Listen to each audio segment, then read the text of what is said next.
to go to a concert when you can own that stage with your friends. Enjoy a night of impromptu bowling tournament.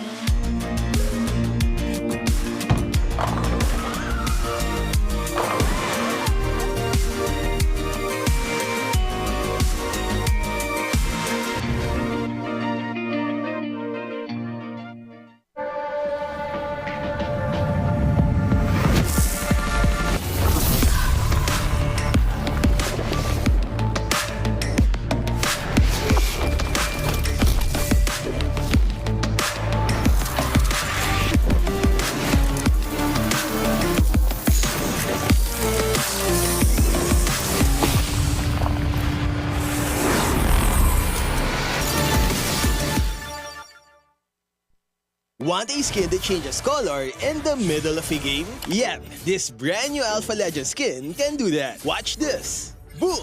How cool is that? So how do you activate this transformation? Simple, just take down 10 enemy heroes. Assists don't count though.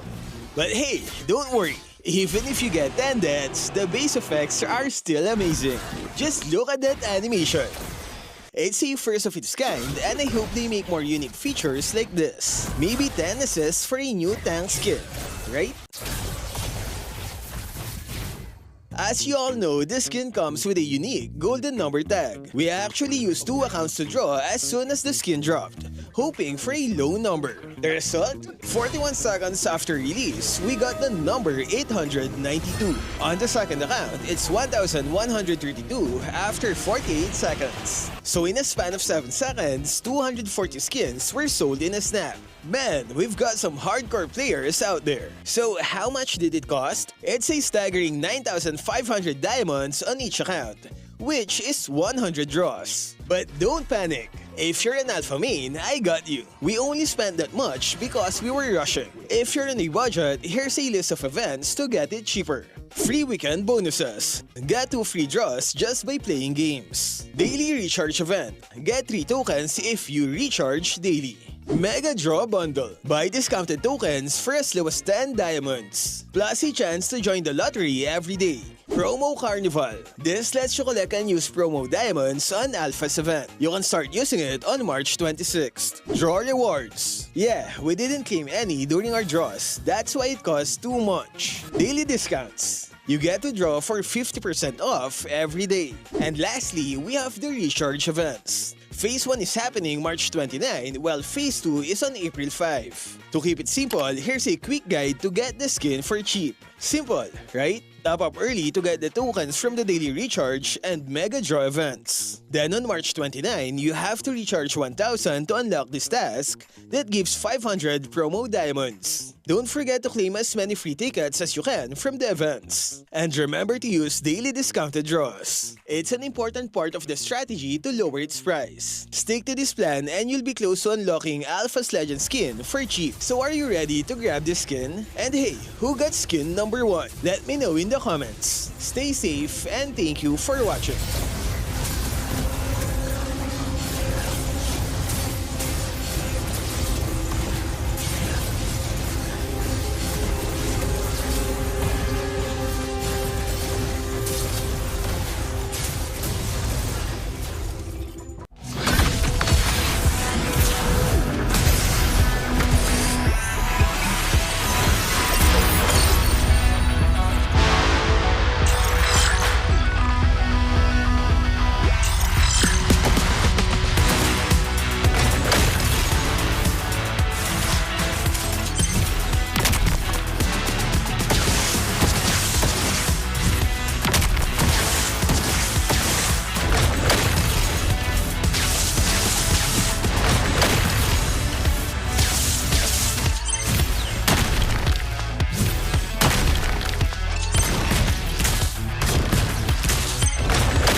Malakas ka ba? Sali na!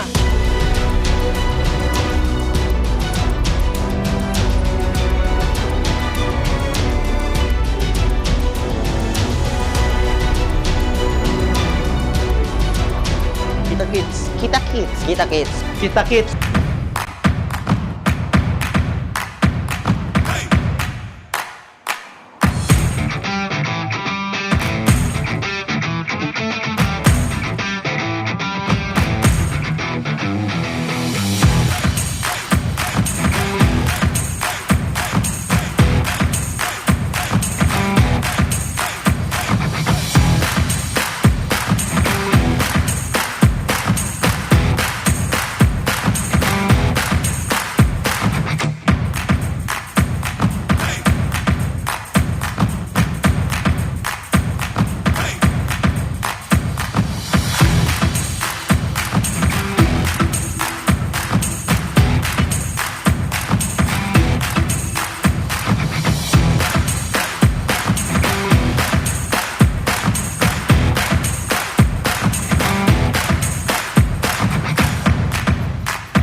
Malakas, Pilipinas, malakas kahit anong lane, we become the monsters.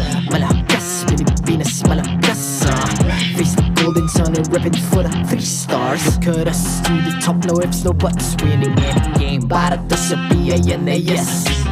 Di mo matitin ang aming boses sa new level. Nasa kalye man o mobile window, I become a legend. Open fire, we unite, we winners. Built with pressure, like diamonds are made of. Switch na lane na parang gera, HB racing, way reset up. Built agad ang buhat ni Hilda, full load SS parang Lyra.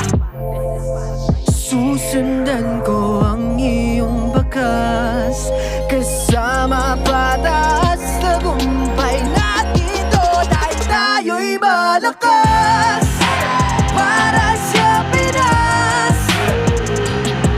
Nasa amin ang lalas, hindi tuwa atras. Kinikilala sa taas kasi kami ang malakas, para sa Pinas. Nasa amin ang lalas, hindi tuwa atras. Kinikilala sa taas, ganito kami sa Pinas. Wow! Hold on, hold on, hold on. Yeah, malakas ang Pinas. We are laging every beat, no surrender, no retreat. Pag nagsama-sama, just imagine what we can achieve. Laging every beat, no surrender, no retreat. Giving 100 all my own, cause we just cannot be defeated. We are unstoppable, immune and invulnerable. Ready ang equipment, lahat frozen, malang crowd control. Pakita ko na jab like pow, beast of the southeast. Sumatawag proud and loud, cause every enemy we devour. Susundan ko ang iyong bakas, kasama patas, tagumpay natin to. Dahil tayo'y malakas, para sa Pinas. Nasa amin ang lalas, hindi tuwa atras. Kinikilala sa taas kasi kami ang malakas, para sa Pinas. Nasa amin ang lalas, hindi tuwa atras. Kinikilala sa taas, ganito kami sa Pinas. Wow!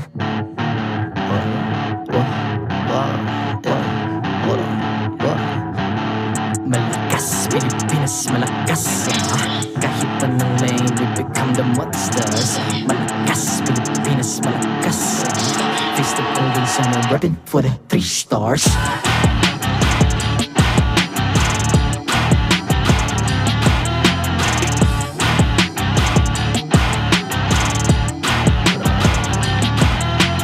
Ang lakas ng Pinas, we unite, be the stars. Ang lakas ng Pinas, we unite, be the stars. Ang lakas ng Pinas, we unite, be the stars. Ang lakas ng Pinas, we the stars. Ang lakas ng Pinas, we unite, we the stars. Ang lakas ng Pinas, we unite, we the stars. Ang lakas ng Pinas, we unite, we the stars. Ang lakas ng Pinas, we the stars.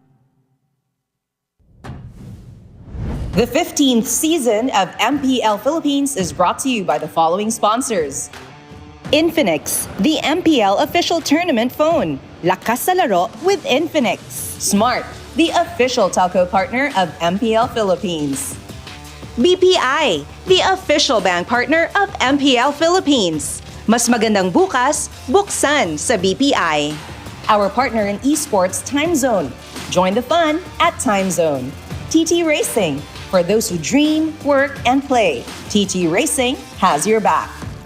Don't miss any MPL action by following our official Facebook and subscribing to our YouTube channel. Follow MPLPH on TikTok for more content. Experience the Lakas ng Pinas of MPLPH Season 15 action live at Green Sun Hotel. Grab your tickets now via official MPLPH website. All the regular season tickets are now available at 200 pesos. MPL Philippines is monitored and supervised by the Games and Amusement Board.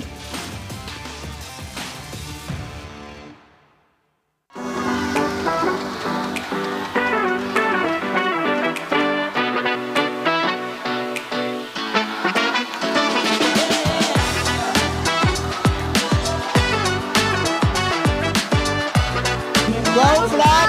Go Falcons!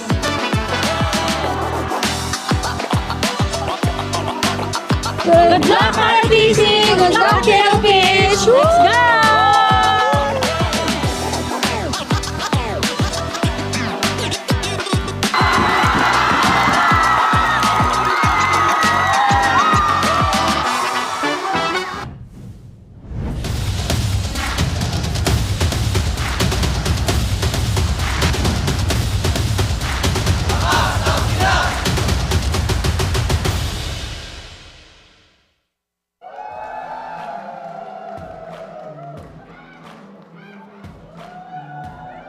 Maligayang pagbabalik dito lamang sa MPL Arena. Ako si Hans Galleria. And this is your very own Odin, and we're down to the last two matches of Week 5. Grabe, sobrang bilis ng mga pangyayari this season. At kung ako nga na nanonood kahapon sa bahay sa stream, ay grabe na excite talaga ako sa mga happenings. How much more? Yung mga katulad yung nandito sa venue, I'm sure was more intense watching it here live. You know what, Odin? At least nandito ka na. So you're not gonna be missing out on any sort of the fun dahil sulit na sulit talaga ang bayad ng ating mga fans kahapon with our triple header this Saturday. And now, this Sunday, sigurado ako na magiging intense din yan dahil sa suporta ng lahat ng mga MPL fans para sa kanilang mga paboritong teams. Kaya na-miss ko talagang bumalik dito sa MPL Arena at makasama ulit kayo ngayon, especially after watching what happened yesterday when Team Liquid Philippines won sa Clash of the Titans kahapon. Bumabawi talaga sila this season, and not just that,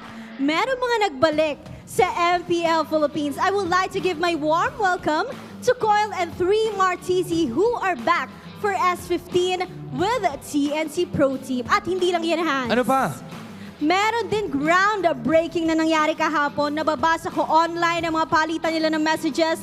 Onyx Philippines breaks Aurora Gaming's win streak. At nagpatuloy yung win streak ng Onyx Philippines. Pero you can't really say that Aurora has lost it all kasi sila nga ang naunang team na pumasok sa MPL Philippines Season 15 playoffs. So that is definitely a team that you should watch out for. That's another reason to celebrate yesterday. At talaga nagpapakita sila ng lakas this Season 15. But the question for today is, will Team Liquid Philippines be the next one to get a spot for the playoffs? You know what, Odin? We're gonna find more about that all throughout today. Kaya ito na ang tamang oras para ilabas ang tunay na lakas ng Pinas. Tawagin na ang buong pamilya para tunghayan ang MPL Philippines Season 15. It is Family Day Sunday here at MPL Philippines Season 15, and we are just getting started. I'm Rockhart, this is Ingan, and of course we got Brigida here since Family Day, the parents are out to play. Yeah. And I am back on babysitting duty. And of course, we're with our favorite coolest uncle, Uncle Rocky. We just Puyo. made up that name earlier, and I feel Uncle like Rocky. it suits the I like theme it. of today. Yes, just highlighting how older I am compared to them. Yes, absolutely. I really love the theme today because I see so many families out there actually watching. If you guys watched the intro video, I saw a lot of people literally with their families hanging out. We literally passed by a cute baby. Exactly. By the entrance a while ago. So again, if you want to bring anyone here, especially your family, you're free to do so. Tickets are still available, and we have a jam-packed day for today. 2 matches, so it's a doubleheader. I agree. If yesterday it was somehow intense, there were 2 games which reached 3, or there were 2 series which reached 3 games. Today we don't have the mother here, but the daughter is here. The daughter is here, and she's doing pretty well. You look very happy today, so I'm gonna take that as a good sign. But you know what, guys? Play like a pro with the Infinix GT20 Pro, the MPL tournament phone. Grab yours now and use the voucher code INFIMPL to get up to 1,000 pesos off and exclusive freebies. with GT20 Pro, you can make sure that your hashtag lakas sa laro. Lakas sa laro, strong in the game. Not just strong Philippines, lakas Pinas, right? Strong in the game. That's us right here in MPL Philippines. And of course, bringing you a better tomorrow, BPI empowers Pinoy gamers with next-level banking solutions to help you level up in life. Whether it be digital deposit accounts, insurance, investments, loans, and more. That's why you should start saving for an epic future. Open up a hashtag SaveUp account today via the BPI app. All you need is one ID, 5 minutes, and you already have an account. So don't forget to open an epic future with BPI, be at your nearest branch, or you can come visit us here at the arena since BPI also has their own booth. That's right. I would dare say, more than epic, they can give you a very mythic future. Yeah, mythical. But that immortal. doesn't ring that, Yeah, not as catchy. Because marketing. Yeah. But for today, obviously, let's talk about yesterday first, right? Aurora is still on top, but they're not undefeated anymore. But, another but, is they're also first to the playoff spot. That was happened yesterday, and that's the first playoff secured that we have this season at week 5. That's very impressive, right? Yeah, finally we already have one team secure their playoff spot. TLPH is literally close by. Later on we will talk about the... Yeah, that's literally TLPH behind you. I know. It's the sound of the cavalry. And I can imagine how a lot of people are watching out for what needs to be met. If you weren't paying attention to yesterday's stream, we did mention it, but if you are just new to the stream or just started watching this week, they are yet to secure their spot, but they only have one condition left, and that will all depend on what is going to happen later. But we cannot deny the fact that we are somehow solidifying the standings bit by bit as the weeks go by. So hopefully we do see some improvements and clear adjustments, especially from the teams who are in the lower half who are about to play today, and that's Omega and Twisted Minds. Ooh, look at that. It's Falcons versus Omega today. Falcons had their win streak cut short on Friday, and I think with that, maybe Omega can somehow take advantage. But for the second one, it is Twisted Minds versus TLPH. That feels like a very, very uphill battle, to be honest, if I'm being very honest. Yeah, with what Twisted Mind has been showing, especially their unconventional draft picks. I mean, they're still part of the Ube Lucian, so we never know what's gonna happen. But for Team Falcons, again, this is a must-win because yesterday, just Onyx just literally overtook them for the 3rd spot in our current standings. I agree. It was a close fight though between the 2 Titans. Pretty close, yeah. Yeah, and unfortunately a reverse sweep, which the Green Falcons had to encounter yesterday. But I feel like they will just allow that to fuel them a lot more in this upcoming series for them to immediately bounce back. If their win streak was indeed cut short, they wouldn't want that to last any longer and for it to turn into a lose streak. Yeah. So it's really... honestly, if you didn't watch yesterday, you really should kind of rewind because that was a good day to watch. It was. It wasn't all free series, so we weren't really super, drained or anything. It was really fun. It was really chill. It was explosive at times. Yeah. And sometimes it actually didn't go as we predicted. A lot of people thought, Aurora was on a hot streak. that actually ended. Yeah, literally the first series was unexpected, a lot of explosions. But for this one, can Joe lead Barangay Omega past the Green Falcons? It's raining green here today in Green Sun, including Green this guy. Sun, Yeah, Falcon. we got the green. Okay, this is the green. This is the sun. Hey! A literal mascot of Green This Sun. is the sun. There you go. That sounds exactly like my model of the solar system when I am the green sun. in grade school. There you go. The literal mascot of Green Sun, by the way, right here.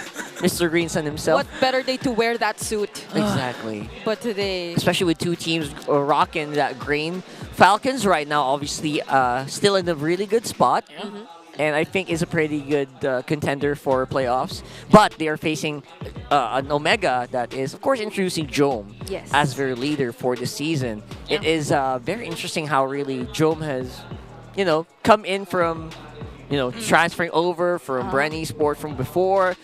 Settling into Omega for the last maybe 2 years. Am I correct? there you go. There you go. There you go. Big The J. guy.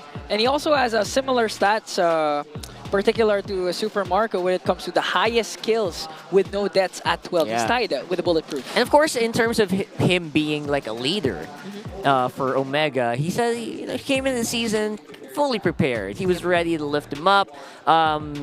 It happened a lot to them already, right? So they're on the bottom, but they're going to still keep going up.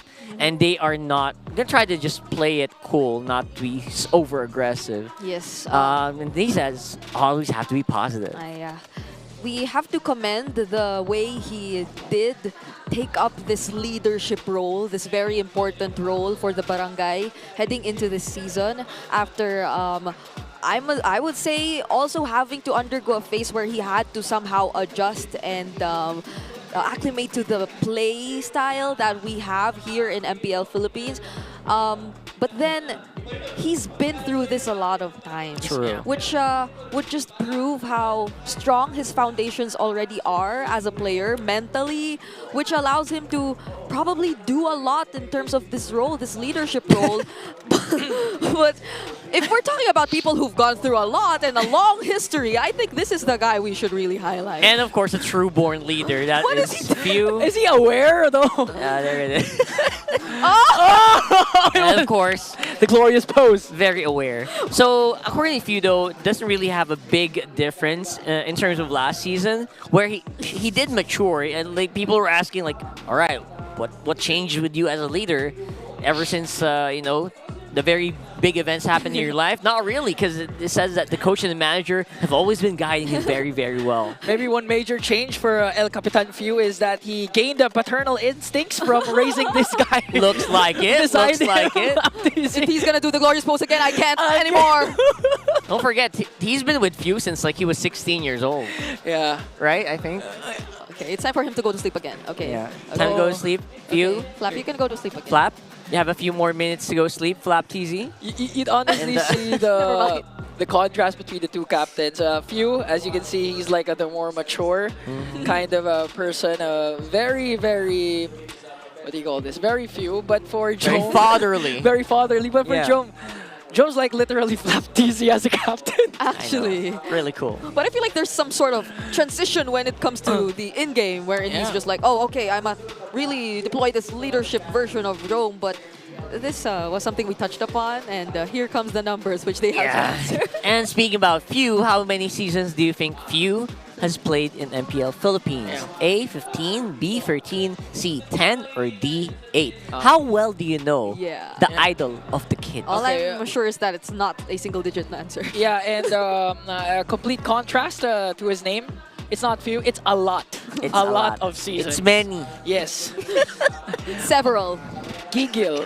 What? I don't know why I say. Oh, by the way, Gigil is congratulations.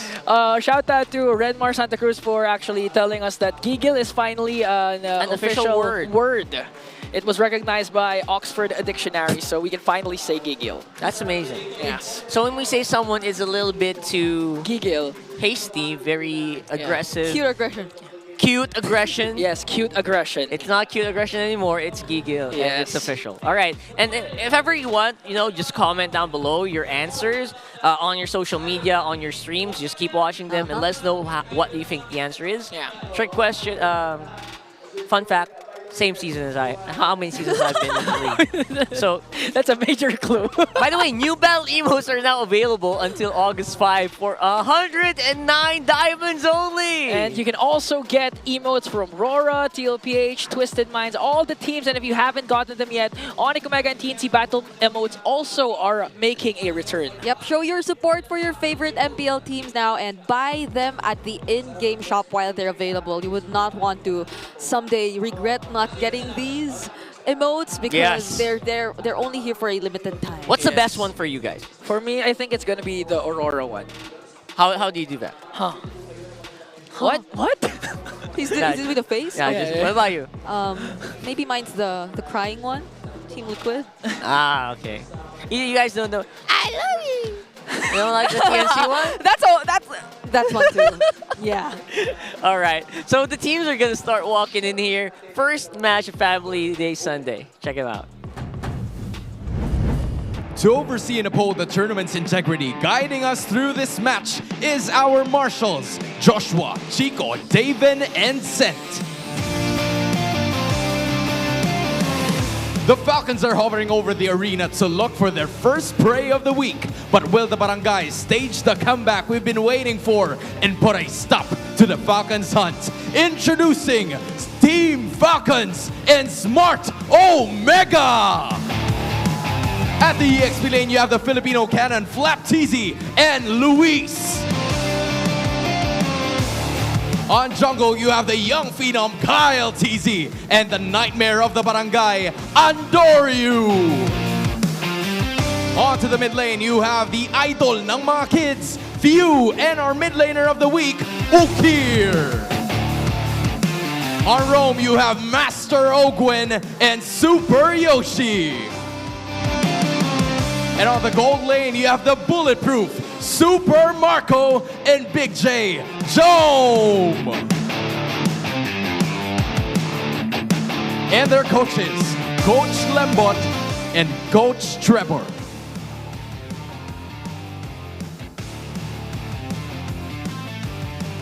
Matchup is finally underway between Team Falcons and Smart Omega. Para sa Team Falcons, Flap TZ. Para sa Smart Omega, Jome. Gentlemen, step forward. Jome, paano nyo mababawian ang Team Falcons? Ano ang palag mo? Di ba siya una? Sige, nag-request siya eh. Flap, dahil ikaw daw ang mauuna, paano ka naman mauuna sa laban na to? Ano ang palag mo? Wala akong palag. Pinauna mo kasi. Ano ngayon ang palag mo, Jome? Wala din akong palag.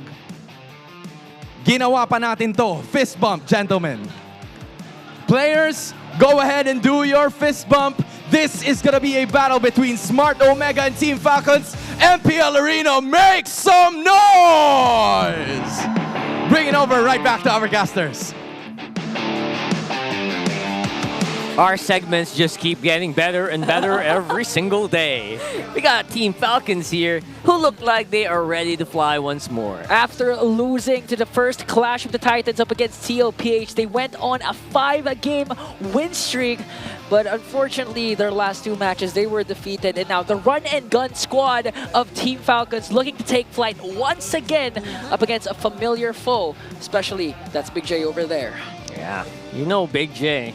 He's really scary when he doesn't say anything. I'm more scared of Big J when he's really quiet and doesn't really say much because it feels like he's just hyper-focused right onto the game. And this is Smart Omega with the lineup that does feel like it's ready to roll. Luis as well on the XP feels like it's a big difference. I agree. Hopefully it is really ready to roll now and rack up some points because they are nearing the end of the regular season. We are starting to feel that the hands of the clock are somewhat starting to move, but it's not enough yet to clearly identify where Smart Omega excels in and what will really bring them the victory in the previous matches that they've played. So hopefully we see some clear adjustments from them, not just as a team, not just in terms of finding what really suits them best in terms of playstyle, but I believe individually we need to see some significant differences or improvements in terms of their previous games. I completely agree, especially for Omega here.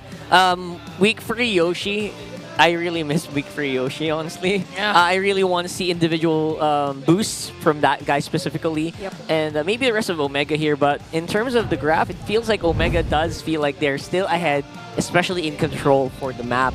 That was very important stats. I think one of the most important stats which were shown there too was the 10 hero difference between the hero pool of both these two teams.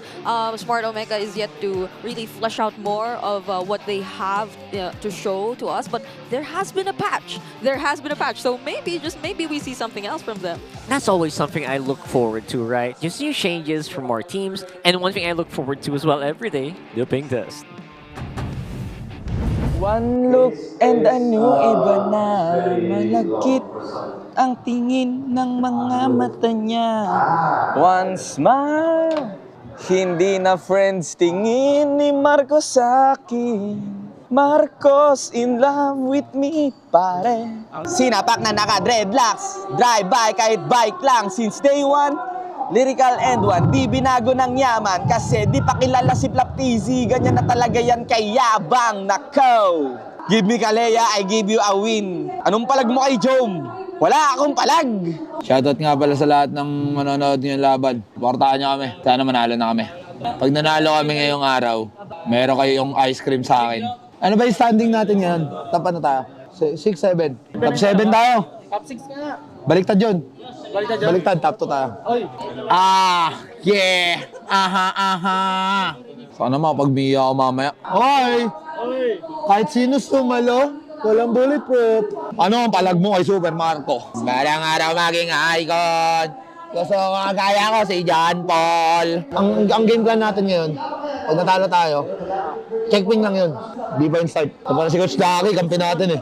Surrender na, may ligo pa ako. There you go. That is, of course, witnessing our players experience ultra-fast 5G connectivity with the Smart Ping Test. Smart Ping Tests are regularly conducted to assure integrity and fairness of our competition. Man, oh man, we should have like a karaoke night at this point. Just do it, right? But for the next one, it is our Infinix Keys to Victory. All right, we gotta see the Green Falcons put a complete stop to the Omega Timers, who we did mention gradually starting to move. The hands are starting to show some movements here and there, but not enough just yet to define what Smart Omega really is strong in terms of. But for Smart Omega, on the other hand, it is one equally huge responsibility for them, I'd say, to clip the Falcons' wings, because definitely after falling to the ground yesterday, after being defeated by Team Liquid Philippines, they are definitely looking to soar up high once more and to regain or bounce back here in this tournament. But for both, since we are talking about green, and not just Green Sun, not just Ingan's Green Soup, but also their themes which revolve around the color green, they have to embrace greener pastures. Always look out for every possible window and take these opportunities if it will definitely bring them or allow them to gain an advantage in whatever situation, because they need to take as much as they can, especially for Smart Omega at this point in time.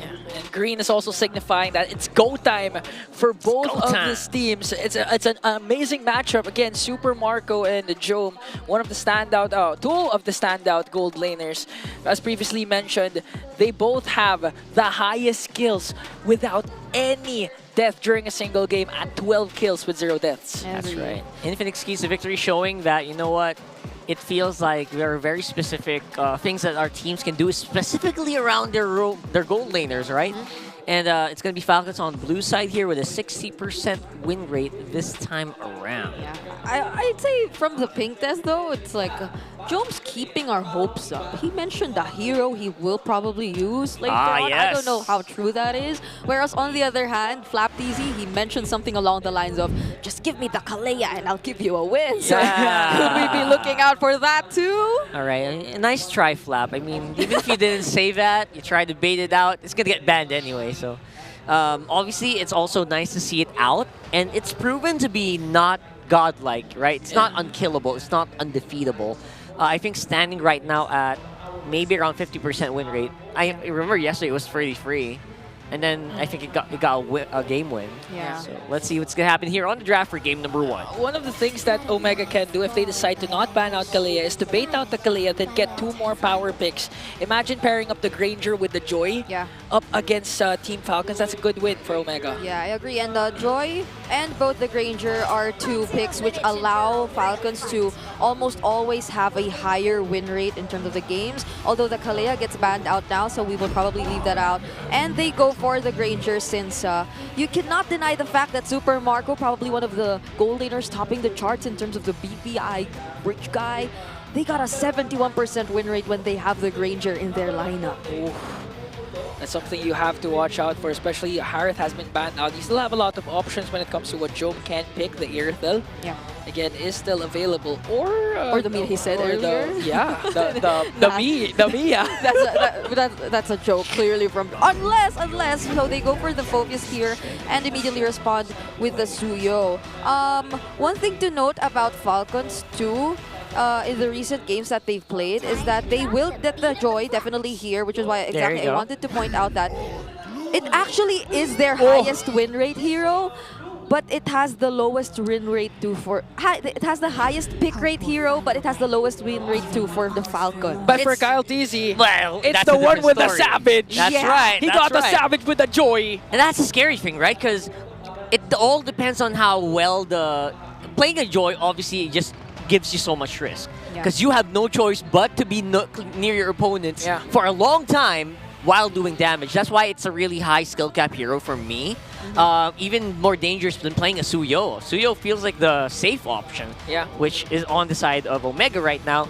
But very good pickups, by the way. They have a Phoveus, they also have a Vexana. That feels like they're fighting lineup already for the mid trio that looks very good at taking objectives. Yeah, we're only probably looking out for an additional layer of crowd control for them to really deny Kyle DZ from just freely going in and out of the team fights, which is something you can potentially expect from Super Yoshi since majority of his picks are still available to this point. We're talking about the Cho, we're talking about the Ruby even, if they really want to go that route, or the Badang, as you've mentioned. Is this badangable, according to Renmar? It's very badangable. It does feel like very badangable. For which side? For which side? I would love it for, obviously, for Omega. Right? But they already have a Phoveus. Maybe if you're willing to throw it on the Roam, what do you think about Badang Roam right now, though? I mean, we just literally asked, or you just guys told us that you miss the Week 3 Super Yoshi. Oh, good point, good point. Badang could bring back the Week 3 Super Yoshi. Okay, Week 3 Badang wasn't nerfed, though. Yeah. Right? Unless it gets taken out by Falcons, who seem to be targeting him Was now. it? Was it nerfed? It was pre-nerf, right? The skill 1, skill 2 are now capped at 9 seconds. Already was. So when Yoshi was using it, it was already nerfed. You know why I memorized that? Why? Because I felt the nerf when I was playing Badang. I really felt bad. He's the guy you should ask about. But they got wins from it. That's the thing, right? If Not they like- got wins for it, Not me. unlike you, it still kind of can be thrown into consideration. I agree. And so we are looking if they will indeed ban out another Super Yoshi hero. Since Smart Omega did decide to double down on taking out majority of Fuse remaining picks, since Ukir has already secured his. But the Valentina's still available if ever Falcons wants to go for that route. They can have the internal guard to themselves and have additional zoning to alongside the glue, which if you put into the hands of Flapteasy, does a really great job of finding key targets, and the Suyo is definitely going to be one of them. But now that they take out the Moskov too, they will probably limit Jome's options. The Irithel, as you've mentioned, it's still there, or they might want to opt for the carry, so they have a way to really take down the glue if it comes to it. Exactly, and not to mention the Vixante just really blows up a glue. Yeah. Like straight up, right? Like you try to go split on me, you're gonna face a lot of explosion, and actually sometimes even his teammates get hit by the explosions. Yeah. The gluelet explosions. Glulets. The gluelet. And then the nice one, guys. It's Super badammable. Yoshi. Super Yoshi bringing it back. Yeah. They are going to lean towards their comfort picks for this draft. So hopefully we see the Smart Omega in shape similar to how they were in Week 3. But for Falcons, again, we are looking for the Few and Ogwen duo picks that are still remaining or available. They also still have the Eve if they wanted to go for a little additional space. But just the same, if they go for the Valentina, again, they can get the Eternal Guard and just put it down whenever they want to secure the box for their upcoming team fights. But for Ogwen, they go for Gatot Kacha. So there they go for the Eve. Even Gatot is really... You could imagine how the team fights will unfold. So, if you're Jom, you have Irithel or Kari. I mean, I'm leaning towards Kari because you can shred two heroes of Ogwen Flaptizi. Yeah. But up against the Granger plus Joy, that's still going to be hard though. Yesterday, we've seen a couple of players bring out the Bruno as well. Oh, yeah. Although, up against this lineup of Falcons, you have to really worry about your position and the kit of Falcons to just be able to reach you easily. And so they opt to go for mobility given that there are multiple problems that would be faced by a Bruno or any positioning reliant hero in this kind of matchup. So the Irithel seems to be the perfect fit, but Jom needs to be careful that he does not get delayed or behind too much. All the more because Super Marco has his Granger. This is a naturally matchup naturally favoring the Irithel, supposedly, though. Yes, yes, exactly. The Irithel can really like just dip and dive, and early on you will get a lot of harassment. Yeah, honestly, I really love this early game matchup for it. And Jom usually is a very aggressive hero player in the first place, right? Yes, that's what we got to know Jom for in the first few games where he was playing. He just really made sure that he would play aggressively in the lane. So let's see how Super Yoshi will also support him in making sure that he gets the clear advantage, because at the end of the day, I feel like they have less to worry about when it comes to their XP lane matchup up until the moment we reach the team fights. But for laning, we have to watch out for Flaptizi too. This is for the glue, I mean, because it is just capable of really dishing out that damage, not until you get your level 4 as the Phobius. That's right. So something to maybe watch out for is that top side later on, but that's going to be very, very later on. Right now, we are going to look at the mid. Loading up into the Land of Dawn here for game number 1. Does feel like everything is just business here. Kyle TC, though, very good pathing straight into the Lethal Wanderer. Okay. Andorio going to be catching up close as well. Wants to get some of these hits in. Okay, Andorio, good use of the Queller as well as forcing out the Flicker onto Few. Now, what I like about Omega's lineup again, they're using a proven concept of the Badang and the Vexana. We see it a lot, especially when it comes to comeback games. If Super Yoshi and Ukir manages to control the center of the map once again and initiate huge amounts of crowd control and burst, Omega can actually prevent the snowball of Super Marco and Kaltizi. Yep. And one thing to note from the emblems too that was showed earlier was that Jom decided to pick up the pull yourself together. But wait, hold on. Here comes the electrifying beats. Kyle TZ, one more hit. There's the dash, but the first blood drawn from Kyle TZ. All right, very unfortunate. That was the jungler of Smart Omega immediately taken out. So the way they're supposed to ensure a lot more space for their lineup to farm will be slightly compromised given that kill. And going back to the idea, though, a lot of responsibility will fall into the hands of Jome with the pull yourself together, hopefully, so he has a lot more sprints to rely on later on. Look at that. They're getting started up already. Flicker committed. Oh, plus the split, but still manages to get Andoryu. Kyle Teasy with electrifying beats. Not going to dive deeper anymore, but Flap Teasy will disengage. Meanwhile, they're going for the Cebuano. Lewis with the Infernal Pursuit. One more hit onto Few, but a beautiful stun. And the El Capitan manages to stay alive. My goodness. Still no trade for Omega. That could have been super bad. I don't know if you guys know this, but Kyle Teasy missed on the electrifying beats. He tried to jump, but he hit the wall. Yeah. So he was electrocuting the rocks. Yeah, the rock. The rocks. The most electrifying man I'm is the rock. surprised they didn't get punished for that. What happened? I mean, if you were to also look at how Flap Teasy just decided to put himself up front against the members of Smart Omega, he need not spend so much time with the split to gain the stacks and to be able to latch onto a member from Smart Omega. That caused them to really move away from the team fights that were happening, leaving Luis all alone against the members of Team Falcons, in which he nearly took out Few, but nearly. Few. Keyword. Yeah, that was the keyword. Nearly, because there was so much support for Few, and he was even able to take the kill against Luis in that sequence. Which is, again, very surprising because they didn't really have skills. They missed out. They whiffed on their skills already. So, man, oh man, what a start here for Falcons. And Omega, basically on survival mode. Yeah, not to mention, Few didn't even use his flicker during that time. Oh, that's a good observation. Yeah, he didn't even flicker. Yeah, because he had no flicker because it was forced out by Andoryu early on. Yep. And now Super Marco is also able to freely rotate out of his lane. They will be able to start doing the double lanes for Super Marco. Super Yoshi, though. Okay, commits a fist crack once again, and this time they will take down the captain. Few will fall down. I like that these skills don't even hit, but they're getting kills. But this for sure will hit as Ogun commits the AOG plus the Revitalize. No follow-up coming in from the rest of the Green Falcons. But still, that was still an attempt from Team Falcons. Yeah. Another one. Kyle Teasy will be caught here. Okay, caught up by 4, but with the dashes, manages to escape as Flap Teasy is there as well. Lewis just working on Flap with Infernal Pursuit. All right. Few earlier wasn't able to use his flicker do. He decided to go for the mana regen boot, so the passive, the fortitude from the tough boots won't be available for him just in case he gets pitted in those kinds of scenarios, though he still fortunately has the flicker available for him for this upcoming turtle, so they could potentially head into this with a little more confidence, especially alongside Flap Teasy. Okay, they're already engaging! Super Yoshi connects the combo.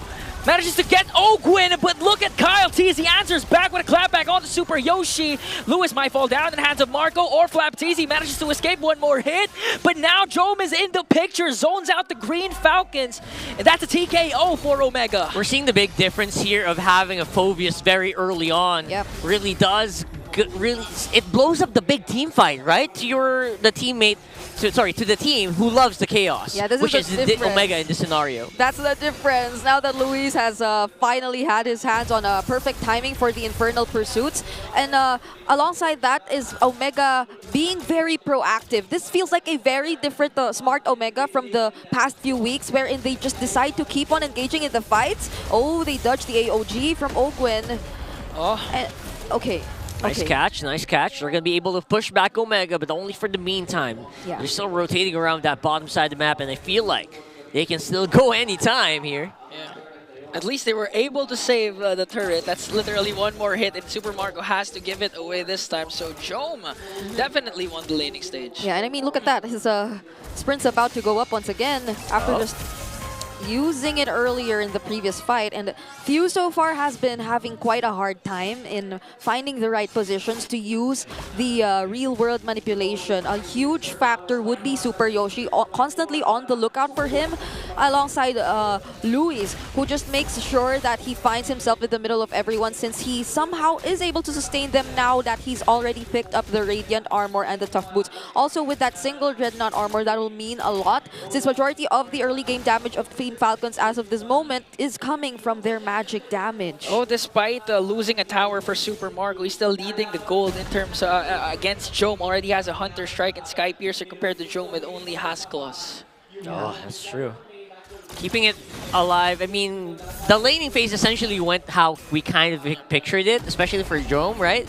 Obviously, the Airfell's gonna have some pretty good advantages, especially if Omega is winning a lot of the team fights. But despite all of that, they're actually quite even in gold. Yeah, Super Marco still hasn't died yet in this matchup and already has the Sky Piercer, so just one favorable team fight for Team Falcons would allow them to really establish the advantage that's been swinging between these two teams for quite some time now. It hasn't been really reaching a point where you could call it a significant gap in terms of gold just yet. But let's see how Team Falcons are able to position and engage this time, because on Smart Omega, they're already 2. Okay, a conceal coming in from Super Yoshi. Dashes in already. AOG onto the back. They're trying to target Jome, but the damage coming in from Super Yoshi is there as well. They're going to bring down Endoryu. That's one member down for Omega. The jungler now gone. Kyle TZ secures the turtle, but a killing tree coming in from Lewis. There's the real world manipulation. They're not going to continue anymore. That's going to be a 1-for-1, but Team Falcons won that trade. It was a very nice try here from Falcons. I mean, Ogwen has the right idea. Essentially, you want to jump into the gold laner, right? Yeah. But I think he kind of just forgot that the gold laner is so protected. Yep. Jome is just so good in positioning that even Kyle TZ can't even find a way in. Yeah. So I think they left Ogwen all alone there for a while, and you saw what happened here. Yeah, unfortunately for Falcons though, they again were able to secure the turtle and the kill onto Endoryu. Even the slightest bit of hesitation from Smart Omega eventually cost them this much from Team Falcons being the more decisive team to engage in that particular sequence. FlapTZ just deciding to go in, force Ogwen to have the necessary information on where to land the AOG meant a lot for them, especially considering that the first member from Smart Omega to get poked down to a very low health bar was Endoryu. Yes. He was the first one in that position, which didn't work well for them, and now there's another AOG. Oh!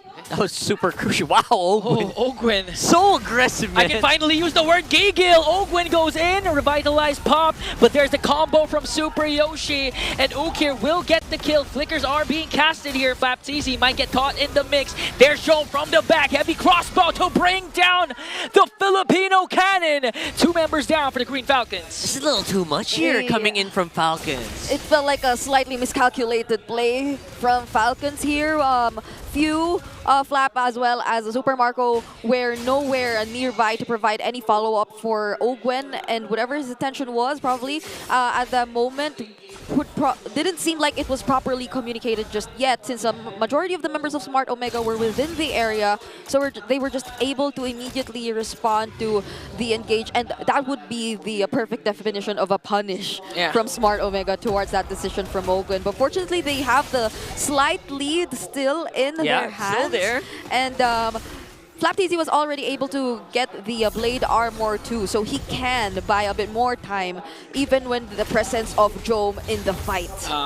This is low. Look at them. They still want to fight it. Okay, FlapTZ alongside Kyle TZ just trying to work on Lewis. Super Yoshi dangerously low. Lewis going in with Infernal Pursuit onto Flap. He wants to force out the split already, as Flap is dangerously low as well. No team fight. It's a very scattered team fight, right? So it's going to be prone to maybe errors here. Let's see who's going to be able to make a more tighter composition. FlapTZ and Kyle are quite low though. Super Yoshi too, but he still wants to go for it. Oh, they're going for it. Oh, no! No way! Even if a Flap was trying to zone out Endoryu, Jome, the interim captain, finally makes a way for Omega to answer back. A clap back from Kyle and a shutdown for Super Marco. Lewis, Super Yoshi gone, but the Barangay gets the Lord. I love the resolve here of the Barangay. Straight into the Lord. Jome had no distractions at all. Yep, I feel like at that point, Super Yoshi was supposed to reset, regain some of his health back. But the call for Smart Omega was no, we'll go for the contest, and he just had to use his conceal to allow his other members to catch up to the objective, which was already being bursted down by Team Falcons. But that was also a great response from Team Falcons, not allowing Smart Omega to get away without any casualties. They were able to somehow trade it and still maintain the lead in their hands. Yeah, they got 2, so that's actually a pretty solid trade, if you ask me. And because of that, Falcons are actually ahead by 1,000. Yeah, and one of those kills went to Marco still. Yeah. The highest gold earning player so far in and this Sky game. Piercer stacks. Sky Piercer stacks already has a Malefic Roar. Lewis They have a concealed play here. They're trying to go for it, but Ogwin spots them out as the Green Falcons work on this Lord at the top lane. All right. Fio still leading the damage leaderboards despite us mentioning how he probably finds it quite difficult to position himself. It's not really just the real world manipulation that matters at the end of the day, but there's a lot of disruption that's happening from Connecting on 2-3. Here comes the real manipulation coming in from Fio. Super Marco just working on the members of Omega. They're going to get a kill onto Super Yoshi. Plus 2 Ook here. Ogwin still keeping Omega at bay. That's 2 members down. A no trade for the barangay. Wow. If earlier Ogwin made a bit of a boo-boo, this one is pure gold. Oh my goodness. Wow. Just look at how they played around with all those angles. Even when you thought Omega already started gaining access, the mere fact that all their mid lane turrets remain standing, they were able to take advantage of this positioning from Smart Omega. In wrestling terms, it's an AOG out of nowhere. It's an AOG out of nowhere. That was beautiful. That was beautiful. And that's why Renmar, all throughout the season, has been putting a lot of emphasis in controlling the center of the map, despite Omega having enough resources to actually push the top lane. I mean, Ogwin and Kyle TZ was freely roaming into the middle lane to go for the back. I mean, look at these turrets. I don't feel like they have the slightest bit of damage just yet from Smart Omega. So as much as Fio must have found it difficult to position himself in the team fights, he's like someone who you can just rely on in terms of keeping the mid lane turret safe and well protected. And now looking at the items, clearly Kyle TZ with a 403 standings, much way ahead of Andoryu, already onto his last item to complete his build. So at this point, you really have to be careful if you're Jome. You're yet to die, but still, they're going for it. Nice try here. That was a good use of the Void Crystal. Yeah. To literally stop the concealed play because they had to go around it, and that prevented Omega from trying to go for Ogwin. That split second really allowed them to really think about their next move. And now Falcons are ahead in position on the Lord. Oh, how do you go near? You can't even go near. Look at that beautiful box. This is the second consecutive time during the Lord take that Flap TZ was literally glued to Andoryu, not even letting him get any jungle creeps. That's a man who knows what he's gonna do during this take. In the Philippines, that's what we call not letting them play. Yes. Essentially. He's so clingy. So clingy, yeah. And so gigil, exactly. See what we mean here? It's an English word. Okay, Teal coming in from here. It is. Got Okay, Fio Fio. Super Marco up on top side. We are looking for a one from Ogwin. Just the Void Crystals are so annoying coming in from Fio. If you're Omega, you have to watch out for those kinds of things. Not to mention if Super Yoshi. Whoa. Wait a The mix. second. Okay. Might go for an escape. Here comes the fist break. Flickers out already, so that's a major resource expended from Super Yoshi. At least he didn't get trapped in his own fist break. That's right. He could do it, take it out manually, And he which was still very able few to people escape. actually do that, right? That's a half week 3 from Super Yoshi. That's right. Yeah. Half week. Oh, Here we go, though. AOG onto 2. Kyle TZ working on Andoryu. Flap caught in the middle. Might go down though with the tower damage, but Super Marco once again blasts the Cebuano out of the map. Omega still holding on to the remaining inhibitor turrets that they have, but again, they failed to look for a trade. Ogwin had a good day in the gym, bro. I'm just saying, man. This guy looks like he had fun, and he is feeling good, feeling confident as well. Okay. Yeah. And Kyle TZ at this point, he's shifted towards making sure that he gets to, in Ingan's words, work on Andoryu rather than even looking for Jome. Much of Falcons are already capable of handling him at this point, and the mere fact that Andoryu isn't able to join as well affects really how the team fights eventually turn to be, and they don't seem like they really want to stop just yet. They really take down that top inhibitor turret away from Smart Omega before completely disengaging. And again, we really have to give it to both Flap and Ogwin. They've been very consistent in starting the fights, in making sure that Smart Omega doesn't feel as comfortable to fight back, just given the mere presence of Flap TZ standing right in front of you. I think that's just what happens when you go to the gym a lot. You got endorphins, you feel really good about your plays, and they're very confident. it allows him to really kind of take Omega by surprise here. And mind you, it's hard to get surprised by like heroes like a Gatot or a Glue. So I don't know what's happening here for Omega, but they're crumbling very, very slowly. Yeah. Oh, okay, good seal.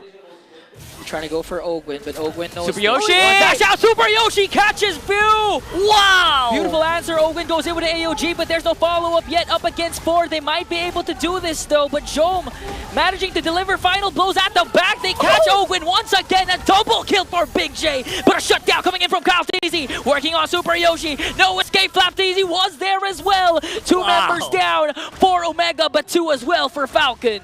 That was messy. Yeah, some of the members of Smart Omega had to retreat because they saw minion waves coming up top. So they couldn't fully commit to the fight, even though they had the slightest bit of advantage, taking out few early on and also forcing out multiple resources, which in turn were capitalized by Falcons instead. So they decided to fully commit and take the trades on Super Yoshi as well as Jome. And now they also have the Lord all to themselves. Why do I feel like that was already a good pick and then you just should have ran? After that one, that was already a perfect pick off by Omega. I was surprised it worked so well taking out Few.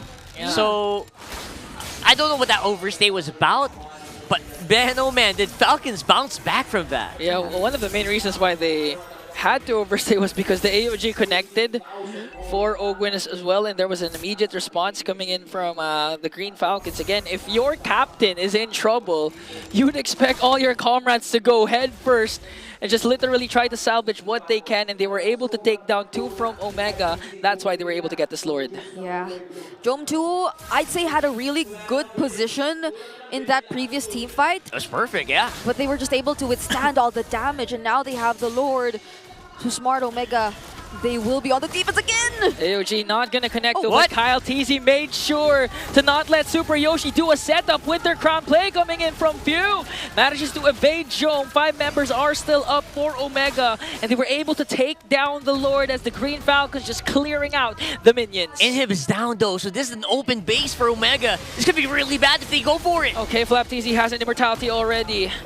Lewis just trying to tank up the damage, but Super Marco delivering death. So wow! Super Yoshi catches Few, but Kyle Teasy with a clapback electrifying beats. Flap Ogwin quite low, but where did Super Yoshi come from? This break out of nowhere, literally out of nowhere. I mean, we both said the same thing because literally he just surprised us all with the way he landed that. Replay! We need a replay of that. I want to look at the mini-map because I was so busy checking if there was like minions on the base. Yeah, and I think Super Yoshi did 2 crucial plays in that entire minute which passed by. He was able to distract Kyle Teasy from joining Falcons in that latest siege, which allowed Smart Omega to buy a little bit more time. Jome also had the heavy crossbow, so he was just able to focus on clearing out the minion waves. And apart from that, he was able to walk all the way back to his base and find the perfect angle to set up for Falcon. So they prolonged this a little bit longer, but there still exists an 8k gold lead that they have to take into account. But fortunately, Jome just picked up his last item. That's the Great Dragon Spear. So they will be a lot more equipped to engage in the upcoming team fight. And good effort from Super Yoshi. I guess he heard all of our requests to bring back the old he brought it back. Yoshi. It's pretty much back, isn't it? This time it wasn't an escape though. It was a setup from Super Yoshi. Yeah, and I think that's a great development because that's what we need for Smart Omega. Yeah, you guys were, we all were asking that individuals from Omega need to step up alongside Jome as their captain.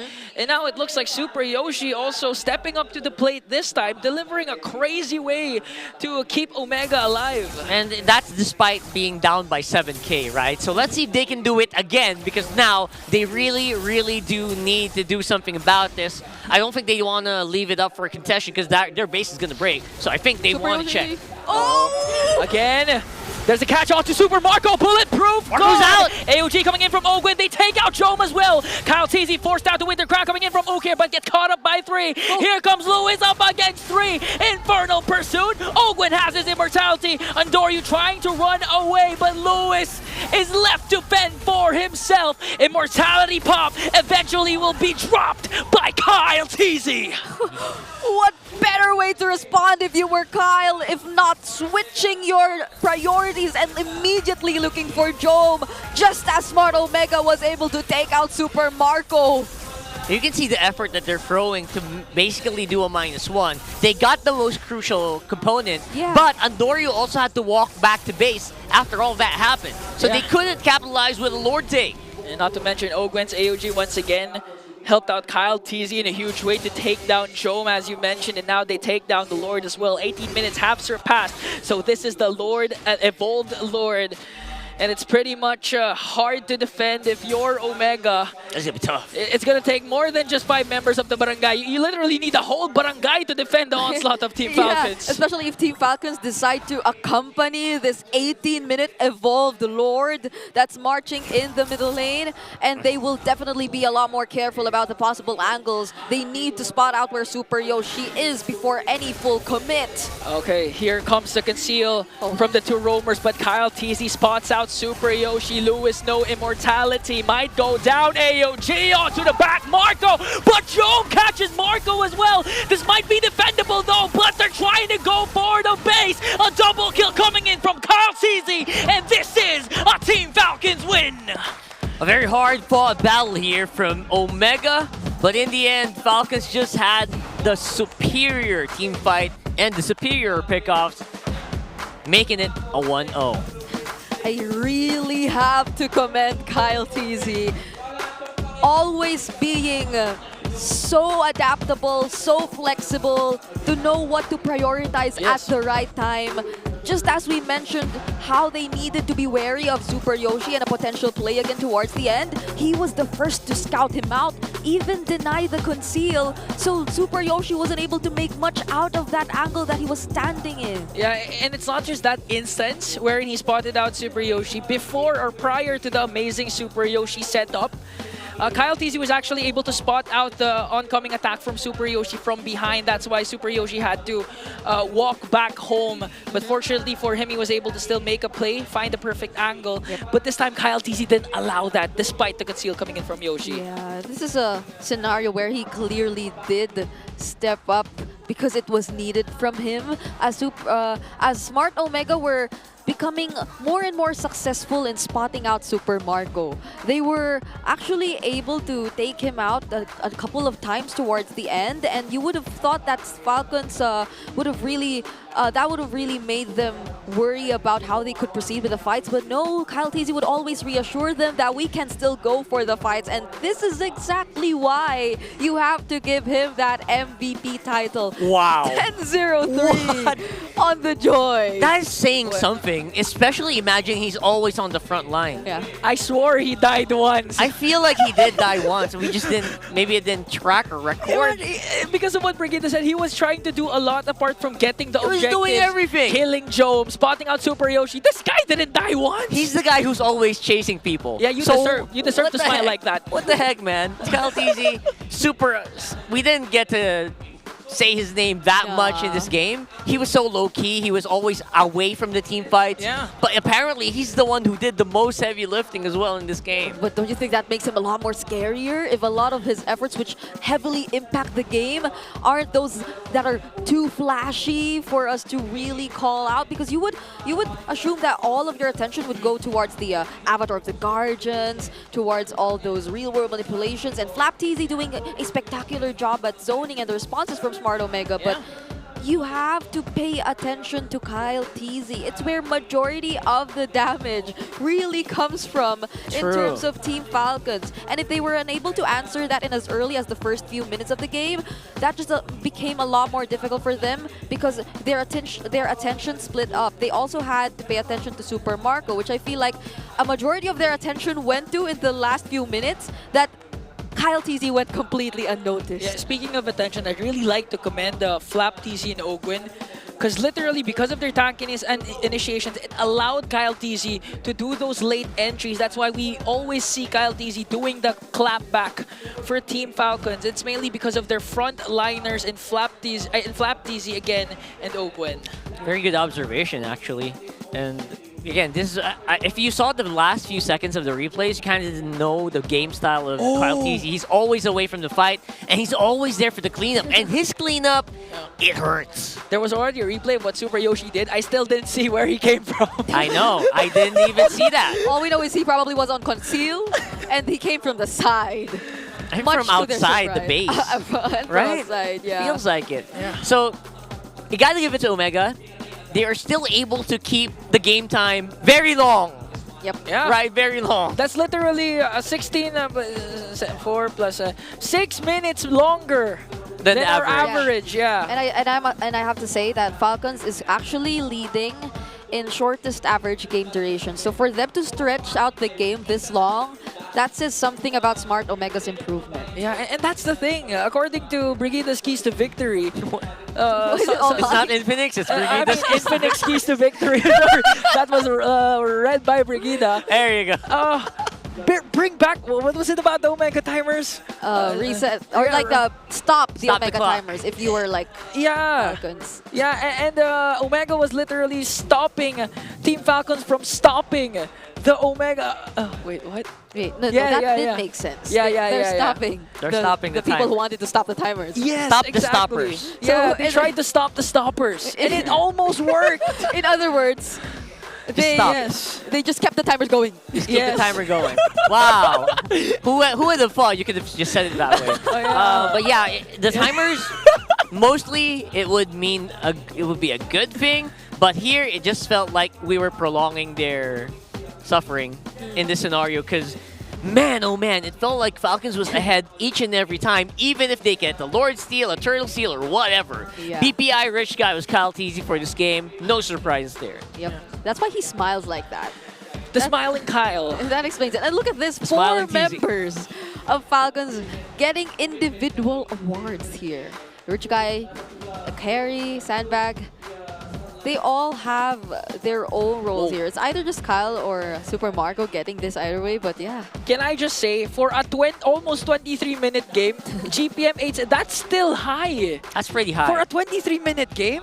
Because usually it's good. It's it's normal to get like 900, 1,000 if it's like 14, 12 minutes. Yes, but this is 23. This is crazy, honestly. Wow. So he never stopped doing something. I mean, he had 10 kills. A lot of his gold came from kills and assists. 10-0-3 KDA. He's always dancing, to the beat. Yeah. Dancing to the beat. So like if Smart Omega at one point did get to secure the kill onto Super Marco and Kyle TZ, that was a lot of bounty for them, right? Big bounty. That didn't happen because every single time Kyle TZ went in, it's always them already running away because they already expended so much, either taking out Fiu or Super Marco, which again, for a lot of us, we would think that it would have been the perfect pickoff already. But it's just that they're not able to sustain it, and that's probably another thing we can potentially look at later on if they do want to adjust that particular aspect. I really like the pickoffs from Omega. I mean, very classic Omega, right? But after the one kill, it just fizzled out. And we were literally genuinely wow. Wow, just wow. Speaking of wow, by the way, MLBB win big during the summer is underway. Did I need to translate that?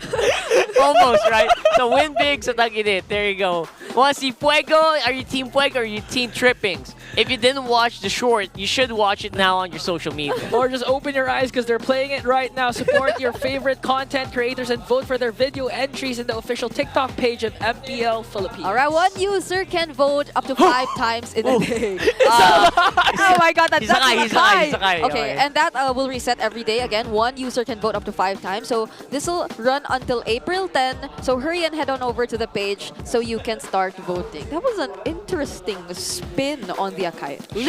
Literally. Fuego, content creator, he's a teacher. He's an ML player. He's an actor. He's an ML hero. He's a rich guy. He's an Akai. He's everything. He's an Akai. Oh my goodness, come on guys, stop it. First Acid Gothic skill style, Legend Dual Form Skin, Alpha, Revenant of Roses, skin trailer is here. Okay, I'm gonna try this time. As enemies flood towards the castle like a tidal wave, Alpha inside merely scoffs. Wait. Bow your wretch. No, never mind. They can Heads do it before better. the Lord of Greed. Yeah. Bow your wretched Okay, I'm so glad that didn't Something like that. that didn't fall on my line. But the new skin will be available on March 22, along with the new item, Dynamic Portrait Revenant of Roses. So It's 150. get yours now. Okay, so I like that dynamic portrait thing because it's a first, right? The portrait in your loading screen changes. Yeah, and also the alpha skin, the other skin, the one that changes mid-game. That's amazing. Yeah. I spent And 10,000 expensive. diamonds to get it. But well worth But it though. Well Midnight worth got it for 6. But yes. Oh. I don't know why. I don't know how. I don't have it. How? That's why he's an analyst. That's why he's an He analyst. analyzed the how to. Maybe. I think he min-maxed getting it. Yes. So if you want tips on how to get it quickly, Send a message. send a message to Or if you Midnight. want, or if you really want the skin also, you can just message Midnight. There you go. Ask for it for Midnight. Of course. Or She's for gonna be burrito. very willing to give that. You guys know the meta. All right, Yeah. very good. So for the meantime, while we're waiting, because I think we have to breathe in a little bit here. I know I need to. Let's throw it over to All Access because I think Hans is going to talk about something right now happening on the stage.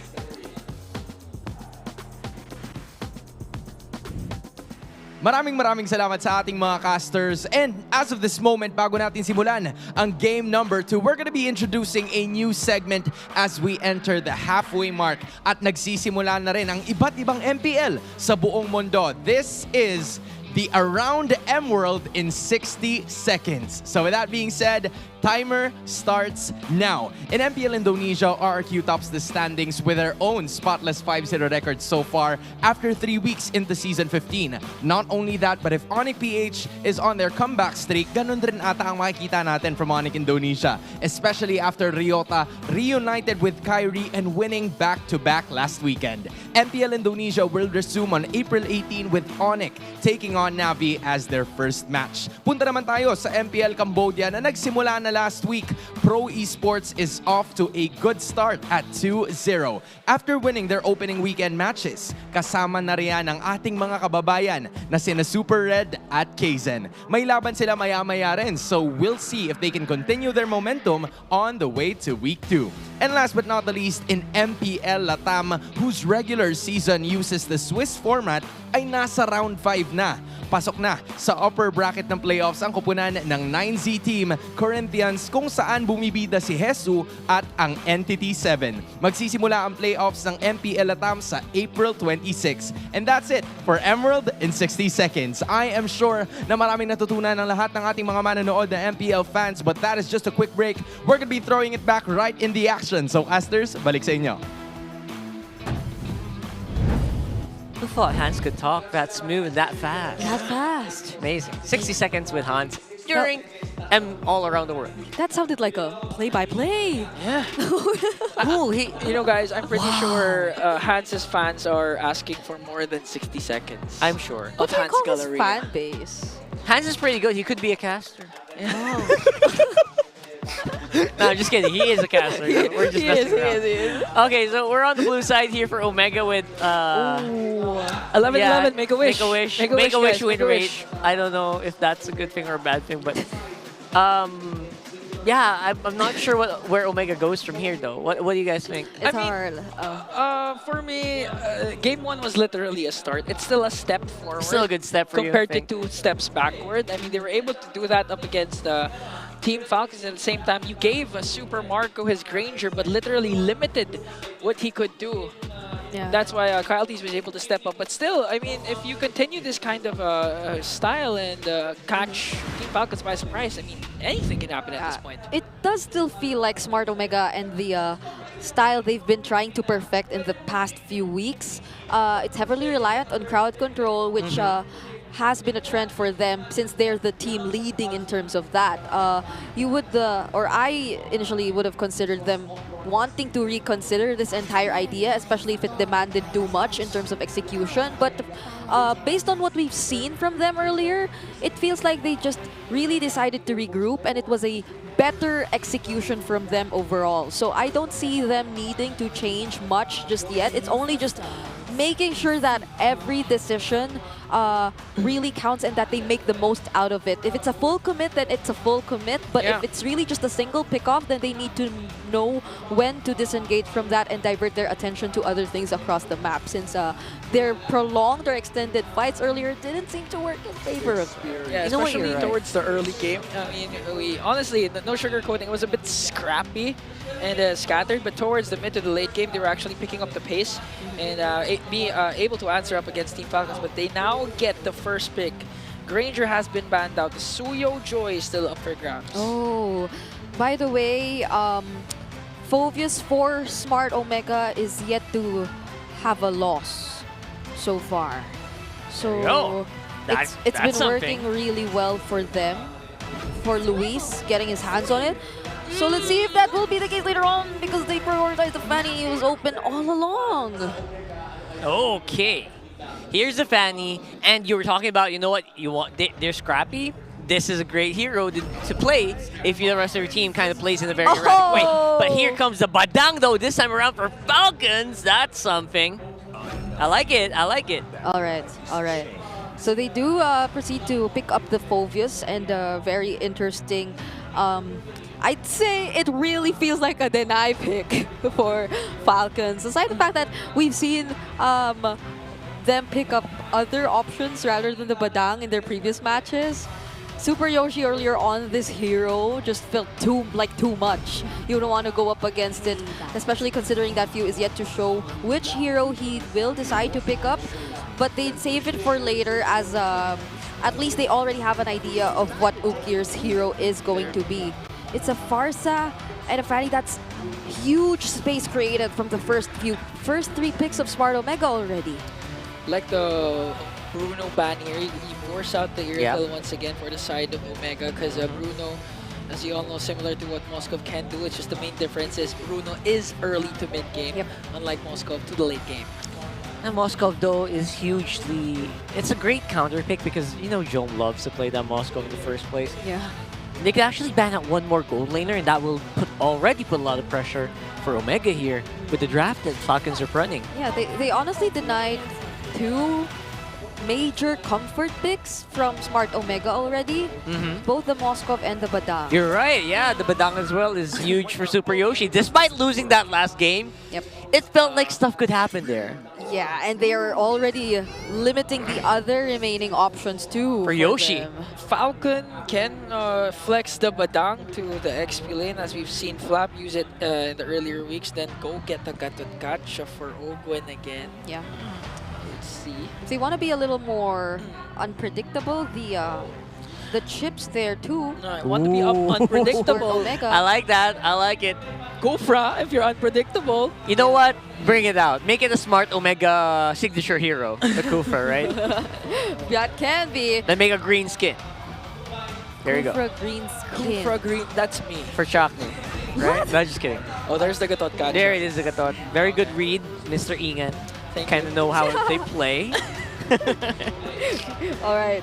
So, Smart Omega, at this point, we're looking for a hero for Super Yoshi. The remaining options left for him Is this Ruby a ball? Minotaur? It's mostly the Ruby that's left. Minotaur, got buff. I would have been more confident considering it if it were a utility jungle that they were up against, or heroes that are a bit more reliable in terms of melee. And I consider a majority of their lineup to be so, but the Suyo just has multiple ways to escape. So it's Ruby, right? So they will just decide to There go for you the go. Ruby, another of Super Yoshi's picks. And Joe finally picking up the carry. Will have a lot more ways to shred the other members of Falcons for the upcoming fights. But for Few and his last pick for the mage, I feel like you'd need to supplement their lineup, their mid-dose, with one who has a lot of damage Or in the early stages Faramis of the game. Eve? Yeah. I think Faramis. The Vexana's still there too, but you have to take into consideration the Fanny. Oh, good point. Yeah, Fanny. Valen. Yeah, there's a Valentina. Valentina. I still like Faramis. Yeah, there's a Sicilian too. Cecilia, oh, good one, good one. So I forgot about that. Yeah, it has an additional layer of ability. that they could potentially consider. Let's see what they decide to pick up. Oh! Okay. It's just the few way to go. They're just gonna keep it safe. Now that we're thinking it, that's going to be Falcons lineup. Omega as well, you're right. They need that carry specifically for the Gatot and the Badang, right? So it's a great way to kind of just finish the game before it starts. The fight, rather. You'd consider the Farsa to be one who directly answers the Nether Realm. Oh, that's true. Just 1 or 2 shots is going to blow up that Nether Realm.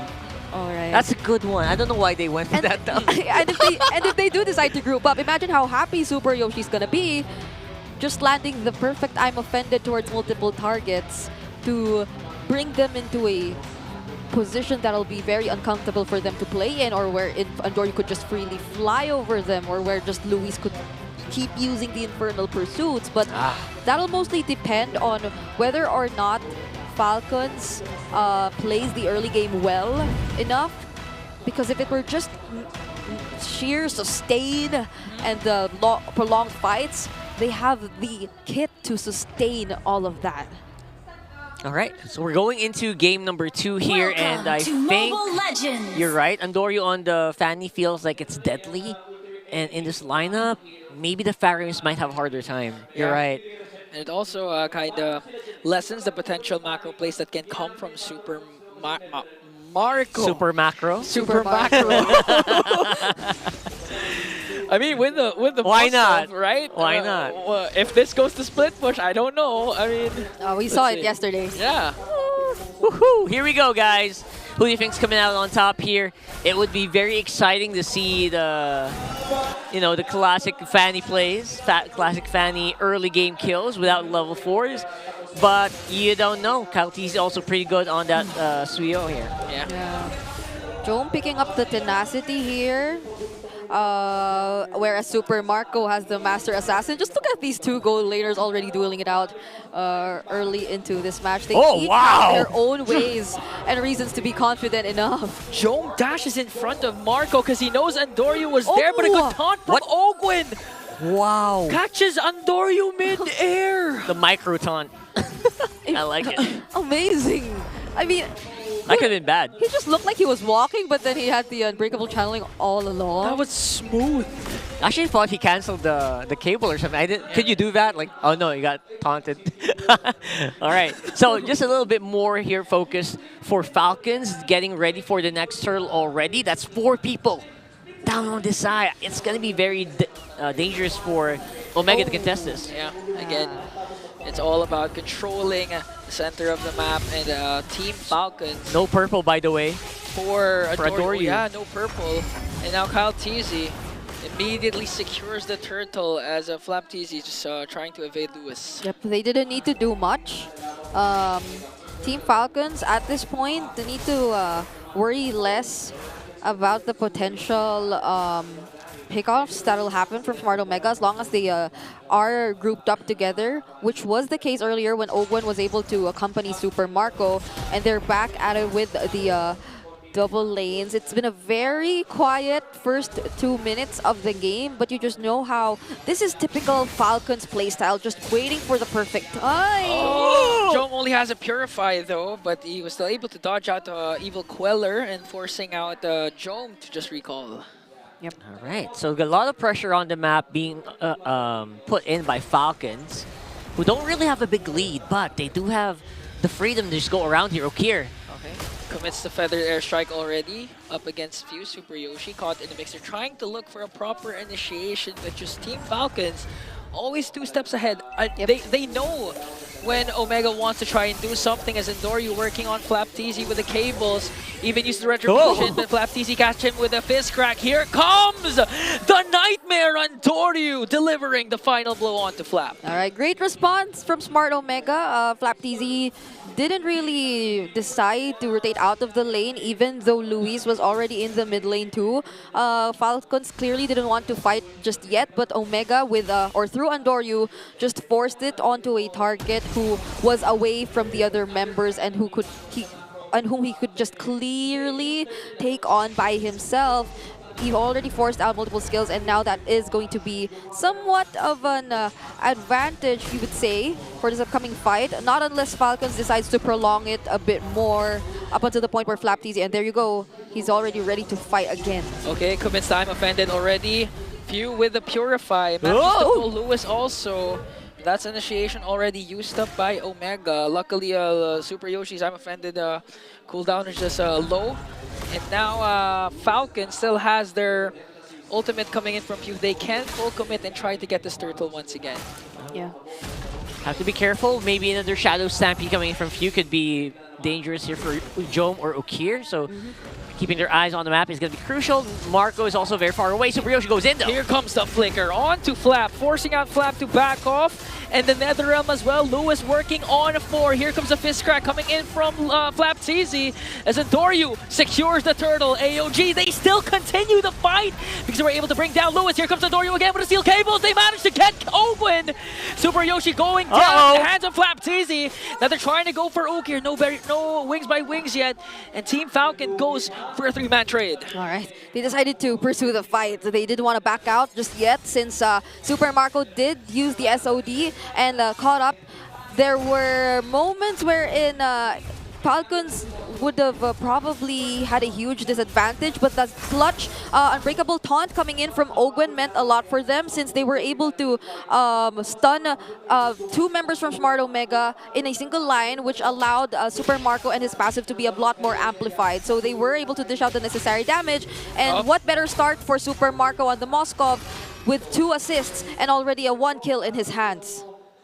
Super Marco, at this point, feels like he can just destroy any tower that's in front of him. So they're trying to get him in the position where I'm going to be fine. Just leave me alone. I'm going to get some gold with me.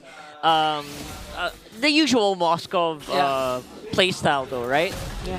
And the thing is, he's actually confident because there was an attempt from Andoryu a while ago, even using the Retribution. But just 1 dash out from Super Marco was more than enough to evade a potential cutthroat coming in from Andoryu as Andoryu clearing out the bottom lane.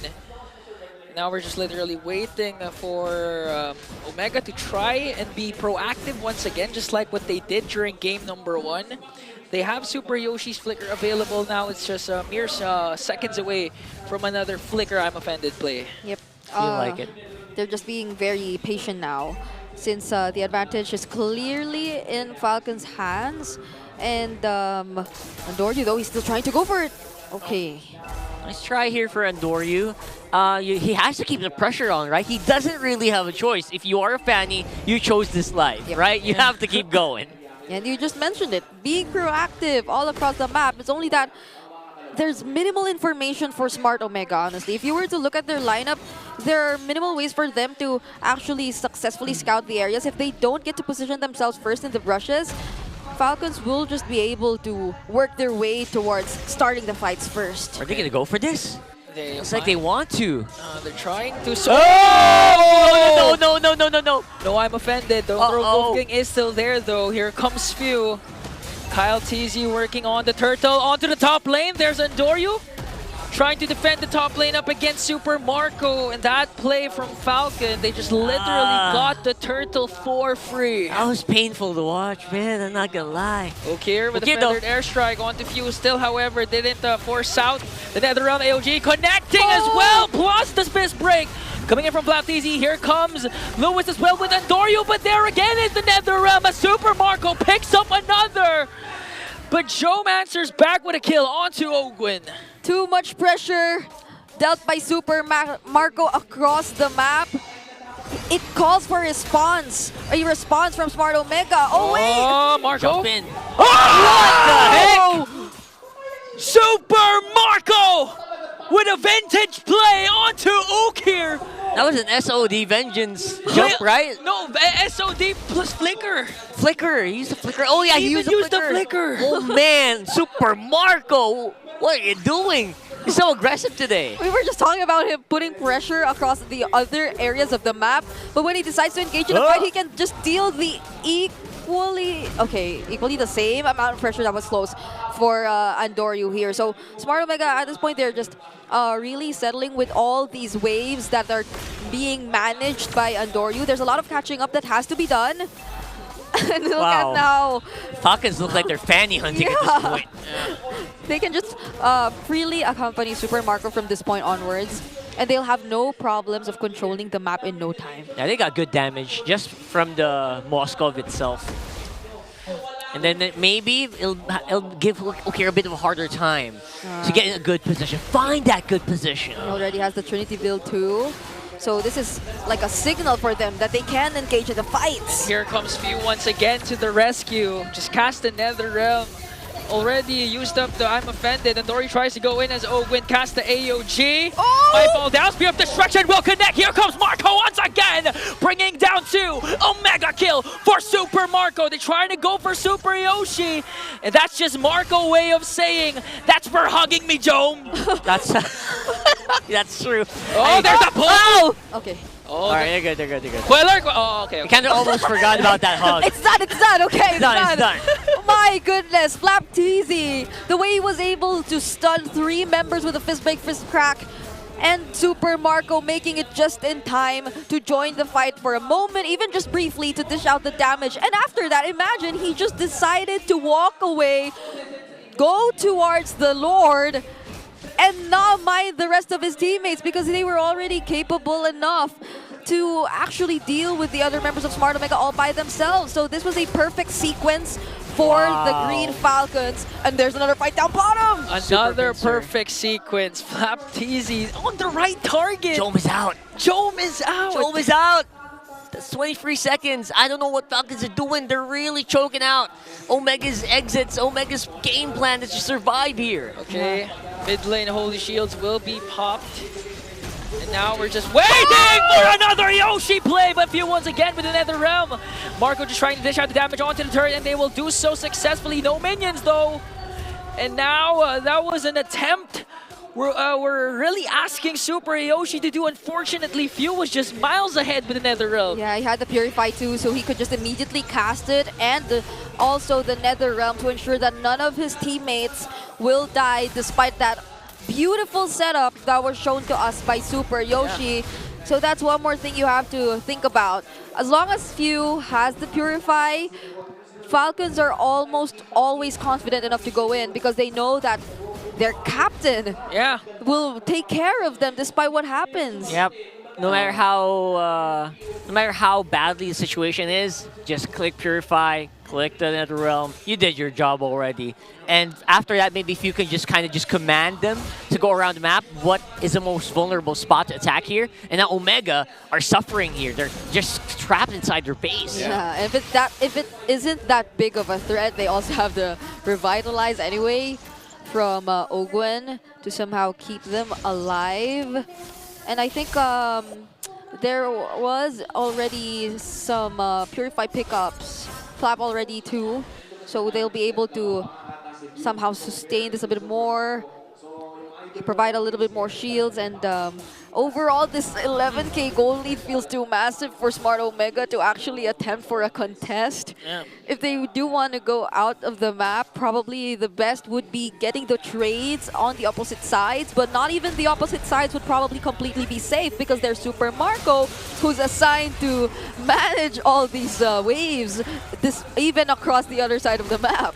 Very consistent that they're able to just keep pressure on the other side. And Super Marco with his superhero landing Sphere of Destructions, always perfectly timed. Is it just me, or I'm not used to seeing Few spam the recalls? Yeah, he doesn't do that.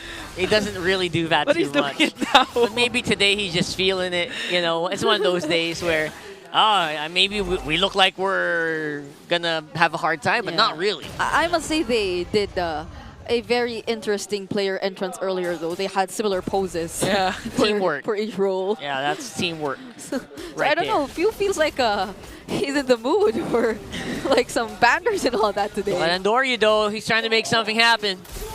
Okay. Flap TZ. They're just standing there. Literally sizing up Andorio. AOG, Marco with the Lord. They catch Yoshi and they bring him down. Oh!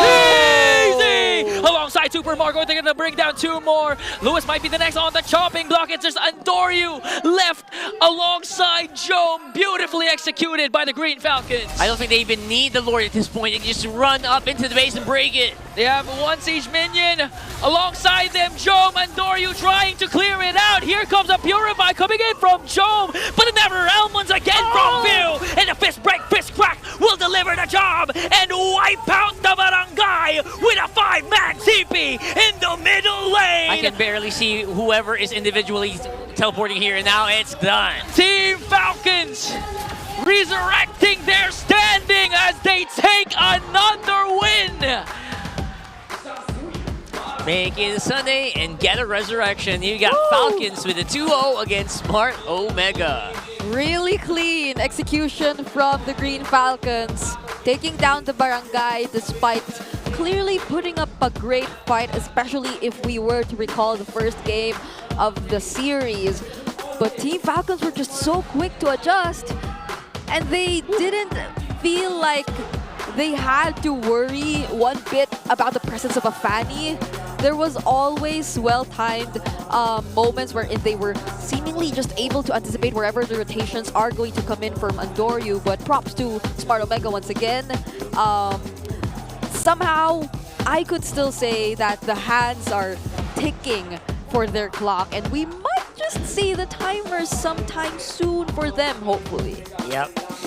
It's not quite there yet. Maybe set in the later date. Yeah. You know, you set your alarms for later date. Set your alarms. Set your clocks. Maybe we're on daylight savings. We're not sure. That doesn't apply to us. But yes, this is definitely an Omega that feels like it can fight. A week 3 similar to... But it can't really close out the game quite yet. Yeah, it's true. At least we're seeing constant improvements still for the side of Omega. They put on a great show. I mean, there were a lot of times wherein you were just literally thinking, what? How did he do that? But they were still able to pull it off. Unfortunately for them, Team Falcons soared high once again. Looks really good right now. Wonder what the Falcons are feeling and thinking right now as we have him on the stage.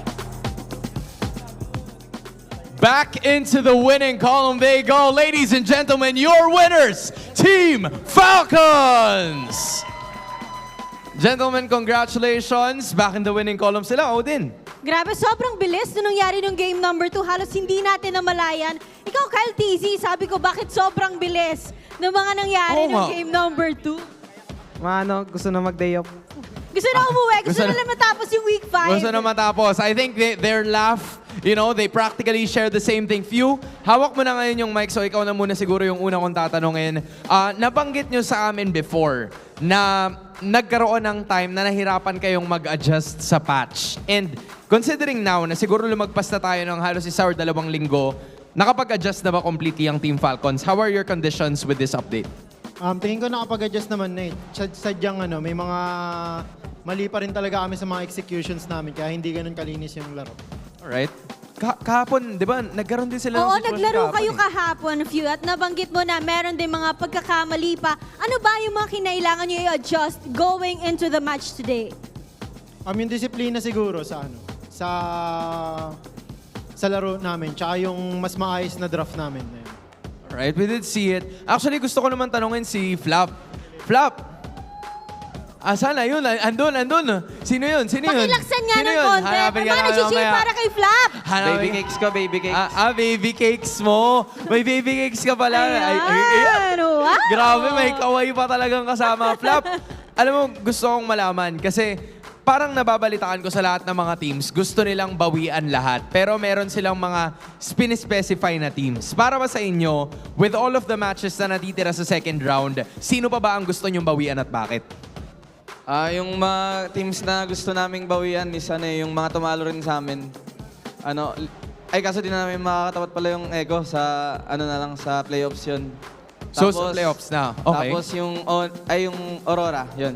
Alright, so now, set sights tayo para sa Aurora, right? Mabuti na malinaw yun. I think we're gonna toss it over to Ogwen this time, naman, right? si Ogwen na may bagong bahay. Oo nga, Ogwen! Congratulations! First Congratulations, of all, Gwen. Ayan.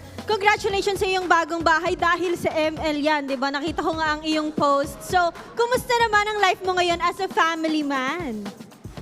Masaya, syempre, kasi yun, nakapundar ako kahit pa doon sa bahay. Dahil sa ML, yun. Sobrang saya, kasi yun talaga yung dream ko eh. Since bata ako, kasi nakikita na lang kami sa lola namin nung family namin dati. Ang galing no, nababalanse mo yung life mo sa outside of MLBB as well as yung relationship nyo as a team. O Gwen, bilang matatagal lang magkakasama dito sa scene, paano nyo nasisigurado na talagang magkakasama kayo hanggang dulo at magkakasama kayo sa mga bawat challenges na kinakaharap nyo? Tingin ko manalo matalo.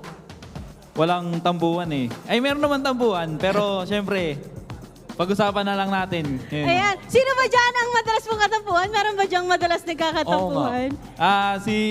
Madalas tampuhin si Flap. Tampuhin ka daw? Kayong dalawa? Hindi. Paano sila nagbabate? Oo nga, paano kayo nag-re-reconcile? Paano yun? Pag nadaan nyo na sa magandang usapan. Siguro na lang. Kiss? Bawal sabihin eh. Okay. Bawal sabihin. Bawal. Ito na naman tayo, boys. Secret lang. Ito na naman tayo. Meron ka bang masasabi sa lahat ng mga sumusuporta sa inyo? Kasi ang dami na nagpunta ng Team Falcons today and they're very happy with your win. Maraming salamat sa mga sumusuporta sa amin, pati sa mga fans din ng Omega. Tsaka sa baby ko na pumunta, kaya ako ginanahan lalo maglaro. I love you. Todo ang inspiration. You love to see it. Once again, your winners, Team Falcons! Gentlemen, you may now take your walk of victory. And with that sweep, you may now take your bow. Grabe, Odin. Iba talaga ang karisma ni Flap. Nung una pa lang, tapos ngayon may nag-i-inspire na ibang klase. May pakaway pa eh. Oo, at hindi lang yan. Minention niya rin. Nag-message pa na nakakakilig at pinakilig din naman nila ang mga fans ng Team Falcons dahil nga 2-0 sweep ang nagawa nila ngayong araw pagkatapos ng match nila kahapon. It's nothing but wins para sa Team Falcons. Ano naman kaya ang masasabi ng ating mga casters? Throwing it over to you. Come on, Flap, I just wanted to MPL today. But yes, congratulations. And a big shout out. We know what emote Flap loves to use. It might change though. It might be this time. No, he said on stage. What? I love you.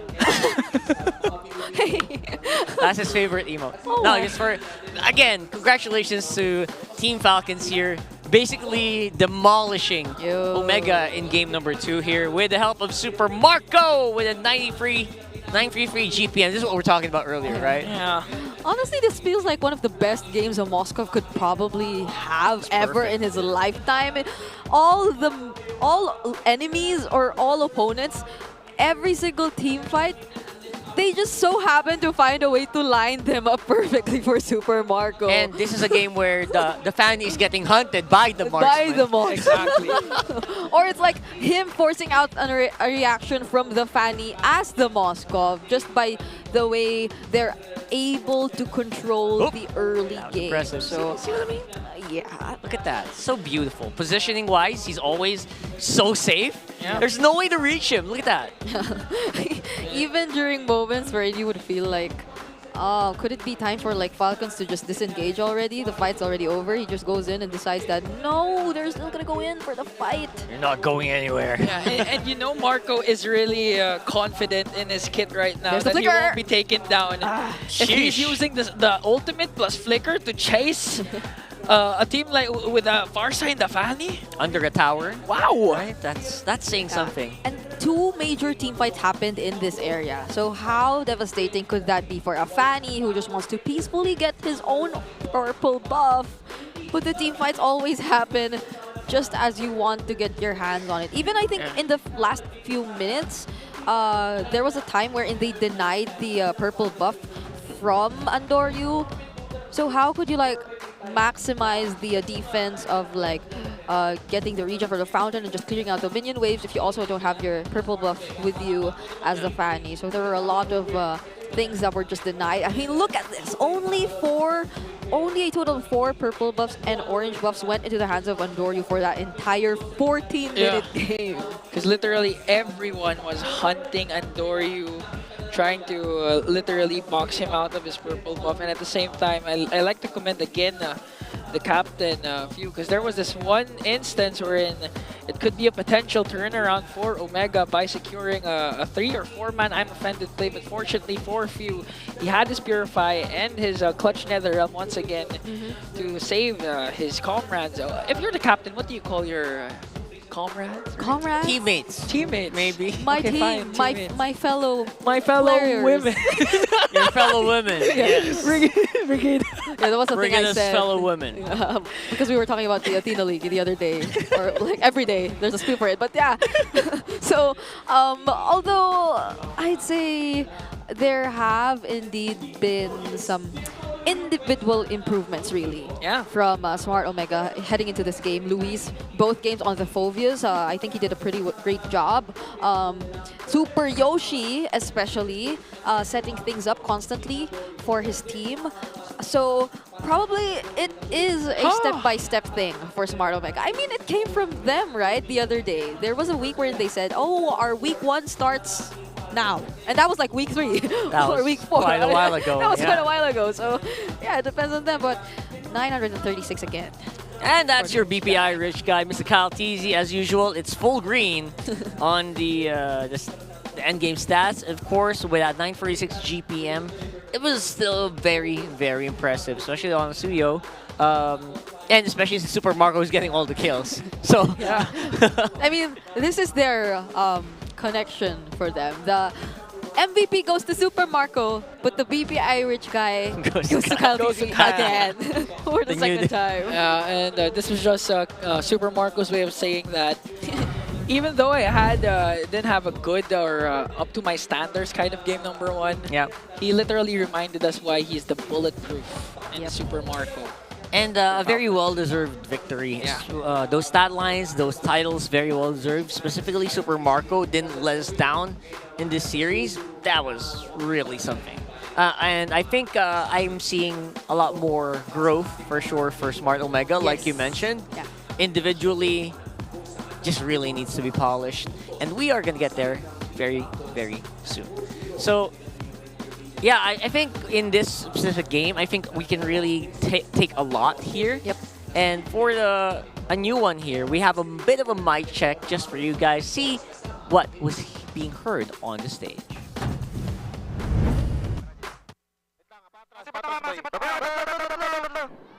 Purify, Kari. Tara. Tara, boy. Tara, boy. Kari, uli. Para sa. Nice, boy. Tapos to. Okay na. Binta tayo. Hila ko. Power lock. Humok na, boy. Hero. Power lock. And that was the Infinix mic check. You know, I actually was, my eyes were set on Super Marco. I agree. He didn't say one word. No, Nothing came out of his He mouth. didn't even open his mouth the entire time. He was just like that. And that was, by the way, the Moskov who was flickering in. But he didn't say anything. He's telepathic. It's okay. My teammates got this. It's pretty amazing. I hands down, Super Marco can really do some serious stuff. And I can't wait to see the next one. But for the next matchup we have today, it is going to be Twisted Minds versus TLPH. Woo! Now, you can already hear the hooves coming. Woo! TLPH are roaring, and they are trying to get that top 1 spot very soon. And they're very close. Yep. A chance to secure a playoff spot. Hey. Easy. It was just an overreaction, but I did not hit it. As playoff spot. Yes. A playoff spot There. is on the line. Did you already read the playoffs condition for them? Not yet, right? Not so we're yet. going to talk about that. No, we're going to We reveal it mentioned later. yesterday, but for those who are watching today, we are yet to mention it. So We're going to do it again yeah. later on. Later on. Because they didn't hit it yesterday. Not So yet. for the meantime, before we go into anything, we have a very, very special treat for you guys. We have a guest on the call right now. It is KB from Indonesia. Hello. Hey! Hello. Oh, wow. That's a nice jacket, KB. We like that. We like that. I love you. Yeah, the best team in the world. Best team in the world. Wow. Can the English broadcast hear us? I can hear you. Yes. We can hear you. We can hear you. Everything Hi, KB. good. Hello, what's good? That was such a... Oh, no, it's Bree. Oh, sorry. Yeah, it's Brigida. KB, that was such a nice series that we watched so far. It was a 2-0 sweep. Did you watch it as well, KB? Yeah, I'm watching Falcons did really well. They have a clean game, and especially for Few, I think Faramis and Few is one of a kind. Wow. Oh. Very strong words, KB. And I'm pretty sure, KB, that you're feeling great. But how about our English broadcast people out there? How are you guys feeling? Actually, we're very curious. What is the latest in MPL Indonesia? How are you guys doing there today? Or this week? Before I start to talk about MPL ID, can I ask you something about pro players? What's that? What's that? Sure, go ahead. Okay. What do you think about having girlfriend for the pro players? Is that considering the performance, or this is impactful for their performance professionally on the stage? Girlfriend? If you have your girlfriend on Yeah. It's honestly a buff. Yes. Yes, we a love buff. it. I mean, they love it. Did you see Flap? He was like, he's happy. He's It's confident. a buff. Yeah, why do you ask, KB? Because some internet, like on TikTok, comment about some players underperform because they having a girlfriend. So maybe, I asked the champion Reagan, right, the Filipino. So is that considering the performance? I don't think so. I think it's a booster, honestly. It's a booster. It's a buff. It's an inspiration, actually. And most of the pro players, especially our world champions, has their loved ones supporting them on site. Yeah, whoever commented that is just jealous. Yeah. For sure, 100%. 100% sure. I think bringing a all right. girlfriend to work as well, especially for us casters, makes us perform well as well. So I'm just really happy to see Flap TZ perform with his girlfriend watching. And surely with the upcoming tournaments, Athena, it's going to be a really, really interesting watch so far. And it seems like the two cavalries, speaking of which cavalries, we will have TLPH and TLID.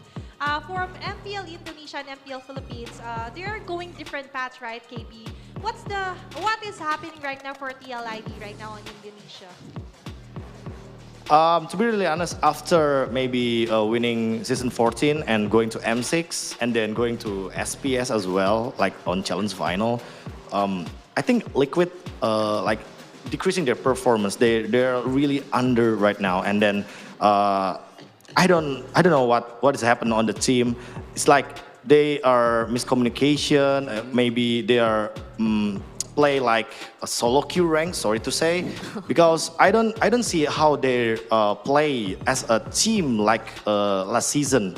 It's really different.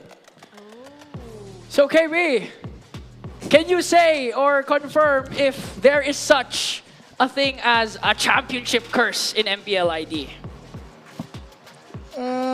Sometimes I can say yes, because yeah, maybe only Onyx that can really have very good management for the winner, right? Like they get 4-time champions titles, and then they keep on performing until they get the MSC title as well, right?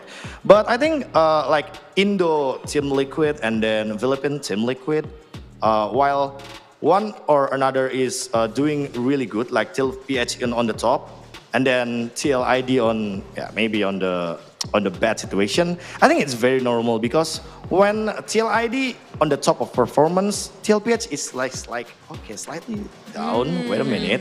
So I think the interesting thing about the ID and PH team like Onyx or TLID or TLPH is when there is a team on the top, so the other region will flop slowly. Now that you mentioned the two MPL champions, KB, there's TLID and there's Onyx Philippines. So far with TLID's performance in MPL ID, in the upcoming Snapdragon Pro Series Mobile Master, where they will meet their Filipino rivals, M6 Grand Finals against Onyx Philippines, how do you think the untouchable Aaron Shiki will fare against the gold standard Keldra. Will he have a good shot against Keldra? Oh my God! I'm afraid I'm not playing on the SPS, to be really honest. But I hope Iron Chiki will play on SPS so they can take their revenge, right? But untouchable Iron Chiki, I think it's only the storyline for the M6. After M6, you can touch Iron Chiki. Even on the solo lane, yeah. Oh no! Come on, man. I just try to be honest on here. Okay, So, okay, yeah. okay. You can see with this kind of statistics, right? It's very far. So even on MPL ID, if you guys want to know, Aaron Chiki is like top 8 gold laner. Even Shive from Navi, who Navi in the very bottom of classments, right? On the bottom of standings. Shive is on the top 5 as a gold laner, as individual. Oh wow! Oh my I goodness. love the honesty, KB. Surely a lot of the Filipino and Indonesian fans tuning in from MPLPH and ID appreciates the honesty from you, KB. And honestly speaking, I'd just like to hear out as well, how can we reach you? How can we show or watch rather the Mobile Masters? I think the Mobile Master on SPS. Again, Southeast Asia region will very strong, but don't underestimate the EMEA representative, right? Like Aurora, Turkey, quite similar with the roster, like Rosa or the jungler as well, like TNZ. I think they will be a new challenger for this competitive. All right. And how about you invite everyone who's tuned in right now in MPLPH to just watch Mobile Masters? Sorry to say, I can't speak Tagalog, but come on, guys, come to Indonesia. Try nasi goreng. Try gultik. Try everything street food on Indonesia because you can buy your ticket right now below on esl.gg/SPS Master 25 tickets. Oh, wow. Thank you so much, KB. But before we end this call and everything, do you have a special message for all of the people watching MPLPH right now? I have 2 messages. Okay. Wow. Okay, first of all, I will try my best to say Tagalog. Yeah! Really? Pilipinas. Okay. Maligayang 8 para sa Pilipinas. Wait, can you say that again? What? Maligayang 8 para sa Pilipinas. Maligayang egg? 8. Because I'm Muslim and happy Eid. Okay. That took a second. Thank you. Thank you. The second one is, for MSC EWC, please consider 1 ticket only for MPL Philippines because 1 ticket is only good for PNC. Okay. All right. Thank you so much, KB. We loved our time talking to you, and we hope that you guys have fun over MPL. English casters, you want to say anything to KB before we go? I hope to see you soon again, KB. Enjoy. Bye-bye. Thank you. Bye. Have a good time. I think the last... What are you guys doing? No, it's true. I mean, we last saw KB a year ago. It's been a while. Yes. So like, that was just my genuine thoughts. Why? For me, first things first, I like his honesty. He's very honest. He's very straightforward. M6, Aaron Chiki is now touchable. Very clean. Very clean. I love it. Oh my gosh, my hair. Okay. Oh, yeah. All right. Well, anyway, like he mentioned, SPS Mobile Masters is nearing, so it's a culmination of the Snapdragon Pro Series tournament. Yeah, it's the best teams composed of teams from Southeast Asia, Europe, MENA, Turkey, Latam, and China. Basically all around the world will gather in Jakarta, Indonesia, starting on April 7. Okay, so since we're in the Philippines, don't forget to support our representatives, Onyx Philippines and Team Falcons, as they become the champion of champions. Scan the QR code and buy your tickets now before it's too late so you can watch with everyone else out there on site. That's right. That's going to be jam-packed for sure. You know the passion, right? And we're going to be it for the meantime. I'm Rockhart, Ingan, and Brigida. See you guys after the break.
with Smart Power All 99. Hindi bitin with 10 gig data to power your games plus only Facebook or only TikTok. Load now!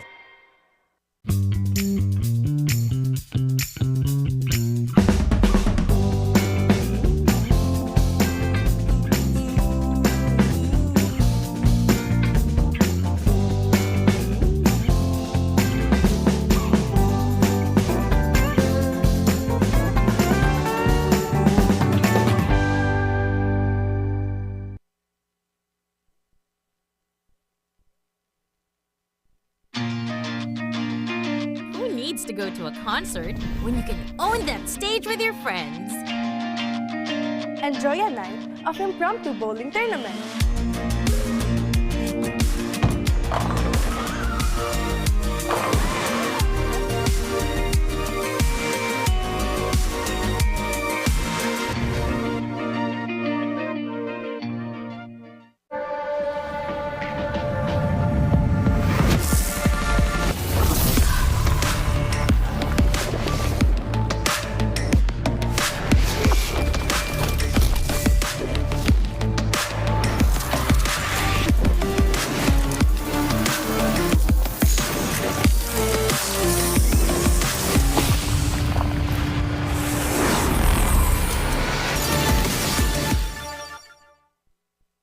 Want a skin that changes color in the middle of a game? Yep, this brand new Alpha Legend skin can do that. Watch this. Boom! How cool is that? So how do you activate this transformation? Simple, just take down 10 enemy heroes. Assists don't count though. But hey, don't worry. Even if you get 10 deaths, the base effects are still amazing. Just look at that animation. It's a first of its kind, and I hope they make more unique features like this. Maybe 10 assists for a new tank skin, right? As you all know, this skin comes with a unique golden number tag. We actually used 2 accounts to draw as soon as the skin dropped, hoping for a low number. The result? 41 seconds after release, we got the number 892. On the second account, it's 1,132 after 48 seconds. So in a span of 7 seconds, 240 skins were sold in a snap. Man, we've got some hardcore players out there. So how much did it cost? It's a staggering 9,500 diamonds on each account, which is 100 draws. But don't panic. If you're an alpha main, I got you. We only spent that much because we were rushing. If you're on a budget, here's a list of events to get it cheaper. Free weekend bonuses. Get 2 free draws just by playing games. Daily recharge event. Get 3 tokens if you recharge daily. Mega Draw Bundle. Buy discounted tokens for as low as 10 diamonds. Plus a chance to join the lottery every day. Promo Carnival. This lets you collect and use promo diamonds on Alpha's event. You can start using it on March 26th. Draw rewards. Yeah, we didn't claim any during our draws. That's why it costs too much. Daily discounts. You get to draw for 50% off every day. And lastly, we have the recharge events. Phase 1 is happening March 29, while Phase 2 is on April 5. To keep it simple, here's a quick guide to get the skin for cheap. Simple, right? Top up early to get the tokens from the daily recharge and mega draw events. Then on March 29, you have to recharge 1,000 to unlock this task that gives 500 promo diamonds. Don't forget to claim as many free tickets as you can from the events. And remember to use daily discounted draws. It's an important part of the strategy to lower its price. Stick to this plan and you'll be close to unlocking Alpha's Legend skin for cheap. So are you ready to grab this skin? And hey, who got skin number 1? Let me know in the comments. Stay safe and thank you for watching.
ka ba?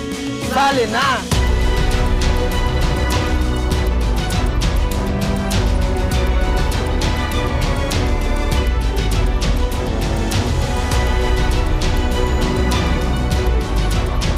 Kita Kids. Kita Kids. Kita Kids. Kita Kids. Sa MCC. Season 2.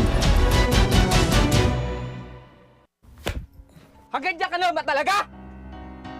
Yung ML mo na yan, malilintikan ka! There is no coincidence in this world.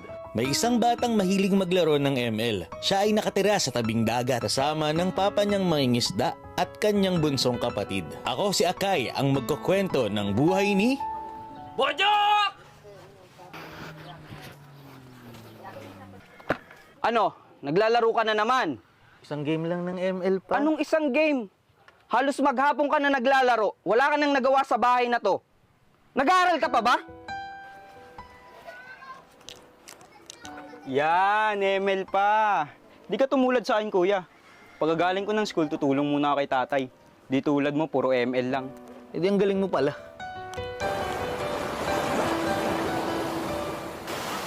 Wala bang uli pa? Wala masyado, anak eh. Mangingi sana ako sa'yo ng pang-project ko sa school eh. Ako din pala. May project din ako. Ikaw, Bojo? May project? O pang-ML mo lang? Pa naman. Papambili mo lang ng skin eh. Tigilan mo nga ako. Oh, bunso. Salamat pa. Isang araw, win streak na sana si Bojok, pero... Kaya yan, kaya yan. Lagi panalo pa to. Tapos na yan. Nice one! Tore! Nice! Hagad ka na ba talaga? Yung ML mo na yan, malilintikan ka! Ano naman? Alam naman dito ako magaling. Ano mararating mo dyan? Nakikita mo yung kapatid mo, nag-aaral, nagsusumikap para meron tayo sa buhay.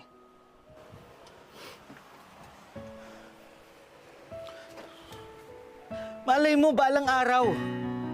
Makatulong din tong skills ko sa akin. Abay, mawawala na lang ata ako sa mundong ito. Wala ka pang nararating.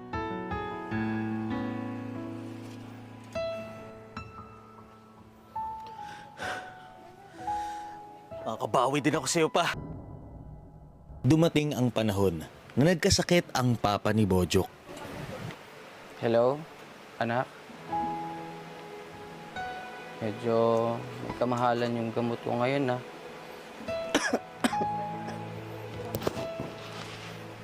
Makakabisita ka ba?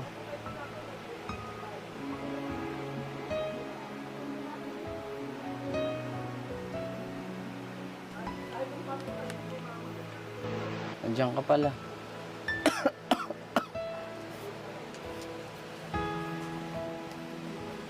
Pasensya na pa. Galing kasi ako sa event. Dumiretso lang ako dito kaya medyo natagalan. Ganun ba? Ilang beses ko na rin tinatawagan ng kapatid mo. Pero...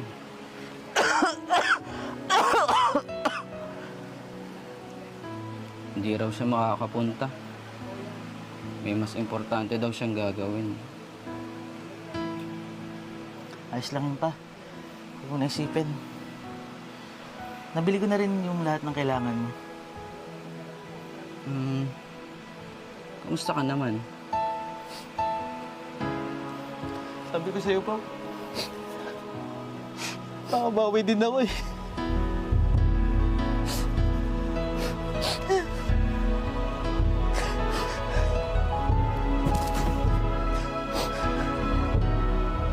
Pasensya ka na, anak, ha? Sa mga nagawa ko noon. Sa mga nasabi ko. Tuwarin mo ako. Okay lang yun pa.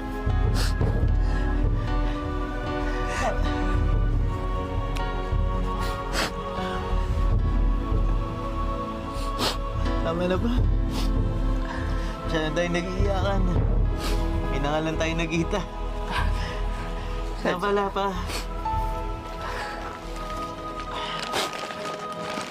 Dito na rin lahat ng kailangan mo. Inom ka na ng gamot. Inom ka na ng gamot. Kuha lang kita tubig, ha? Saka lang. Nga pala. Saan mo nakuha pinambili mo nito? Dahil sa hilig ni Bojok sa paglalaro ng ML, naisipan niyang palaguin ito at magsimulang maging content creator kasabay ng pag-aaral niya. Lingid sa kaalaman ng kanyang papa na sa tuwing madaling araw nag-aaral si Bojok. Kasabay nito, ang pagsusumikap din niyang maging isang content creator. Unti-unting nakilala si Bojok at nagkaroon ng oportunidad na ipagpatuloy ang pagiging content creator. Sa ML, pa. Kung nag-enjoy ka sa videong ito, iboto nyo na ang team ko, ang team Haha Halo Halo. Kasama ko dito si Lux, Cambs, Nika at Jayat. MOBB win big sa Taginit.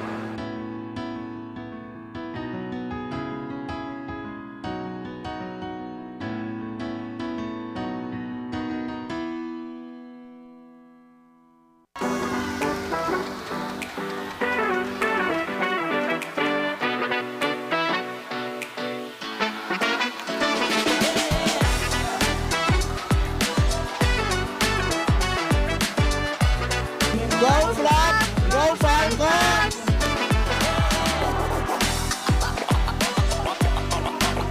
Good luck, RBC! Good luck, TLPH! Let's go!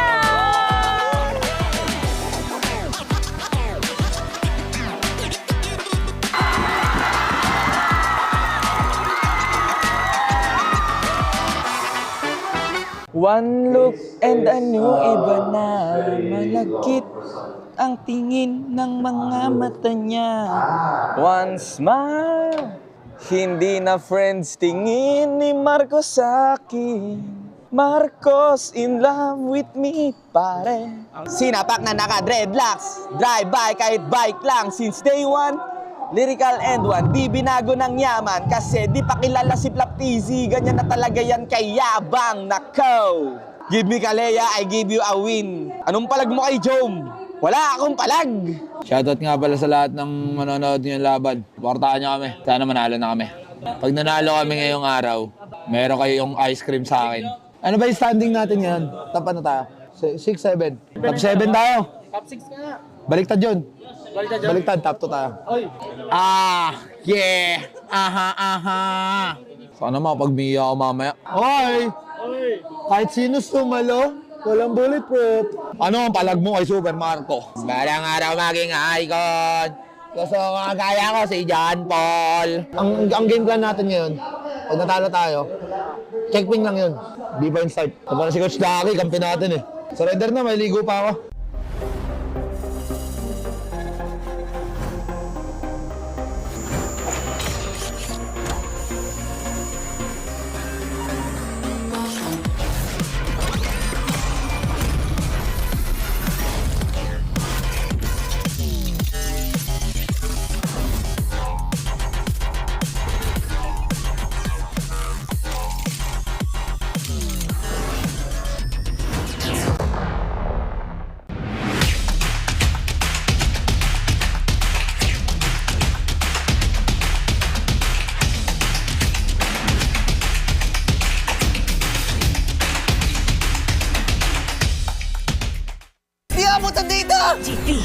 GG bro!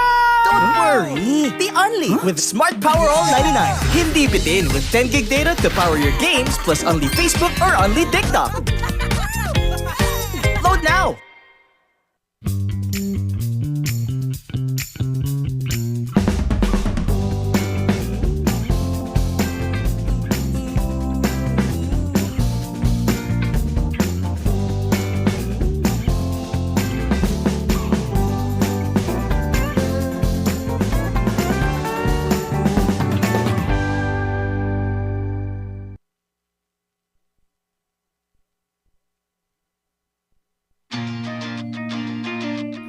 To go to a concert when you can own that stage with your friends. Enjoy a night of impromptu bowling tournament.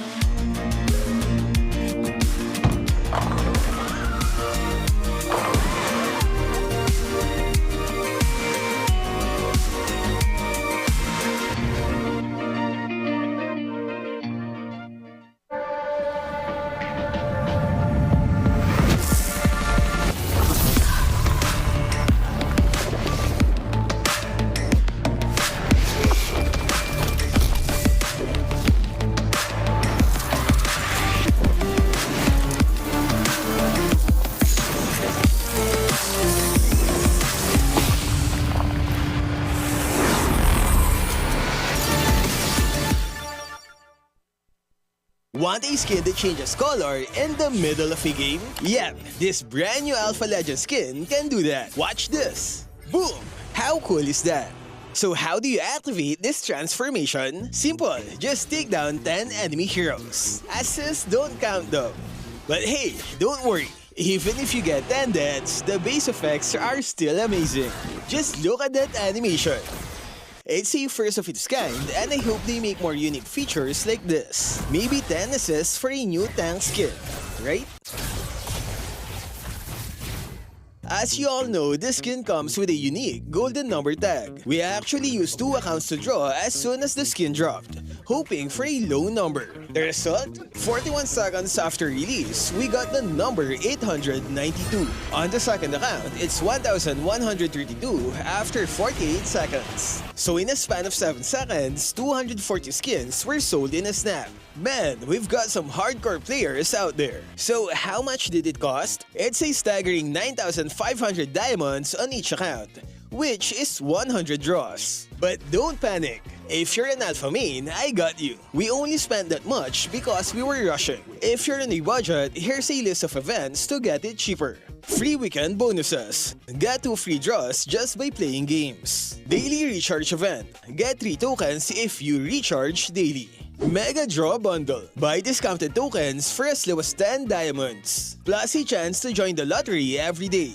Promo Carnival. This lets you collect and use promo diamonds on Alpha's event. You can start using it on March 26th. Draw rewards. Yeah, we didn't claim any during our draws. That's why it costs too much. Daily discounts. You get to draw for 50% off every day. And lastly, we have the recharge events. Phase 1 is happening March 29, while Phase 2 is on April 5. To keep it simple, here's a quick guide to get the skin for cheap. Simple, right? Top up early to get the tokens from the daily recharge and mega draw events. Then on March 29, you have to recharge 1,000 to unlock this task that gives 500 promo diamonds. Don't forget to claim as many free tickets as you can from the events. And remember to use daily discounted draws. It's an important part of the strategy to lower its price. Stick to this plan and you'll be close to unlocking Alpha's Legend skin for cheap. So are you ready to grab this skin? And hey, who got skin number 1? Let me know in the comments. Stay safe and thank you for watching.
Malakas ka ba? Sali na!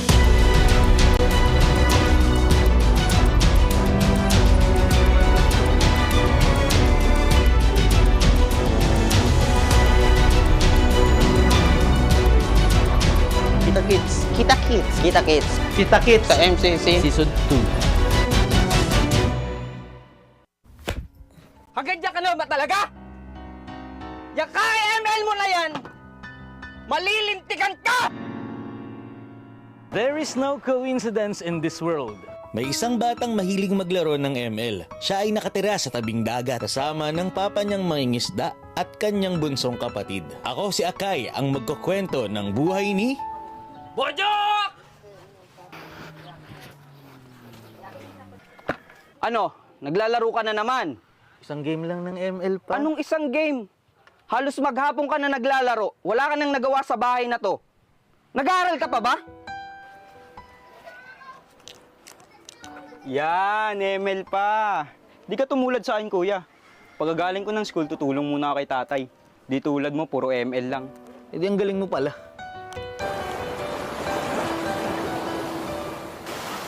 Wala bang huli pa? Wala masyado, anak eh. Mangingi sana ako sa'yo ng pang-project ko sa school eh. Ako din pala. May project din ako. Ikaw, Bojo? May project? Ay, pang-ML mo lang. Ba naman? Papambili mo lang ng skin eh. Pigilan mo nga ako. Oh, bunso. Salamat pa. Isang araw, win streak na sana si Bojok, pero... Kaya yan. Lagi panalo pa to. Tapos na yan. Nice one! Tore! Nice! Hagadya ka na ba talaga? Yung ka-ML mo na yan, malilintikan ka! Ano naman? Alam naman dito ako magaling! Anong mararating mo dyan? Nakikita mo yung kapatid mo, nag-aaral, nagsusumikap para meron tayo sa buhay.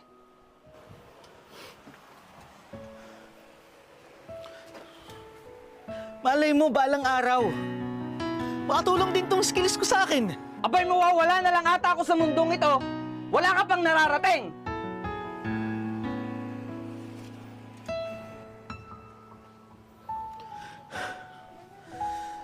Makakabawi din ako sa'yo pa. Dumating ang panahon na nagkasakit ang papa ni Bojok. Hello, anak? Medyo may kamahalan yung gamot ko ngayon, na.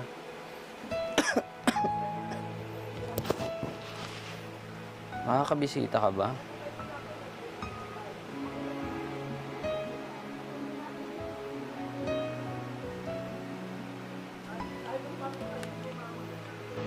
Andiyan ka pala.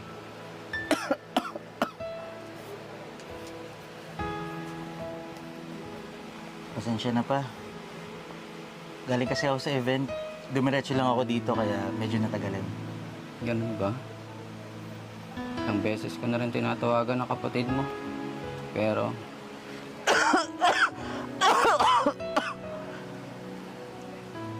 hindi raw siya makakapunta. May mas importante daw siyang gagawin. Ayos lang yun pa. Huwag mo naisipin. Nabili ko na rin yung lahat ng kailangan mo. Kamusta ka naman? Sabi ko sa'yo pa, makabawi din ako eh.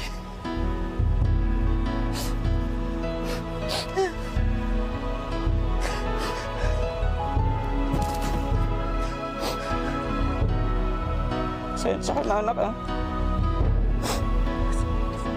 Sa mga nagawa ko noon, sa mga nasabi ko, tuwarin mo ako. Okay lang yun pa.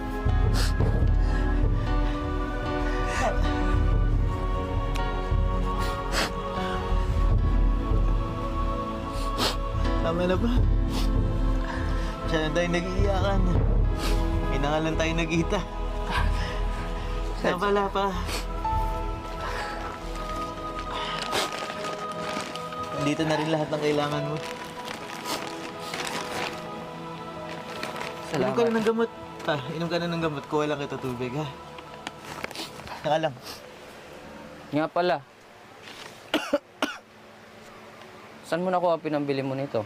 Dahil sa hilig ni Bojok sa paglalaro ng ML, naisipan niyang palaguin ito at magsimulang maging content creator kasabay ng pag-aaral niya. Lingid sa kaalaman ng kanyang papa na sa tuwing madaling araw nag-aaral si Bojok. Kasabay nito, ang pagsusumikap din niyang maging isang content creator. Unti-unting nakilala si Bojok at nagkaroon ng oportunidad na ipagpatuloy ang pagiging content creator. Sa ML, pa. Kung nag-enjoy ka sa videong ito, iboto nyo na ang team ko, ang team Haha Halo Halo. Kasama ko dito si Lux, Cambs, Nika at Jayat. MOBB win big sa Taginit.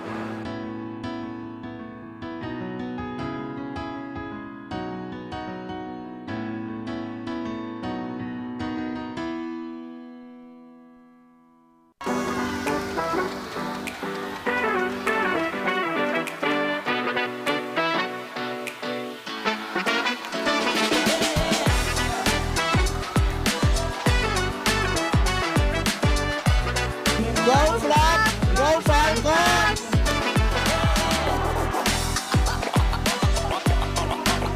Good luck, RPC! Good luck, TLPH! Let's go!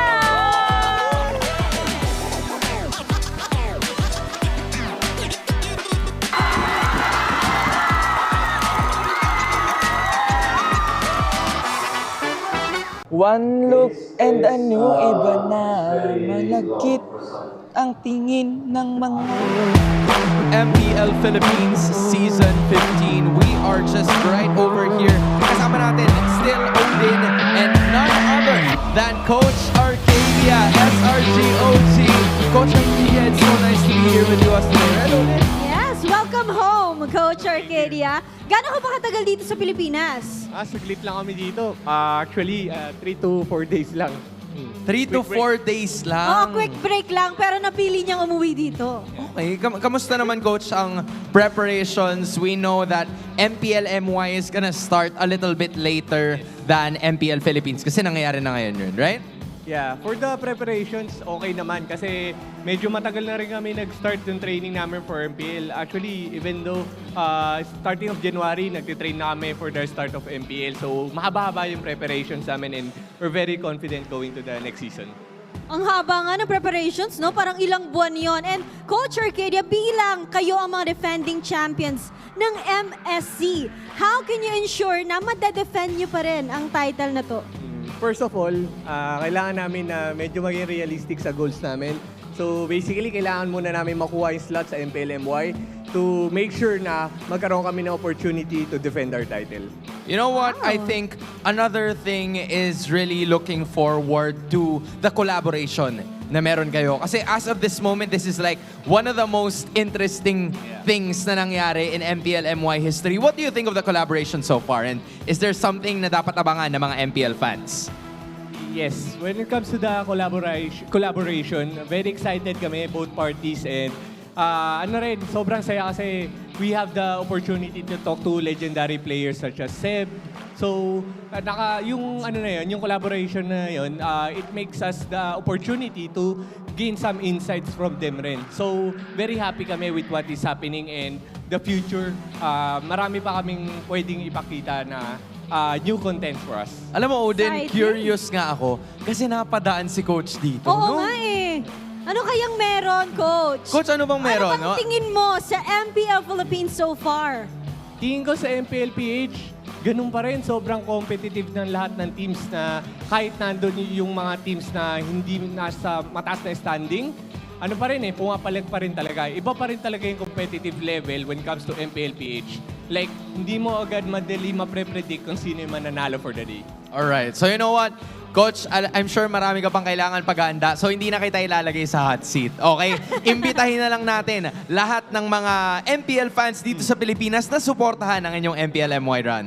Okay, sa lahat ng sumusuporta sa amin and also to all MPLPH fans, I hope na masuportahan nyo rin kami sa darating na MPL MY sa April 19. Medyo late mag-start yung tournament namin pero I hope na masuportahan nyo kami dito. Thank you. Coach Arcadia, it's so nice to have you here with us again. I'm sure na may enjoy mo yung laban na maya-maya. So we're gonna keep you rested at your seat dahil pupunta muna kami dun sa kabila. Alright? Thank you so much. Thank you so much, Coach Coach. Arcadia. Maraming salamat po. Odin, I guess we're gonna be going over to this side because now you see the ladies right over our screen. This is Team Liquid Aqua. It's so nice to have you here, girls. Welcome. Please introduce yourselves para sa lahat ng ating mga manonood. Hi po, ako si Rami Siam, jungler ng Team Liquid Aqua. Ako po si Kla, gold laner ng Team Liquid Aqua. Ako po si Daiki, XP laner ng Team Liquid Aqua. Ako po si Soju, rover po ng Team Liquid Aqua. Daishi po, mid laner ng PL. It's nice to have you here, girls, wearing that beautiful jersey. Feeling ko nung last time na nakita tayo, iba pa yung mga teams nyo. And kumusta kayo, especially that kahapon may match kayo at nanalo kayo doon sa Athena League. Kumusta kayo after that match? Para sa amin po, we feel good kasi yung nakalaban namin is yung Smart Omega Empress and we feel honored na we were able to fight with them and get a 2-0. Yeah, and that's, no question kasi those are the MWI champions after all. And I'm sure na yun din talaga yung gusto nyong patunguhan at the end of it all. Ramisi, gusto kong malaman, gaano ba ka-importante na na-establish na yung Athena League? Because it's been here for the first time, right? How important is it for female gamers like you? Para sa amin players po kasi iba't ibang reasons bakit it's very important na manalo kami sa MWI. But I'll just, speak ko na lang para sa amin lahat na it's our dream talaga po and goals. Ano naman mensahe nyo para sa mga female players na gusto maging pro players like you? Pasa ko po yung mic sa captain namin kasi... Ayan, captain! Ikaw na captain! Maganda. Oo, Maganda. ikaw dapat ang magbigay ng mensahe at tips para sa mga babae. Correct. Pwede mong paulit ng tanong. Ano yung mensahe what's your or message? tips? Keep grinding lang po, grinding. Tas wag kong tumigil sa mangarap. Tas ano niya din po. Wait lang. Sige, may Wait lang, tatanungin may na lang ako na kasama iba. tayo eh. Oo. Coach Joy Boy, former MPL player ito. Ano bang advice mo para sa lahat ng mga nasa Athena League and everybody's looking forward na makaangat talaga in the female MLBB pro scene? Siguro, about dun sa commitment sa mga practices kasi more on sa female is lacking sa practices kaya hindi parang hindi nagiging super competitive yung female dito, yung female tournaments dito sa sa Pilipinas kaya mas maging masipag lang palagi tapos lagi lang lagi magigil sa game na parang hindi kayo pwede mag-settle sa kung ano lang yung current situation ng team nyo dapat. I love it. I love the idea. Joy Boy, Coach Joy Boy, maraming salamat. And Team Liquid Aqua, it's so nice to have you girls here. Hopefully, we get to enjoy the rest of the matchups. Darating na ang laban between Team Liquid Philippines kontra sa Twisted Minds sa pagbabalik ng MPL Philippines.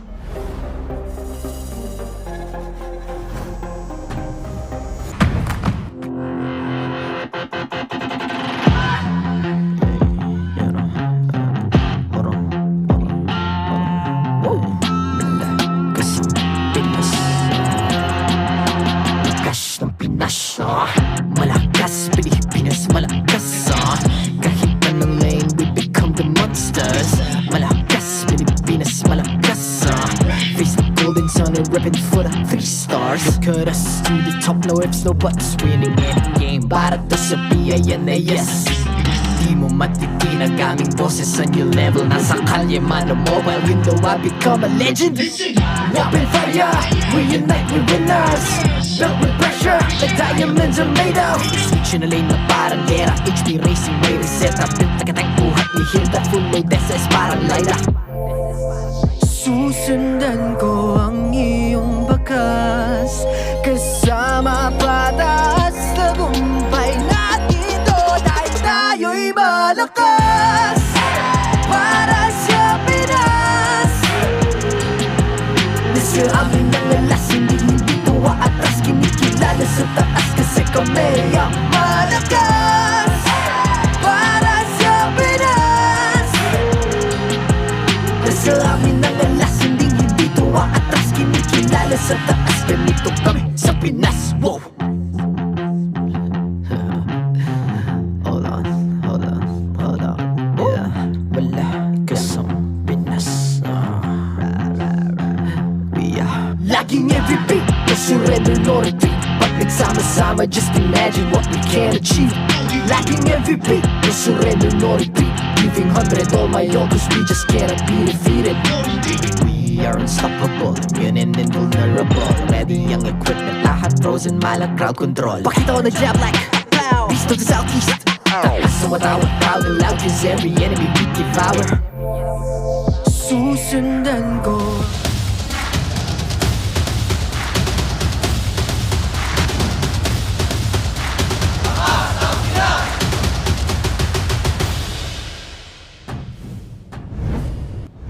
What's up, homies? It's Uncle Rocky right here with Ingan and Brigida, bringing you MPL Philippines Season 15. Yeah. Wow.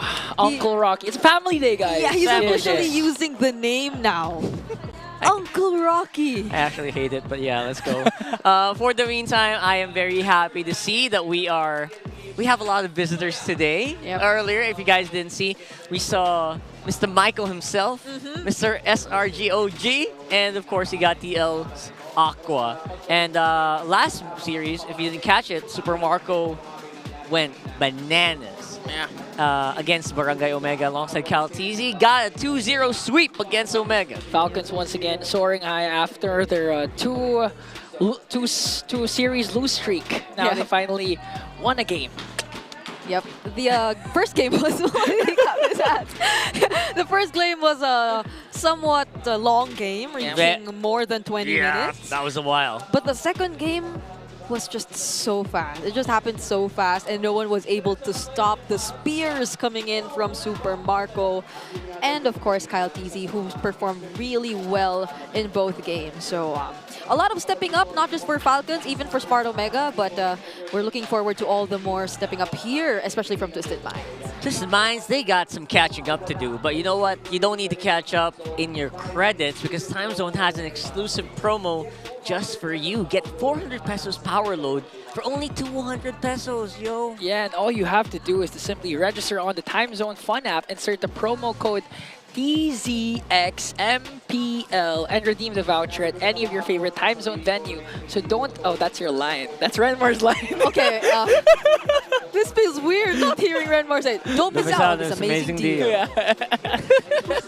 No, they changed it up a little bit. Oh, because now she's going to start it off. Okay, I got a line now.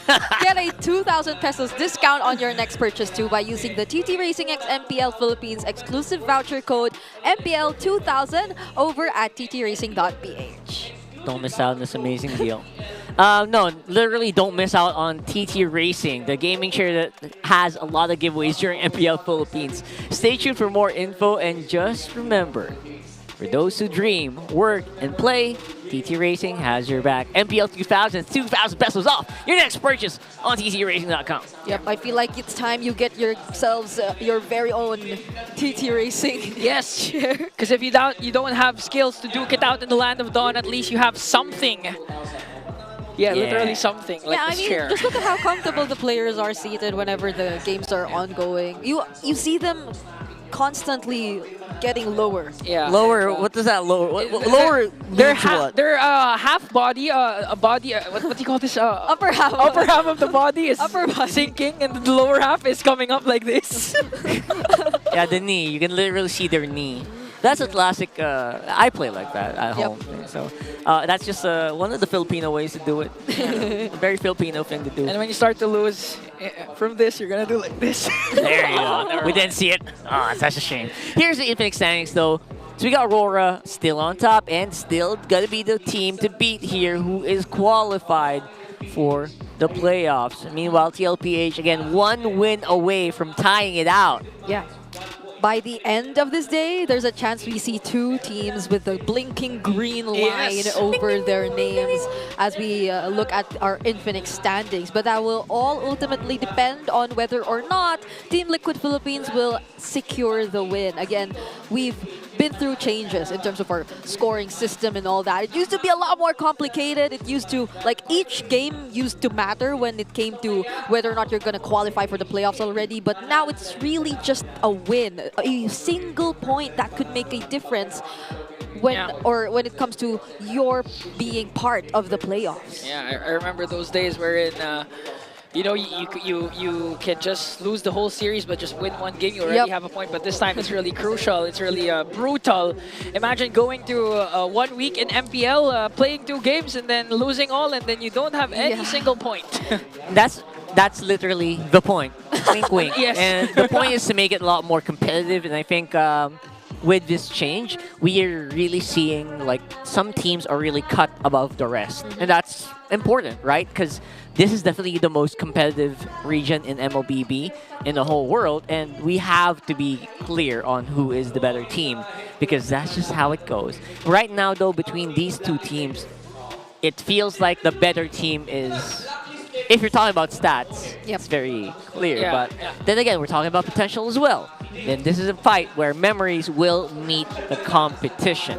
So that's saying something. That's pretty heavy. And you're talking about how important TLPH's matches are against Twisted right now in terms of playoffs condition. That's one thing, right? Yep. And another thing is, how are the reunion of former teammates going to go now on round 2?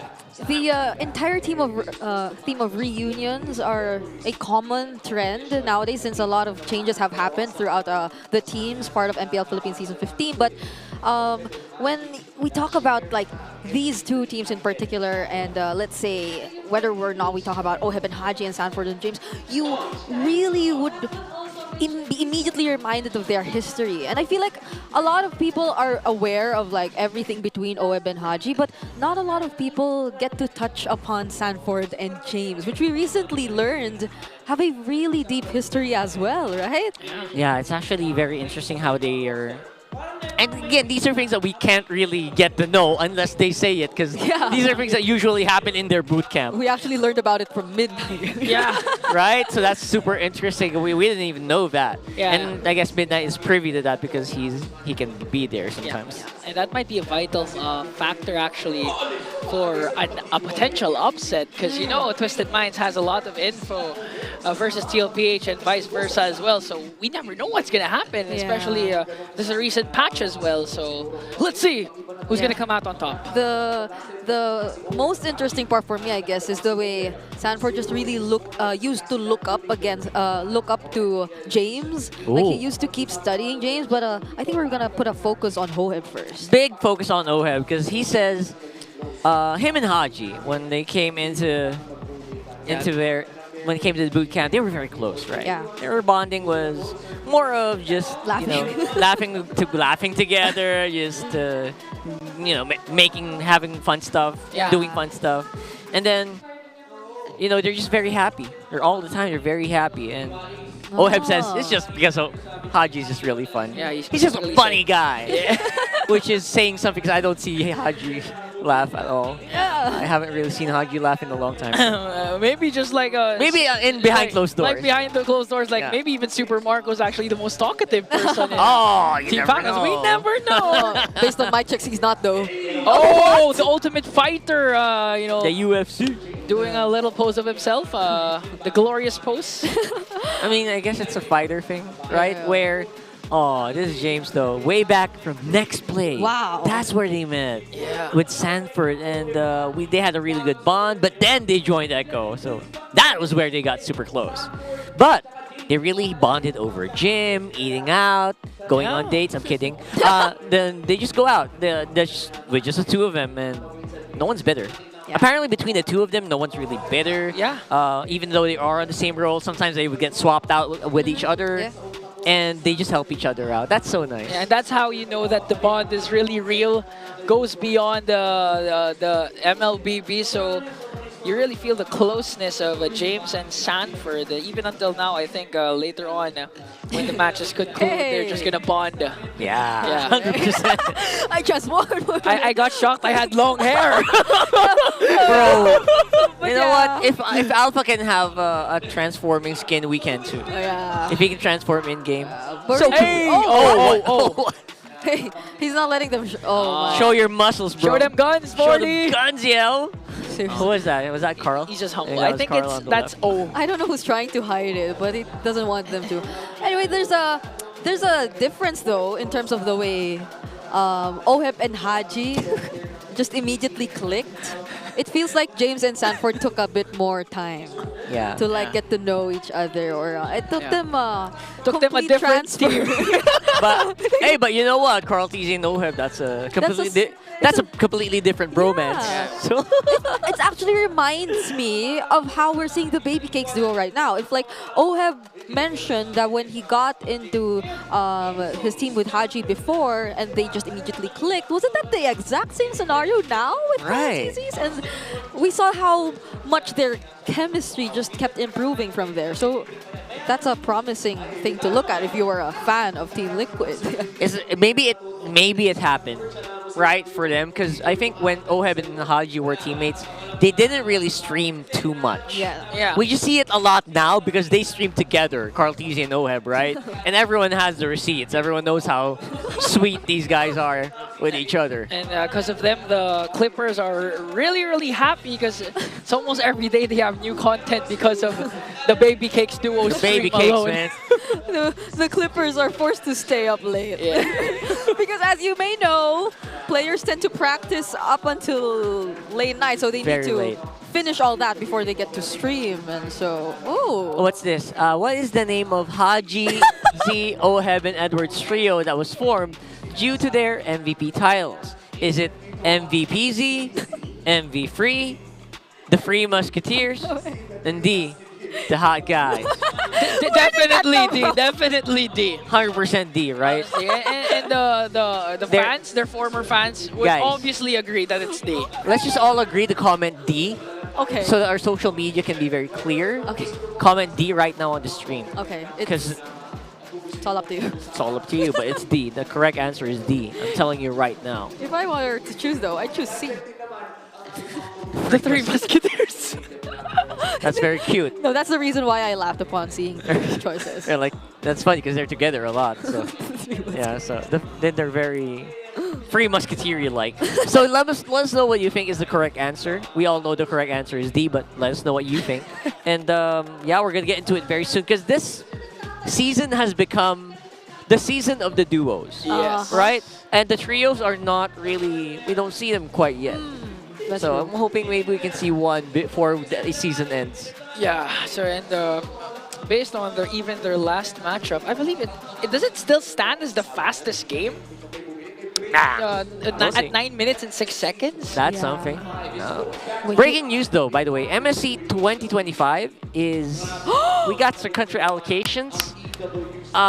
Japan is back with wild cards with Vietnam. Okay. And 2 slots for the defending champion Malaysia. And 2 slots for the Philippines and Indonesia. All right, there you go. So here are the slot allocations. So honestly, MSC is gonna be wild. It's gonna be crazy. And yeah, we got wild cards happening very soon. That's gonna be very fun to watch, for sure. But yeah, this is essentially one of the biggest news we had today. I feel like a lot of people will be paying attention to as early as the wild card. I mean, the return of Japan. Japan again. And Vietnam. So That's amazing. I can already imagine. When is MSC? When is the exact date? Yeah, there are no exact It's gonna be a dates. while. It's July to August. Just keep your social media open so that you are updated because they haven't announced when the actual dates are gonna be. But we really hope that you will follow their journeys as well, and maybe as early as now, start to check on who's possibly representing the other countries. Yeah. Do your research as early as now. That's why you better watch out. Yeah, better watch out. I mean, look at the competition here in the Philippines. It's so intense. We can't say for sure who's going to represent us or not. Yeah. So, yeah, we got to watch out for all the other regions too. Definitely. It's gonna be really fun. Having more countries and also just means more diversity in the kind of people that you can actually play with. And maybe there's gonna be a breakout country. You never know. Yeah, and with different countries entails different strategies, metas. So the wild card literally is gonna be wild with a lot of wild picks that could potentially happen during this MSC 2025. Yep. We're gonna throw it on to our walk-ins in a few moments. Let's let that news sink in, and let's get back into the mode. Because right now the teams are walking into the stage. To oversee and uphold the tournament's integrity, guiding us through this match are our marshals, Joshua, Chico, David, and Seth. A twisted tale as old as time when former teammates turned to epic rivals. It's the Minds against the Cavalry. Here are Twisted Minds and Team Liquid Philippines. On the EXP, you have the Ultimate Fighter, James, and the Apex Predator, Sanford. On Jungle, you have MP the King and the Young Goat, Carl Teasy. On mid, you have the KDA Machine, Hajizi, and the Hamster Mage, Sanji. For the roam position, you have the Magician, Escalera, and Daddy JP. And on gold, it is still gonna be Outplayed and the Filipino Sniper, Oheb. And your coaches, Coach RC and Coach Bonchan. It is now time para sa mga dating magkakampi na magkita ulit. Hachi, Oheb, step forward.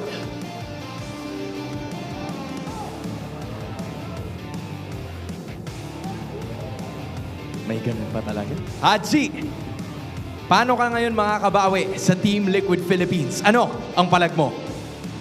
Wala akong palag kay Oheb, maraming pera yan. Oheb, paano mo masisiguro na hindi makakabawi itong si Haji at ang Twisted Minds? Ano naman ang palag mo? Wala, may digi buff kami. Kita naman kahapon eh. Digi buff kontra sa kung sino man na may palag. Gentlemen, you may now do your fist bump. Players, go ahead and do your fist bumps as well. Minds, Cavalry, magingay tayong lahat para sa darating na laban na to because it's Twisted Minds against Team Liquid Philippines. Casters, balik sa inyo. That was one of the most intense face-offs I've ever seen. That is between two brothers, obviously with Twisted Minds for Haji. It does feel like it might be an uphill battle for the Twisted. And now back in the lineup, it's Outplayed this time, slotted in compared to the last time we saw this team. It was Jamal, the cousin of Haji. And we all know that these five young men have the tendencies to really extend the game and at the same time have those potential comebacks. But just like what we witnessed with Omega, it's really going to be a matter of how to close out the games that you crawled back your way back in the game. Yep. And for Team Liquid Philippines, I believe a lot of people are already aware of just how well they're topping the charts currently. All statistics, their newly formed Express alongside Oheb is just taking the stage by storm, still remaining at the top spots of our current standings. You definitely have to watch out for them right now, especially I feel like their aggression and dominance has been one that's distributed well from the early to the late game. They have a lot of potential to snowball in the early game, but just the same, if you slightly get an advantage against them, they can find openings to turn things around. And I feel like this spider graph reflects pretty much most of it. Yeah, speaking of distribution, it does show that TLPH still has a huge dominance, especially in game win rate, Lord Control Turtle, and tower taking. But Twisted Minds can actually try to keep up with First Blood and kill participation, so that might be a sign that there could be an avenue here where Twisted Minds can just win this with just straight up team fighting. Yeah, straight up bring back the Ube formula of Coach Bonchan. As bring we know, it back. One of the times that they were actually successful in winning a series was the Alice-Angela pairing of Escalera and the MP the King. We might witness this be brought back again against TLPH, but knowing TLPH, they're just literally gonna snowball up against that kind of composition, especially if Oheb managed to get his Harith. Yep, it's really gonna matter on what kind of approach Twisted Minds wants to proceed with heading into the series. It is precisely because of that constant attempt to do this entire Alice sustain kind of lineup that Escalera has actually snatched the top spot in terms of average heal to allies and average total heal. But if we wanted to look at this as one of Twisted Mind's potential strong points, you would have to immediately look at who's next, because JP actually follows Escalera in terms of those standings. So not far behind, there's a similarity too that you can expect from Team Liquid Philippines. And speaking of Team Liquid Philippines, of course, their win condition is right there. They have to win the match today, and they will be able to secure a playoff spot. So there are no 2-1s, no 2-0s, just straight up win it out, and they're good to go. Yeah, and this close, literally this close. One more match away from joining Aurora as the only two teams who have finally qualified for the playoffs coming into week number 5. And I think TLPH, again, I'm sorry, I'm going to use this word, is gigil to secure that playoff spot for sure. But you're true. And I think Twisted Minds should be equally as gigil, since this is going to matter a lot for them and their maximum potential or potential maximum points by the end of the series if they fail to actually win this. And you wouldn't want it to reach a point wherein the chances of you actually getting into playoffs would really shrink, because by the end of the series, if Twisted Minds fail to actually secure the win, they'll be locked in at 6 points maximum. 6 points max. Yeah, that's not right. That's not very easy, not right? Because 8 is like where you kind of are safe. That's if you win non-stop, right? Which is very difficult. But here are your Infinix keys to victory for these two teams. Yeah, if you recall, these two players standing in front of each other earlier couldn't help laugh just by seeing each other's faces. That just goes to show how close they are. But for Twisted Minds, led by James, it's important that they disrupt the food chain, deny the apex predator of doing Sanford things, really making control or ensuring control all over the map. But just the same, Sanford needs to starve their fighters, and their ultimate fighter, specifically James, by winning the XP lane matchup, would allow for a lot more room for them to operate and actually do the cavalry, the express type of playstyle once more. But they both need to actually break their limits, since this is a matchup that really matters for both of them. A playoffs condition for one, and a maximum points that's on the line for the other. That's right. I know Lewis actually played the Phobias a while ago. It did go out well for Team Barangay Omega. But for Twisted Minds, we all know the ultimate fighter excels whenever he has this hero. So that could be a something to watch out if you're TLPH up against Twisted Minds. And not to mention, one of the few, literally few junglers, I think one of the two junglers who only use the Hanzo is right here, right now, MP the King. Honestly, they have so much in terms of hero pool. Hadri is actually #1 in terms of unique heroes used, so I feel like banning out the mid laners won't really affect them as much.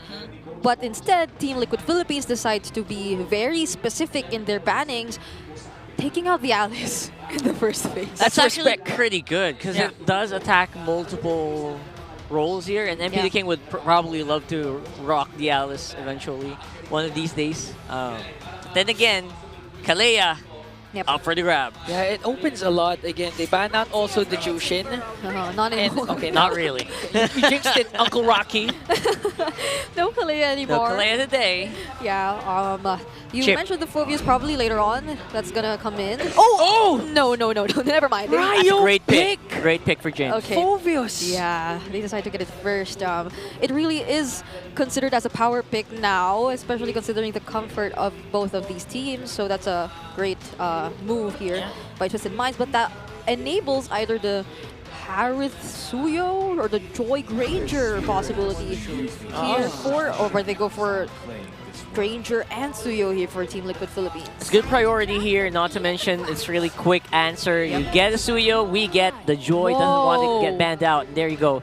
Very expected drafts here coming so far. Yeah. That's the reason why if you have these kinds of respect bans like the Alice, it opens up a lot, and it's actually a good trade for both of these teams. Yeah. But now, you can even chip here if you wanted to, if you're TL. Honestly, I thought Louis was also open. It was that would have been so impossible, funny, right? But that, no. Chip it. Chip is a great one. Chip it. Come on. Chip it. Chip it real good. So far it's going all according to plan for Twisted Minds. It's usually really the sustain lineup with AoE damage dealer, so that's Harris still there. It's a great adjustment too, since the Hanzo really hasn't been working for them so far. So I think they're going with a pretty standard approach for now. No unique picks just yet coming in from Twisted Minds, not unless in the latter portions we do see that come in. But Team Liquid Philippines, Sanji decides to pick up the Sicilian here for their third pick. So It's pretty good. I know it's really tempting to maybe chip in this scenario, Yeah. right? But yeah, you also don't want to get banned out if you're this kind of fighter. And you want to fight from a distance, especially from the Joy, from the Harif. So Cecilia's good overall. Oh my, they seem to be targeting Escalera now. And majority of the sustain support heroes that he usually goes for as their roamer. So, all right, taking out the Jawhead to JP so far. He does have the chip still available for him. Yeah. There's also the Gatot too. A Hylos as well. So many options, honestly, right? Yeah. One take out the next XP. Lucas is still available. It still breaks my heart that only Demon Kite probably uses Lucas jungle. What if? Right? Because Renmar is a non-believer. Renmar, Leo. I wish we had more Almost Lucas jungle. everyone's. Speaking of Lucas, yeah. Almost everyone's turned into a non-believer for now. All right, they take out the Hilda, which is actually Twisted Mind's most picked hero, although James did reveal that they will be going for a Phobia, so the flex factor is somewhat gone for them. Escalera will probably be forced to pick up something else for their roam for now. Maybe a Cho. Right? But they take out, that's a good ban on the Hylos. So now you're left with a Gatot. Yeah. If you want to go for Initiate, the Cho. The Badang still there too. Oh yeah, the Badang. There was a time where they also picked up the Guinevere actually. But yeah, there's a Gatot Kacha. As I think they lost mentioned. that game, didn't they? Yeah, they did. They lost that game. Single so. game. So that's Alright. the Gatot already picked up by JP. Now Twisted Minds, you have to already pick up a hero for Escalera. There's a Badang as we've mentioned. That was TL before, right? This is Twisted Minds this time. It is 0% win rate. That's correct. With that Guinevere. Okay. I wish you luck. I mean, it's just been a single game. So maybe this could be their redemption game. No, I've seen people play rat games. It's not really good. But yes.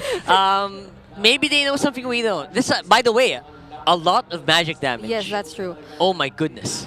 And there will be such a huge responsibility on James right now as the only person that could be assigned to zone or tank majority of the damage from Team Liquid Philippines, who so far, at least for Twisted Minds, haven't really went for a dive comp, depending on their XP lane though, since there are a lot of XP laners still out there that could potentially be happy diving in, and that really completes the idea that we're trying to suggest for Team Liquid Philippines, because you have two reliable front heroes who could just constantly be on the lookout for the damage dealers or for the key targets against Twisted Minds. So if Twisted Minds does reach a point wherein they find themselves somewhat behind Team Liquid Philippines, you could already expect full-out aggression from the Express and no holding back, because there's no one there to stop them. Yeah, the Express is going to have a fun time, especially if you go and find these really niche picks using that Badang.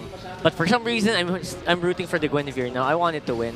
I wanted to just get one win, you know? Just get it on the board. I mean, the Selena mid already won, so I hope the Guinevere also wins this time. But TLPH lineup very kind of similar to what Team Falcons actually put off a while earlier. The Badang Gatot combination again. To be fair though, if Escalera does get to land the spatial migration onto key targets early on, he will have enough follow-up damage just by the early game Farsa from Hajizi. So they need to be really careful about their choice of targets here, since, as you may know, they probably have limited resources to sustain a prolonged fight, unlike other kinds of lineups we've seen. We're gonna have to be really, really creative here, and let's see if that's gonna happen here for game number 1 of Twisted Minds versus TLPH. And quite early on, I already expect some really spicy hits here from the Guinevere. It's the only way to make sense, right? The only reason you get it is if you use it early on and get these knockups with the Violet Requiem. The thing is, so far, JP is making sure that Escalera is always within sight. Non-lure now, though! There's the catch onto Oheb, but still not enough damage to bring him down. All right.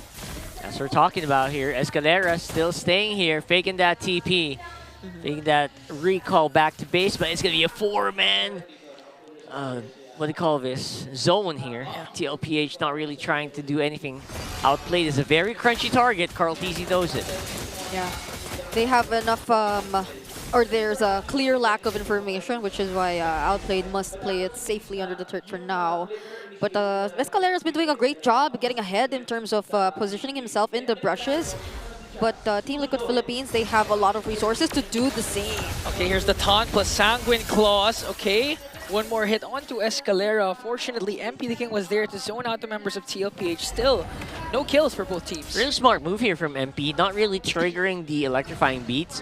Essentially, he was trying to bait out some skills, which of course TLPH didn't really take the bait, so they're going to be coming out on top here with the turtle. Yeah, so long as everyone was there, even JP still had to revitalize either way. Oh, but Haji! Okay, forced out an early flicker from Oheb, so still again, no trade for Twisted Minds, and now they're slowly invading the jungle of Twisted Minds. Yeah.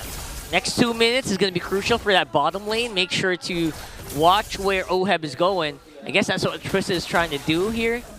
But so far, at least they are keeping it steady. There has been so much attention on the gold lane, but just the mere fact that Oheb does have range, he can just wait for those Death Sonatas to just get the last hit onto the minion. So he isn't necessarily behind, and if any, is actually ahead by 300 up against Outplayed. So they're kind of managing this really well, despite the massive attention that's been brought towards the gold lane for multiple times in a row now by Twisted Minds. And even if nothing's happening, especially if TLPH continues to control the center of the map like what they did a while ago, that helped zone out Escalera. That's why Twisted Minds weren't able to contest for the turtle. TLPH can just continue to balloon up. Here comes the fist crack though, because MP the King dashed in with electrifying beats.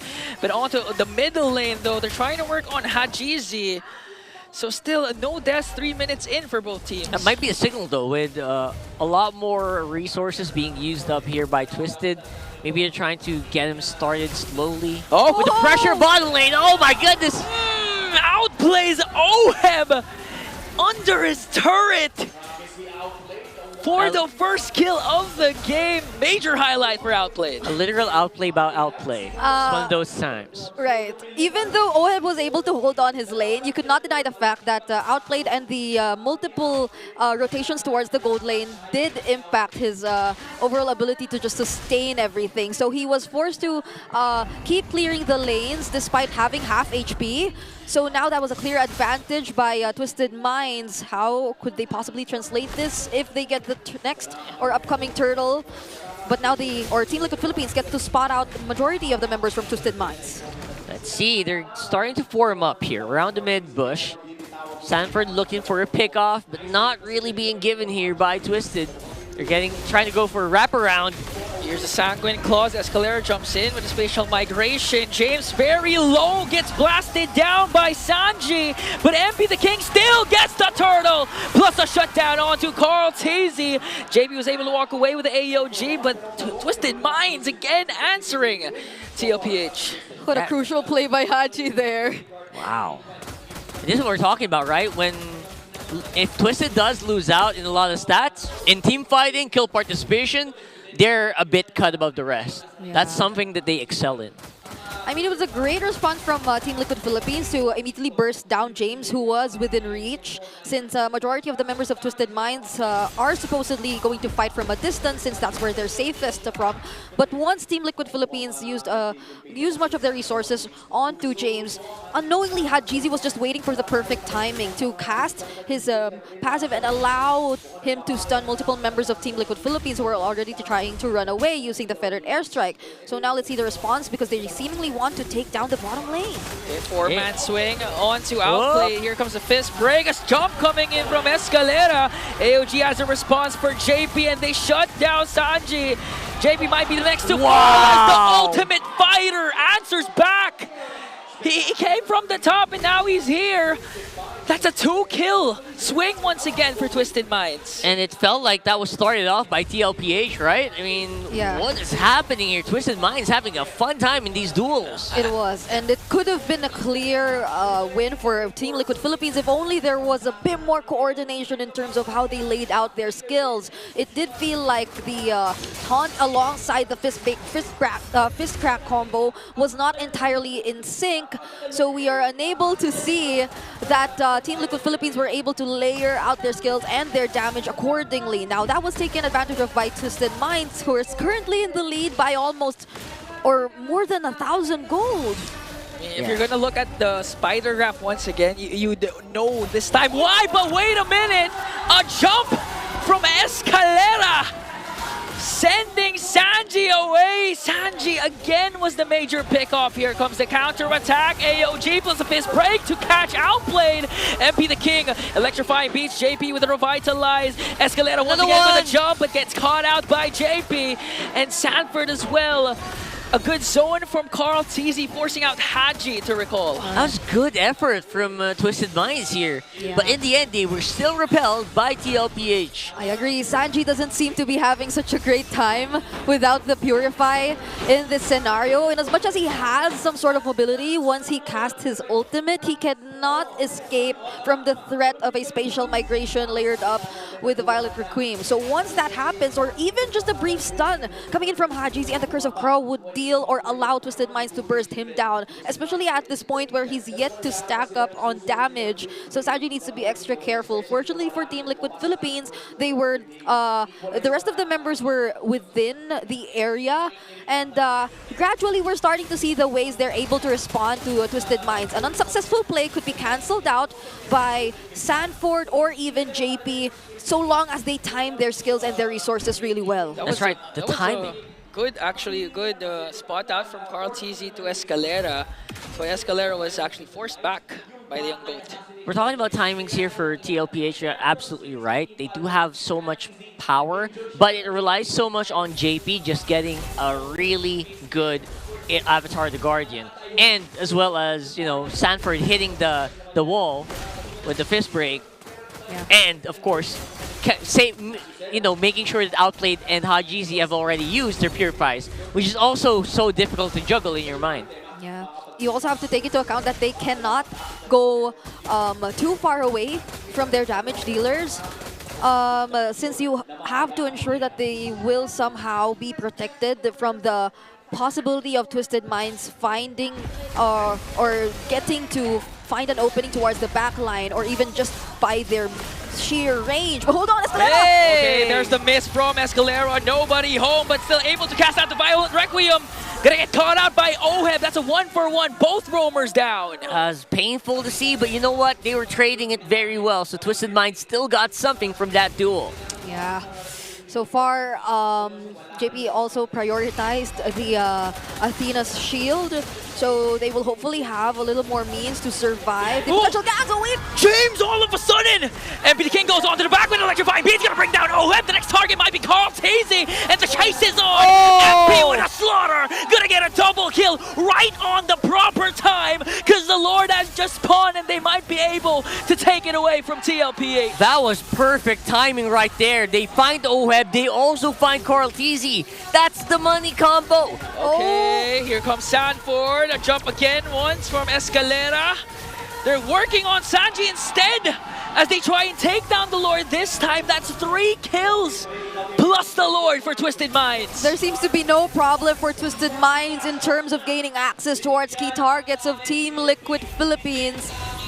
And it is no easy task for Sanji anymore, nor even Oheb, to position themselves within the team fight. Oh, wait! The King once again, Carl TZ working on him, and he will shut him down again! 0-3-2 for the young GOAT, MP the King! Oh my goodness, this guy does not want to stop. Just keep the party going, and he is having the time of his life.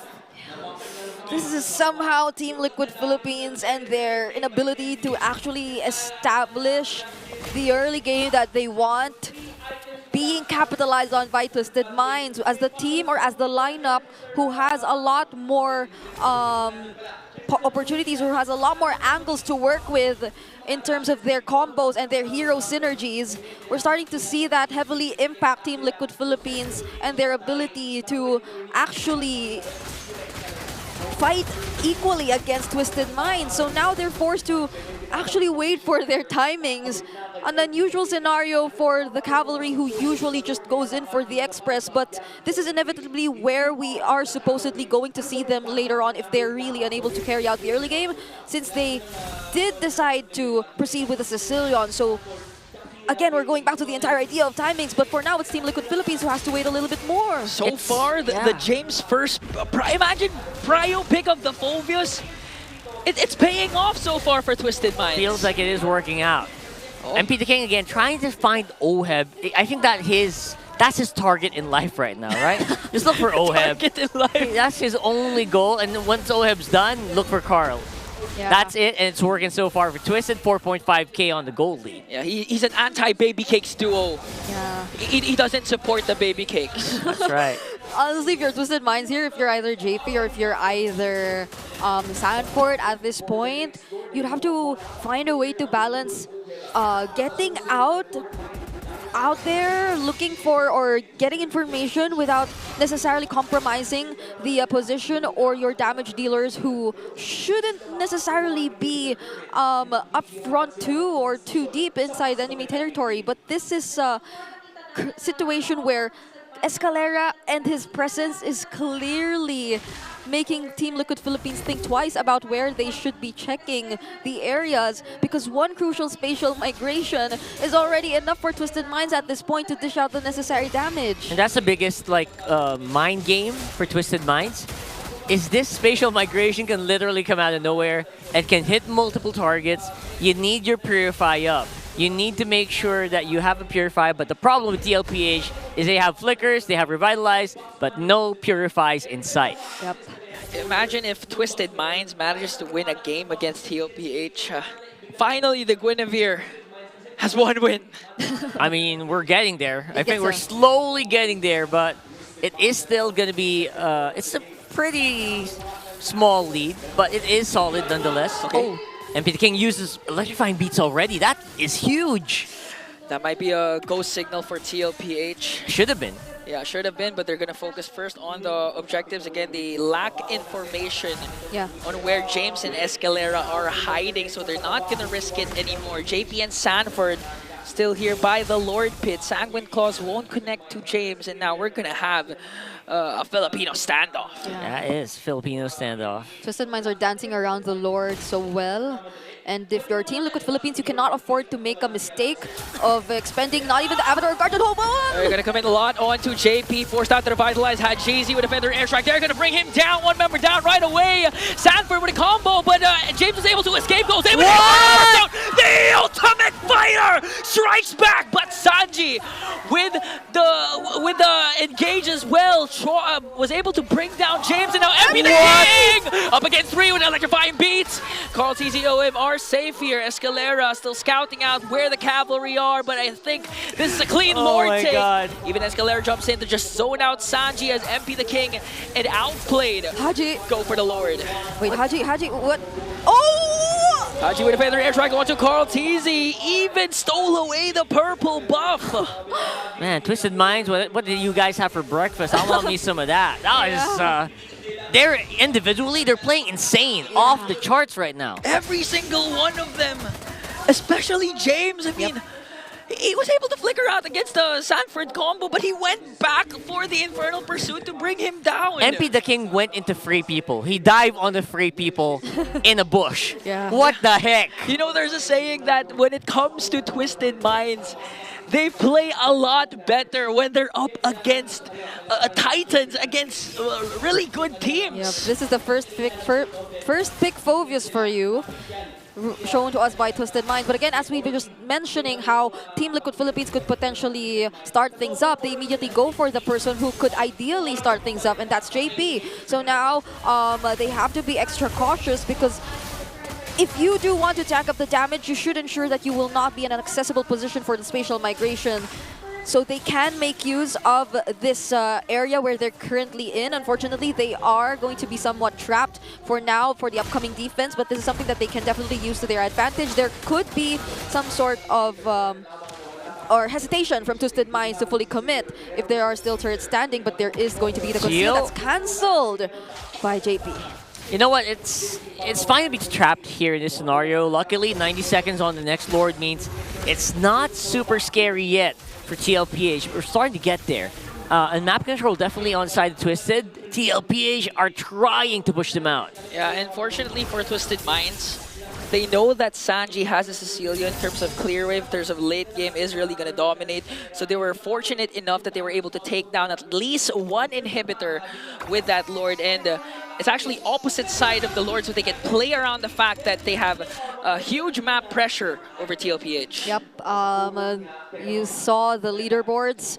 MP the King is leading the damage department. He's just so much ahead of everyone else in the map, which resulted in Team Liquid Philippines having to opt for the Athena Shield immediately for JP, and Sanford eventually also securing it as his third item. But what really matters the most here is that they should really limit the movements from Twisted Minds from this point onwards, because MP the King has been freely able to look for the targets consistently whenever there is a team fight that happens across the map, and we could probably attribute it to the lack of crowd control, clear crowd control from Team Liquid Philippines. They're somewhat skill shot based, if you would say. True. And so a very high mobility hero such as the Joy, once you're unable to capture him, that'll eventually result in a waste of resources, crucial resources for Team Liquid Philippines. I mean, even the Badang, right? If you hit the fist break, Escalera can spatial migration outplayed in Hajizi, they have Purifies, and James can just jump.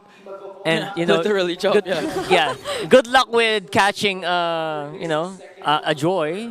So essentially, the job is doubly difficult for JP and Sanford in this game, since you're right, these are skill shot, crowd controls, and their ultimates. Yeah, and you also have to think about those heroes, those ranged heroes from Twisted Minds who are also really dishing out the damage. Outplayed and Hajizi are the ones I'm talking about, but they might just be the ones to find them first. JP's already half HP. Ah, that hurts. That's going to be a reset, though. Evolved Lord up for grabs, and on the top lane, Minions are slowly pushing in for Twisted Minds. They know that JP isn't in the picture this time.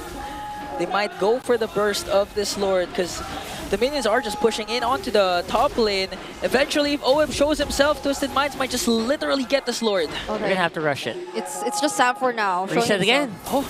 Yeah. Let's see, because Escalera, they're yet to see where Escalera It's go actually time. is. Escalera from the back with a beautiful combo. Here comes Outplayed, though. Plus Chase with the Infernal Pursuit. They managed to bring down Caltazy and JP. MP the King going for it, but there was the wall. And now Minions onto the top lane. They're trying to go for the Lord this time. They want to do this by the book. And Twisted Minds, amazing execution. Yeah. Now with that 3v5, they secure that Lord. It does feel like the victory is within their grasp. 30 seconds on the clock. I think Twisted, they can kind of force this. Yeah, that was just such a quick decision made by them once they spotted OHIP up top. Oh, look at Outplayed even, using the Zaman Force all alone. But even with that, there's just too much damage right now from Twisted Minds. Team Liquid Philippines, oh wait! Oh! Okay. Escalera. Escalera Masadi popped. Didn't connect with the Sanguine Claws. Hajizi already used the Feathered Airstrike. And now they're just waiting for the Lord to march in. Carl TZ and JP will respawn, so they can defend with 5 members. Sicilian reminding us how good this mage is on the defense and a counter siege. So it's going to take more than that to break through TLPH, at least for now. Here comes Lord on top. Look at the angles from Escalera. He's going to go for it for the conceal. Okay, we're going to wait for the jump coming in from Escalera already. Commit! Plus the flicker! Gonna connect onto the back! Captain Still the Lord is there. Empty King working on the back line with electrifying beats. Immortality popped. He stays alive. James, the ultimate fighter, working on Carl TZ. Sanford with a delay. They managed to get MP the King and Escalera, but a wipeout almost. Sanford is the only one left, and Twisted Minds twist the game to their favor. Looks like we got the plot twist that we were all looking for. Despite all odds, despite the stats, it is going to be Twisted Minds with a 1-0 victory against Team Liquid. Clearly the Guinevere redemption game that we were all asking for. Finally! Too. Now that's a 50% win rate on the Guinevere. And it just goes to show that Twisted Minds might just really be sticking with their identities. They're not trying to go too far from what they previously already showed. I mean, the picks are a little crazy, but it's the kind of crazy that they know to play. Yeah. It's the kind of crazy they know how to execute. Yep. They really won the draft by banning a lot of different power picks. They were able to get the Phobius and Joy Harrod, so it was really crucial for them. And not to mention Escalera with a beautiful final play. Ooh. Spatial migration flicker into Oheb. And that's the best target you can get in that scenario. No, technically, I like the combo for TLPH because if you get caught by the wall, it's an easy AOG. But no one was sticking to it. It's like, it's so easy to get out of it. I mean, like, even towards the last Lord fight, which we saw, it did feel like Team Liquid Philippines were trying to somewhat adjust the sequence, probably Sanford being the first to gain information so that there could be a beautifully landed AOG, but that didn't happen since JP had to show himself too, and it was an immediate response from Twisted Minds to just go for it when they saw that Oheb was busy clearing up the waves up top. So the guy who made it happen with all those multiple spatial migrations, you gotta give it to Escalera. Even when we weren't necessarily suggesting it, I mean, we did throw out the idea of a Guinevere since he previously used it before, but to complement this lineup, it's a surprise that they were able to make it work so well. I'm impressed. Honestly, I'm impressed he was able to make it happen. And, man, every single member of Twisted Minds really playing out of their minds right now. Yeah, they all had their own time to shine. I mean, Escalera with his huge spatial migrations, not to mention the last one, he caught Oheb. Outplayed, was able to solo kill Oheb, even under the turret.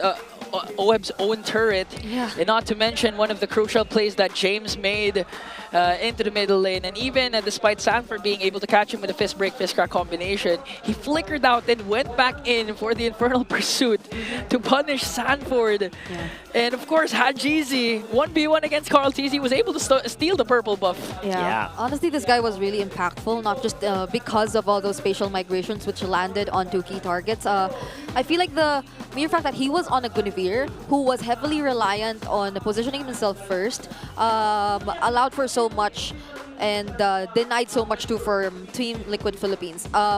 If you would recall, this was the instance which happened right after, or no, there was a particular instance which happened within this area, which happened right after Oheb going for the double lane clear of the minion waves, since he was being forced to stay under the turret so much. And that was right after I mentioned something along the lines of him forced to manage the lane, all the while being half HP. So they were, Team Liquid Philippines were just trying to make or find a workaround from all the pressure that Twisted Minds was doing. So that was a huge indicator already that Twisted Minds was already successful in doing what they needed to do.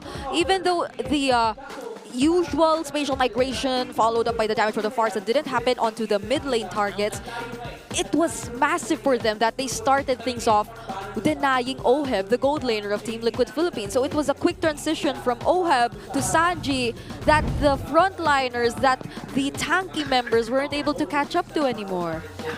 And honestly, I mean, the way they handled the game, you could clearly see they were decisive in coming into what plays they wanted to execute. I mean, even if you just look back at the very first Lord, when they were able to take down Carl TC already, but they know that the threat of Sanji as well as I forgot who was left for TLPH. They decided for Hajizi, since he already used up the Feather Airstrike, to just hold the Lord and let MP the King go out of the Lord pit to try and get a kill onto Sanji. And then right after that, went back inside the Lord pit to ensure that they will secure that Lord. That was crucial, by the way. That Lord secure, it was crazy that this kind of lineup could do that kind of secure, considering we already mentioned this all was pure magic damage, right? I'd also like to point out that one conversation we had about the battle spells. Yeah. Twisted Minds, despite them having this very dominating and crowd control heavy lineup, still decided to go for a couple of purifies on Haji, on Outplayed, but Team Liquid Philippines, on the other hand, felt like they were just confident in facing this lineup. Just flicker straight to their faces. Yeah, I know. no one decided to pick up the Purify, not even Sanji. Huh, interesting. That's a very good point. Maybe Purify would have worked well for Sanford, but I understand the flicker, Yeah, because you need to set up, right?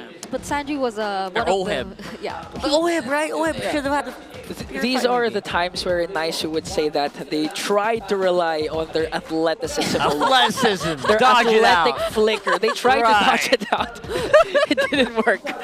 But that couldn't happen though, especially as Escalera was so consistent on those spatial migration flicker combos. Like, there was a time wherein it didn't connect, but towards the end, it did. And that's when it mattered the most, I feel. And the Oheb, by the way. that was the Oheb. Ah, it's so good. Right, so that's so why good. he's the best wingman who allowed and enabled our PPI rich guy, MP the King, to perform that well on the Joy, who was unstoppable. There was no one there to control him on this Joy. Again, this is a Joy that goes 1v3, knowing he knows there's 3 people on the bush. Yeah, he still dives on it. He literally on his own. replicated what Kyle TZ did in the earlier series with the Joy. Scary. So far, Joys are winning and Joys are happy. Oh yeah, Joys are having a fun day today. Oh, maybe Notice because it's that. a family day.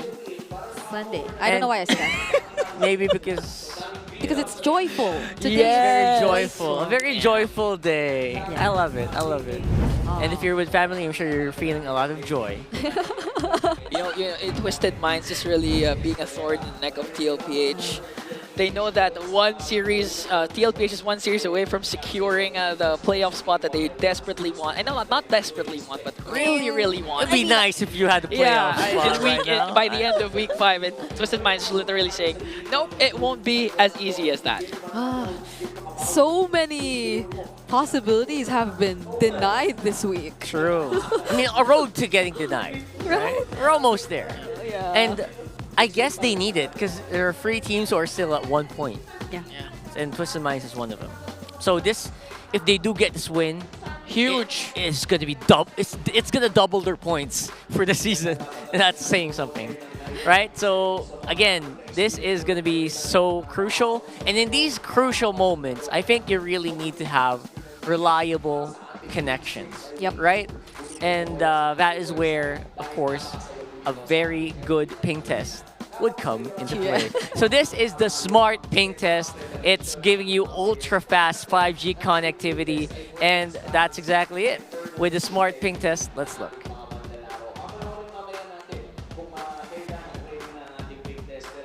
I'm lagged.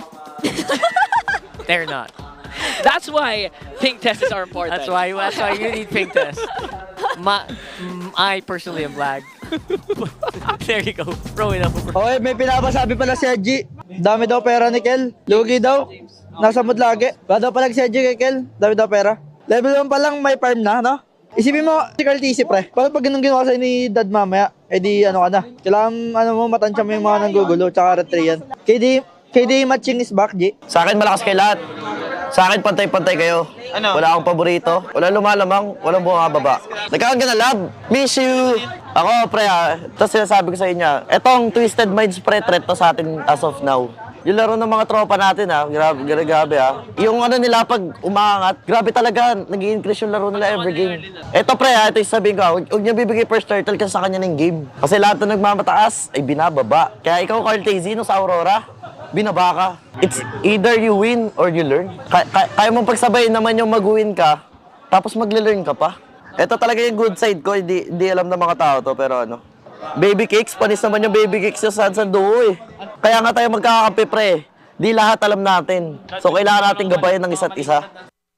Oh my God, my brain. Well, I could not process everything. He said so much. That was a lot. Oh my goodness. He said so many things. I am convinced he can actually be a caster. The Smart Ping Test course regularly conducted to ensure integrity and fairness in our competitions. Thank you so much, Mark. And this is the Smart Power Pose. Can I just literally say this real quick? What? From Apex Predator to Apex Philosopher. I know, right? That is Sanford for you, and that is a good power pose from our fans. My God. Wow. Look at those. Look at this. You gotta lift up the shoulder part of it. Oh! This one is my This winner. guy's got it. This one.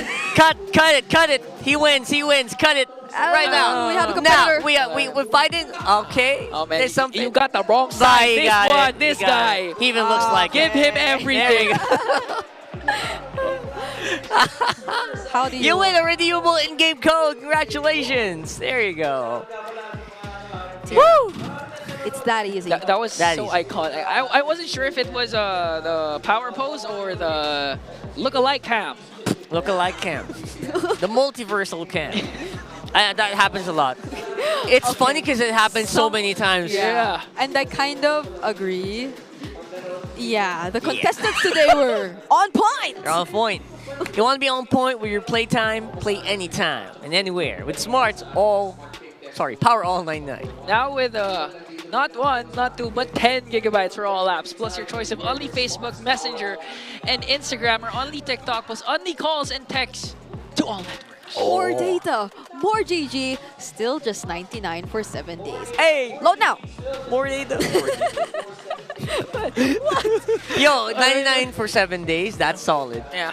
I gotta say, that's I mean, very you're solid. gonna need all that data if you're gonna listen to the Sanford the Philosopher with all his wise words. That was a long ping test. I like that if you don't win, you learn. You don't really lose. I'm trying it's to either think you of win or mine. you learn. Yeah, and that's what TLPH needs to do now. They need to learn from their mistakes. They don't know everything, so they have to rely on each other. Yes. Yeah, and by the way, he did mention in that pink test that I actually think these guys got moves. They have moves. Gotta respect these guys. I remember Sanford saying, if they get the first turtle, it's done. It's over. It's but over. that was referencing Escalera last time. I'm sorry. Because there was this one pink test where Escalera was like, oh, if we get the first turtle, it's over. And he was But so that didn't confident. happen. He was so confident that time, by the way. So. Yeah. It's so we should have more ping tests, and everyone should be able to speak. Yeah. That would be so chaotic. Like at the same time? I would love to hear that. At the same Right? time, that would sound like a mic check. That sounds like that. Everyone talking at the same time. That's gonna be a mic check, and maybe one line per person. Oh. Maybe we can have that. So, throw it over to a very interesting thing happening on site right now. It is the Smart All Access. Buhay na buhay ba ba ang Team Liquid?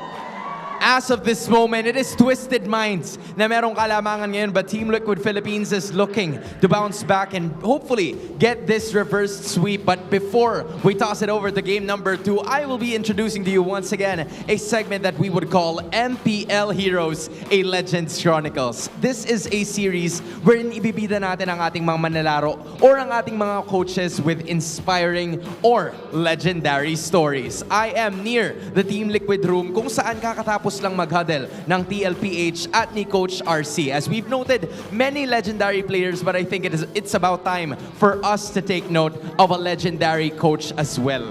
Dahil kasama dyan si Coach RC, whose story has inspired a lot of people. The street vendor, turned chef, turned coach, shared his tale from All-Star Magazine and also 1PH. Sa pagpupursige niya sa kanyang pangarap at sa kanyang pagtitiwala sa kanyang sarili, nandito siya ngayon, leading his team into a phenomenal Season 15. He began his esports career coaching for Falcon Esports, who he led to an M6 representation and also finishing it at 5th to 6th place. And as fate would have it, nagkaroon siya ng pagkakataon para bumalik dito mismo sa Pilipinas and also showcase na ngayon siya na ang head coach ng Team Liquid Philippines. But Coach RC never forgot his roots as well. Sa kahit anuman ang kanyang marating, he will always be someone who puts others in his priority. As seen by RC, wanting to extend help sa kanyang mga naging kasama rin sa Myanmar. That's just the kind of guy that Coach RC is, and that is what makes him a true MPL hero. Para sa lahat ng ating mga manonood, I would also want to ask each and every one of you as well, sino nga ba ang MPL hero para sa inyo? Is it a player? Is it a coach? Or are there a lot of other spectacles as well na dapat ba nating makita? Kasi malay nyo, gaya ni Coach RC, ay makita at maranasan din natin kung sino ba talaga ang ating mga manlalaro in and out of the league and also what they can show dito mismo sa MPL Arena. Back to our casters. Coach RC, a very, very cool guy. Yeah. Very chill guy. And also, it's a very inspiring story. I actually liked listening to that one.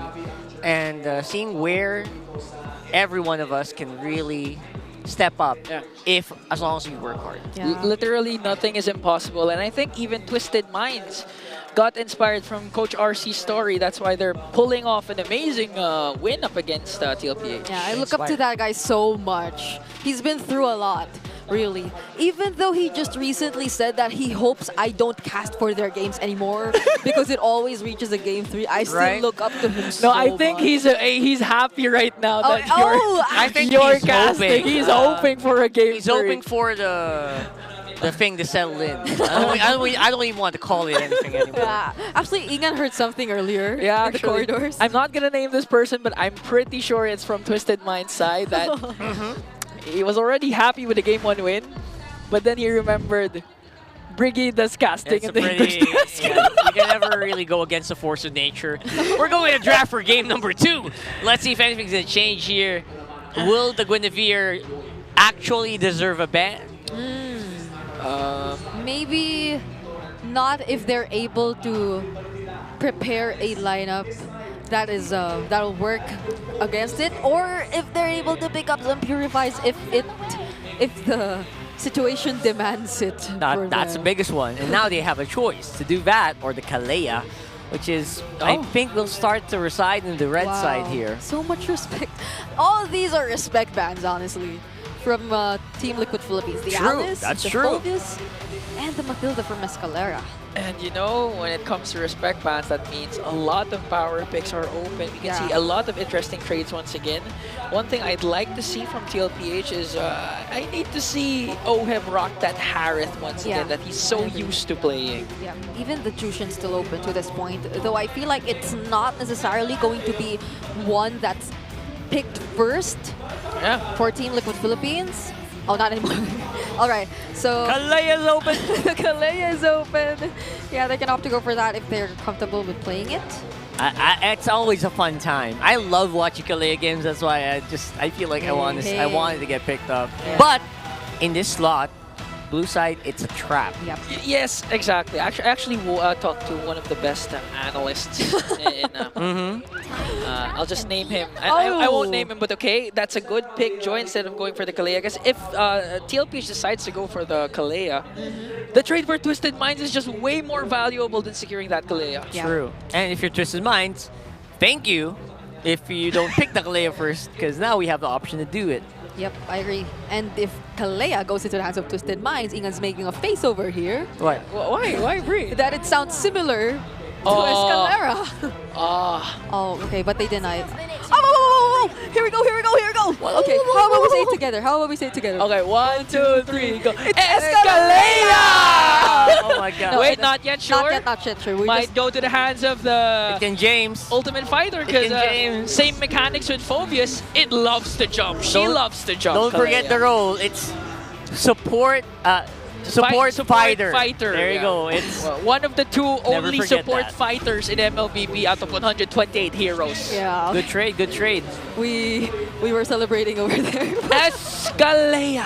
Escalade. But maybe there's a chance that this will be flexed, although I am leaning towards the idea that it is going to go into the hands of Escalera It's better. already. If it goes to James, it could be a Kalames.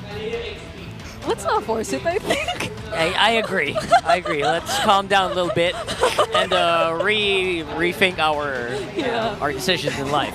So now we're in a good position. I think even for TLPH, you got the Jawhead. That's a pretty solid pick on the roam and can really deal with the Kalea to some extent as well. Yep.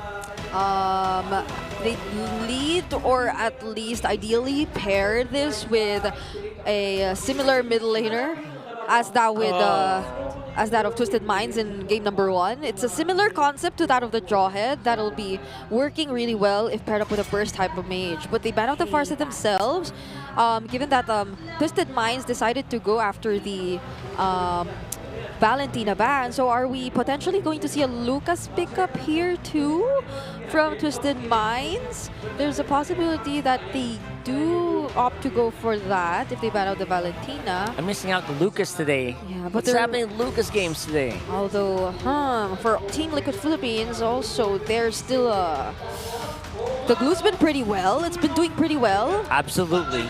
I We think- also have the Badang open, by the way. Yeah. Are we not gonna think about that? I think I can mess up the fights a lot. Why am I sensing Hajizi Faramis? Faramis. Yeah, it cancels out the potential glue pick that can come from Sanford. You know what? It's fair. Most of these heroes from Twisted Minds right now are fairly short range. So a Faramis might actually help them reach the back line without suffering too much. They banned out the Lucas too. So Twisted Minds will have to opt for something else. There's the Badang that we previously talked about. The glue as well, if they're really onto just disrupting the team fights every now and then. Or if they want to prolong it a bit more, then there's still the Edith too that they could potentially pick up. Although that'll mean there's a significant amount of magic damage already from Twisted Minds, but this is Hajizi, so there is a possibility too that they would not need to worry about excessive magic damage if Hajizi wants to use something else. I think up to this point, he's still the #1 in terms of unique heroes. He is. Right. Keep that in mind, guys. Hajizi no, very this is willing to throw it Celia. out, but Hajizi gonna throw out even more magic damage here. All right. Just make sure to purify though. Just make sure to purify. Learn from what happened in game number 1, you say? All right. In So- fairness, for what are you talking about? For Twisted, they don't need to as much. Yeah. It's only the Jawhead right now. Oh, wow! Sanji's the Counter one- pick. I told you I was sensing a Faramis. I wasn't You sure which sensed it, side though. Moses. I thought it was Twisted Mind side. Okay. This works really well though if they really want to go for that aggressive early game, because I feel like they really failed to do that in game number 1. And that's what sets up the express playstyle from Team Liquid Philippines. So now they have a lot more tools to do that. And for Sanford, that's gonna be the high loss that they decide to pick up. Okay, it doesn't feel like a lineup that'll be too heavily reliant on the coordination, which might be a lot easier for Team Liquid Philippines to execute, because overall they have to think of less things, and they can pretty much focus on the bigger picture when there are team fights happening. Essentially, they have to think about smaller skirmishes, right? They don't need to focus on, hey, we're lacking people in this area. We can't really fight. They can just go and at it, especially because of the Jawhead pick. But the CC is going to be able to answer this high loss on the XP lane, at least for now. Obviously, that's a dead lane at this point, so no one's really going to try to contest that. Yeah. There's a clear response to the laning matchups, but we revert back to the standard Harith Granger at least. So for both of our gold laners, they will be on somewhat much more equal footing. And again, the rotations are heavily going to matter for the mid trios and the mid duos of this upcoming match once more, since earlier it was clear it was the pressure of the Guinevere and the Farsa that was taking the lead. But now there are a lot more possibilities that can be done, especially from Team Liquid Philippines. But the draft index somewhat favors Twisted Minds. Overall, they have a lot more angles to play around with in contrast to Team Liquid Philippines. You can really take a lot of composition by surprise, especially that Kalea. When you least expect it, your whole team is getting thrown to the back line. That's really scary. Let's see if that's going to be the biggest difference maker here as we go into game number 2 here.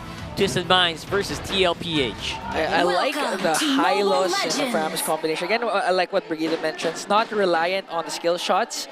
Can out-sustain whatever Twisted Minds can bring, especially towards the early game. So let's see if this time TLPH can control the tempo. Essentially, it's a lot easier to execute, right, at this point. Yep. And this is a really fast farming early leash done by both roamers, Escalera and JP, but we cannot deny the fact that, of course, the Jawhead does deal a lot more damage in the early stages of the game. Oh! That was okay. Early on, using it up, trying to rush that level 4. You also want that Lethal Wanderer just to make sure you also have vision around that area. So I like the decisions here. We won't really see the Kalea come into play maybe until maybe level 4. Really doesn't really have that much of reliability before that. Overall, I feel like Team Liquid Philippines' idea is ultimately just really going for stability first. So they have a better idea on how they are supposed to maneuver around the map so they can actually maximize the potential of their current lineup. They're going with pretty standard emblem combinations too, primarily the tankiness for Sanford. Even Sanji picks up the tenacity and a bit of lethal ignition here and there, so they're just really trying to balance things out. It'll heavily depend on the team fights that are about to occur later on in this game. Yeah. And those team fights, like we mentioned earlier, can be really small, depending on the preference here of TLPH. They can just go at it with the Jawhead and the Hylos, and maybe with the Joy. Maybe they can just keep that trio going, and then Sanji can follow after he's cleared the waves and keep everyone safe with the Netherrealm. There's so many ways they can approach this. Yeah, on the other hand, Twisted Minds can have more frequent engages again with the presence of Escalera, but outplayed. That was close. That was close. The gold card! Okay. Denied. It's a deny. Denied. Outplayed has been doing really well in the laning phase. Yeah, even in the previous game, and now he's just literally showing that he can go head-to-head up against Oheb. We may recall that during their first meeting, it was a sweep, a dominant sweep up against Twisted Minds, even game 2 going as fast as 9 minutes and 6 seconds, and this time, Outplayed's really... Gigil again, I want to use that word. Gigil. It's actually He's very interesting. Gigil. Prior to the... Why do you keep using Giggle today, though? Because we have to celebrate. It's official. It's official now. It's official. Okay, fine. But yeah, it's it kind of seems interesting to me how like the past few seconds actually turned out for Team Liquid Philippines. I feel like they were trying to look out for the positioning first in the turtle, but Sanford was in the mid lane too. He got his level 4 there, and he left a couple of minions down bottom that weren't taken by anyone just yet. Even JP was positioned in the dot bush in the turtle side. So JP's yet to get his level 4 though. Let's see how they're able to respond to this prior to the turtle, since for Twisted Minds, yeah, both are yet to get level 4. No, already had GZ and James are already level 4 too. They're not really super worried yet, I think, because it feels like TLPH also just can't really go right away because you have to wait for the Carl TZ timings. And Twisted Minds, obviously waiting for the level 4s for both the Kalea and the Harif also can just kind of just chill. Both teams, I think, will definitely just try to chill it out and wait for someone to really make a mistake here. Not an outplay, because outplay already plays. Just kidding. But yeah, basically waiting it out and see who can kind of just get to the map faster. I mean, Oheb's been really careful in the lane. I feel like he tried to play it a bit more aggressive too, but Outplay was just so good. He was even able to freeze the lane. And that's very unfortunate for Oheb, who's on the Granger, who also wants to snowball and get ahead of the matchup, but All right, for now we're just waiting. Let's see how this goes for both teams. Yeah. I think we can't say just yet that one's clearly ahead of the other anyway. Not really, not quite there yet. Here we go. Aya! And there we go. 2.5 minutes in, flicker in. Oh my goodness, what happened? Good counter down with a Tsunami Slam. Escalea trying to turn things around though, but Carl Teasy was still able to secure the first turtle. Okay. What an interaction. That was cool. So Escalera was able to pull out the Tsunami Slam before he could pull off the ejector. I guess that's an athletic finger again. Athleticism. There you go. Athletic finger. Wait, athletic finger? What's an athletic? What? Athletic fingers? That's what Niso says, right? Athleticism. Athletic Oh. Yeah. I mean, it sounds the same. Yeah, that's true. Yeah, and he needed to use a finger to press that button. So, fine. The moment he saw the flicker come in from JP, even before he was able to actually cast the ejector, he was already able to respond with a Tsunami Slam, but that was already enough for Team Liquid Philippines to have full control of the turtle pit, also forcing out the curtain call as well from James. So despite Twisted Minds also being prepared to somehow fight, Team Liquid Philippines weren't really after the fight. Fun fact, by the way, once you hear the flicker, you're already too late. So, because light travels faster than sound. Once you hear the flicker, it means you're already in the air if you're the jawhead. So he saw that. He didn't base it off the sound cues, right? Yeah. And he was able to counter at the millisecond that the jawhead landed. So that was perfect. That was pretty well executed, like right now. Science lectures. Oh. That's another Tsunami Slam though. Oh my god. Just Kalea Pinks. Oh, you ejector me? You're low. I'm life stealing. This just I'm goes to regenning. show how Kalea can stand on her own, even up against the Sanji and the JP for True.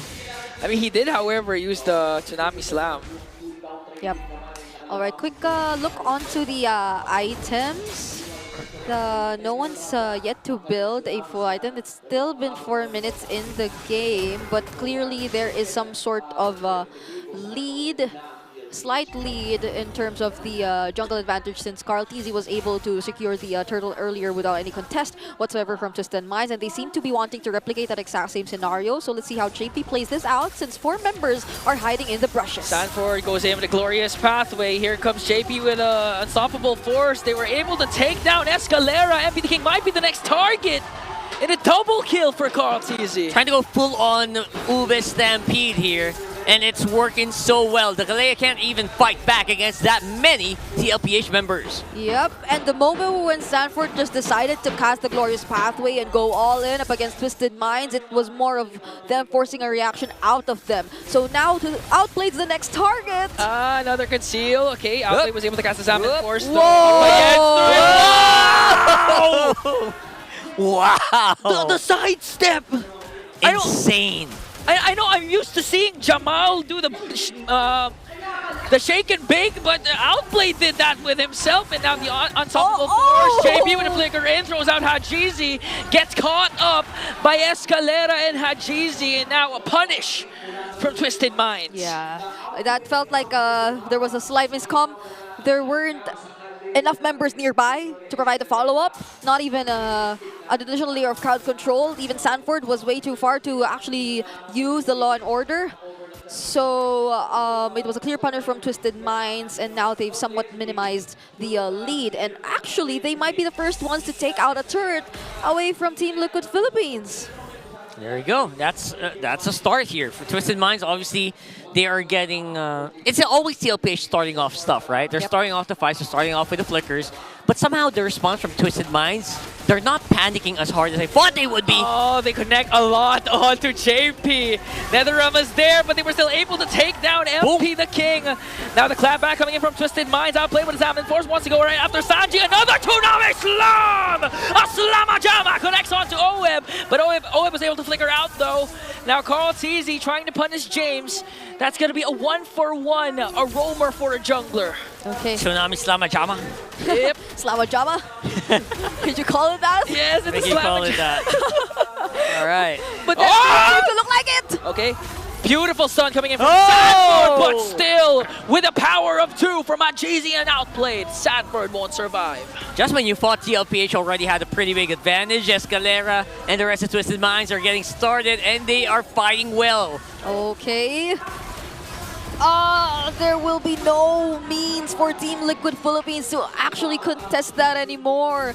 And we're starting to see a problem in the long-term fights that are actually being played out here in this match. It feels like Twisted Minds have more capabilities to not just sustain, but also deal sustained damage against Team Liquid Philippines. So if the team fights don't end quickly, this might go into Twisted Minds' favor. Another counter! Tsunami Slam! Escalera gets caught up by 4, but Outplay wants to answer back with a Zaman Force. Meanwhile, on the top lane, there's going to be a 1v1 between the two junglers, and finally a successful initiation from the Cavalry. I mean, that was pretty close, right? It felt like that could have gone either way. Either you get ejected back or you get Tsunami Slammed into the floor. Yeah, and that's the exact kind of sequence I feel like Team Liquid Philippines has to go after. It's those fights wherein they know for a fact that they're going to get something out of it. And if they know that they can't fight any longer, then they'll have to regroup before they actually decide to engage again. Because Twisted Minds, that's actually what their specialty is, considering that they have the heart in their hands. And so long as OHEB's yet to stack up on his passive, they will have to wait a little longer before they actually are able to dish out the same amount of sustained damage. They have Carl TZ, but so long as Carl TZ also doesn't get to land the electrifying beats or the damage on the right targets, then Twisted Minds can just always almost reposition and continue with the fight. That's what I was looking for earlier, right? We're looking for that engage, that potential to engage. It looked good when Outplayed wasn't joining them. Yep. It looked good for TL. But when Outplayed joined the team fights, it's clear that Twisted Minds just has so much more ways to deal with it, despite the 2K goal lead right now. Yeah, even when you force out a couple of skills, even the curtain call coming in from James, even the ultimate coming in from Hajizi, it's a completely different story when Outplayed decides to use the Zaman Force in the perfect spot where Team Liquid Philippines are actually already have burned some resources here and there. Oh wait, hold on. Might try to go for Escalera, who was able to still cast the Tsunami Slam. Carl TZ goes in with electrifying beats. Outplay though. James with a vengeance. Sanji with another realm. Sanford still going on and was able to take down James. Sanford caught in the middle. That's 1-for-1 in XP lane for an XP lane. OHEB with the Rhapsody JP. Oh, okay, missed the flicker. Here's the punish though. JC with a Sacred Claw's gonna connect one more. And a killing spree from Haji. A shutdown, however, for Carl TZ. That's gonna be a 2-for-2. MP the King and Carl TZ still alive. Who's gonna clap back once again? TLPH still looking really good, and they are answering correctly with the response from Twisted Minds. They look like they're fighting.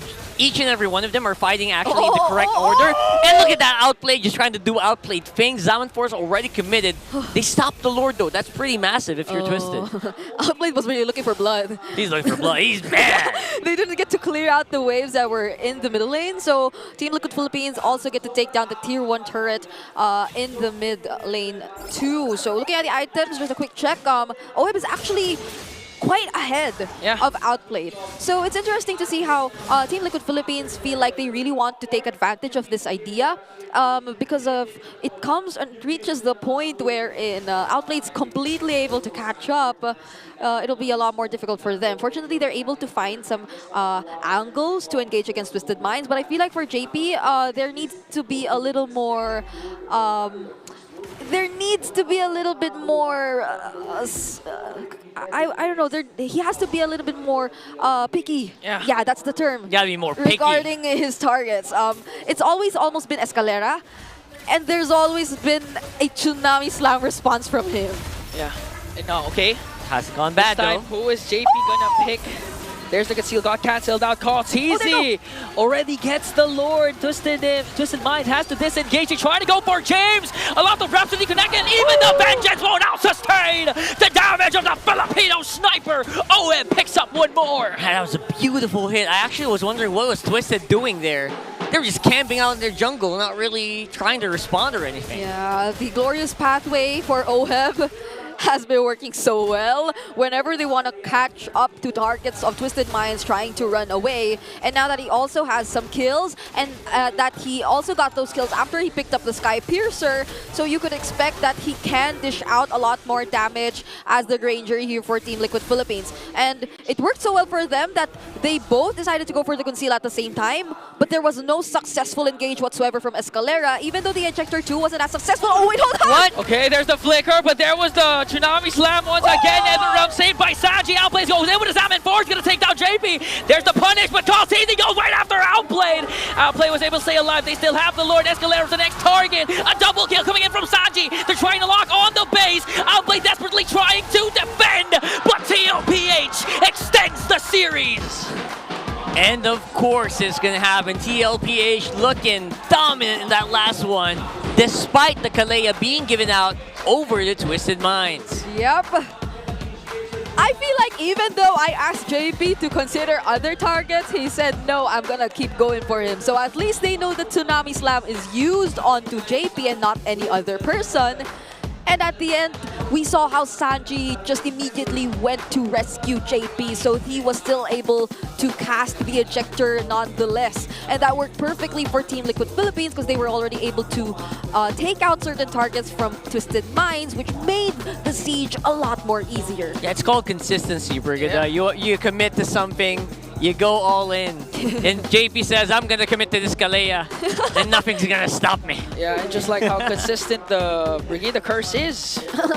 Game Game 3! Really is game free. Hey, it didn't happen earlier. It's a great night to have a game free. It's pretty early. Don't want to go home too early, right? Yeah, it's a family Sunday. But again, no, I know we mentioned that compared to their lineup, TLPH lineup compared to game number 1, it's not as much as reliant over skill shots. Yep. And it's easier to pull off, but man, Sanji's Netherrealm in the very last clash literally required There you go. hundreds of skills. So good. I mean, that's amazing coming in from...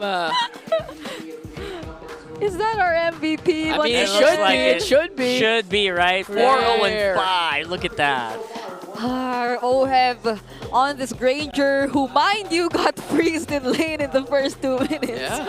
Who was able to redeem himself with that spectacular performance that he's done towards the latter portions of the game. So he wasn't actually able to complete his item builds just yet, but that didn't really matter because all that mattered was the fact that he was already able to join in the fights, was able to rack up those Sky Piercer stacks, and was able to complement the other skills that Team Liquid Philippines also laid out for him, such as the Glorious Pathway, such as the Netherrealm, so that he could just keep going in aggressively, throwing out the Rhapsodies and even the Death Sonatas towards the necessary targets. So Twisted Minds had to worry about him all the more. And when you were expecting a turnaround for Twisted Minds, actually, the mere fact that we mentioned how Team Liquid Philippines constantly forced out very crucial skills from them worked so well, especially for these damage dealers of Team Liquid. So Carl TZ didn't have to worry about anything whenever he went in for the late entries, and this is one of those scenarios wherein OHEB was just going in with the Glorious Pathway and he had nothing to worry about. So that spelled the defeat for Twisted Minds, especially towards this last sequence. Actually, this was really interesting because Stan Sanduo, they were tied, but then just look at Sanfor. He was just trying to knock out They're the dancing base. around, you know? And I like that. I like seeing that here for TLPH. Obviously, the response was immense.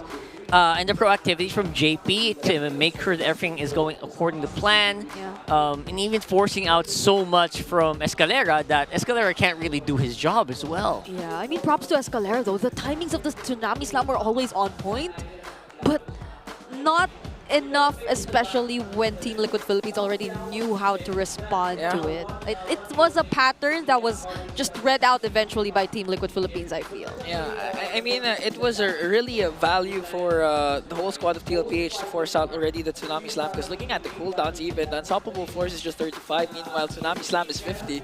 So it was well worth it for JP to just literally pick Escalera every single time he even doesn't have a conceal or a flicker, just to force out the Tsunami Slam. It was all he needed to do to shut down the Magician. Yep. And the magician really had like it's not that he wasn't like trying, right? He was trying. Yeah. But it just so happened that this lineup also had Sanji on it, where the Netherrealm it doesn't make sense to actually just tsunami slam someone, like a group of people under Netherrealm. Like it feels like you're the one at a disadvantage, you know? Yeah. If it's not the Netherrealm, it's the Glorious Pathway. And in the Glorious Pathway, it's so hard to move. So it's hard. Yep. It was, I feel, an easier game for Sanford too, compared to James. James had the easier game in game number 1. Yeah. Now it was Sanford who had the easier game, and the first turtle could really reflect much of the impact of the XP laners here in this entire series. For the first game and the second game, we've seen how the one who actually got to take the advantage was the one who actually allowed his teammates to operate a lot more. And one guy who really just freely operated along the map was Carl TZ on this Joy, who now we understand why they decided to first pick it. Sometimes we just forget, right? We just forget Carl T. He's just always there. He's always a menacing presence at the back of the fights. And even if you don't see him on camera, he's always doing something for TL. Maybe it's because he has a new haircut. That's why we kind of forgot about him. maybe so, right? I'm also curious to know what's Joy's win rate now for today alone. I think we're at 6, just today, maybe around 80%. But for today, overall it's 61. All right, let me. 64. Oops. Oops. What was that? Wait, I opened my. All right, maybe 85, 90%. Yeah. Just for today, for the Joy. Why did I say it like that? No, I am really about to double check it right now. Okay. Because right now, obviously, the Joy is having a fun time. Yep. The FLCN Cup that was happening right now as well. This is an exclusive league for female pro players and the official qualifier for MLBB Women's Invitational. And this Athena Cup will take place from March 7 to May 25. So let's all support this growing league that empowers Brigida's fellow women to be more active in the esports scene. Yep. We saw Team Liquid Aqua over there just now. Those are probably one of the teams who are participating, and there are a lot more, so you gotta watch out for them. And of course, we have more for you. Yeah, because if you're ready to test out your skills and show what you got, if you got what it takes, rather, because the MSL Collegiate Cup Season 2 is about to begin. All right, it's the Premier Collegiate League. Shout out to all the collegiate players out there for aspiring MLBB pros, featuring student athletes from Luzon, Visayas, and Mindanao all across the Philippines. You can join now by heading to moontonslph.org/MCC for more information. So this is for all those currently still studying, aspiring pro players. Yeah. So you wouldn't want to miss this chance. This is your step towards becoming a pro player. Yeah, people always ask that every time we're outside, every time we come across somebody, yo, how do I become a pro player, bro? Yeah. This is how. The first step is to enroll. First step is, of course, to enroll. No, I mean, yeah, you're right. At least for the MSL. For the MSL, yeah. That's right. Whew. Okay. So, Sunday's best. Here you go. What's the longest game? What's your stats? It has 47 win rate. The Joy in the overall in the jungle. I mean, for today, how about today? Really? Oh, but look at this. Longest game in league history, by the way. Onyx Philippines and SGD Omega. 54 minutes and 37 seconds. Wow. That was a long time ago. I remember because this was a Uranus game. And no wonder, look who's casting. Chantel, the mother of all And Mangine, there you go. Look at that. 54. There's a Kimmy, there's a Valir, there's an X-Borg. This game is literally longer than one series. It is. And I remember this because Wolf said, imagine pressing Uranus' skills for 54 minutes. Because you press it every 2 seconds. So you're like non-stop pressing. So it featured the royal duo, Wise on Kimmy, Only Venus on the Valir, and Hayes and Hajizi, Natalia and Hanzo. Yeah. Look at that. Honestly, I remember this game. It was supposed to be a quick game by SGD. But the problem was that they kind of were committing some mistakes, minor mistakes that eventually piled up. And what you saw on the side of Onyx was that they had an export. Is that Season 4? Season 5. 5. They had an X-Borg that could clearly, loves the late game during that time, and they were eventually able to pull off the longest game, longest comeback. I think Yeah. 54 minutes. 54 minutes of playing MLBB. What about you guys? What's your longest MLBB game? Yeah. Let us know. I'm Let going to us read know. that later. Because earlier, the other guys over there were asking. Over there. Over there. Over were where? In the back. Behind the screens. What? No, they were asking him, like, do you guys think we will be beating that record this season? Because, like, the games have been extending to quite a long time, right?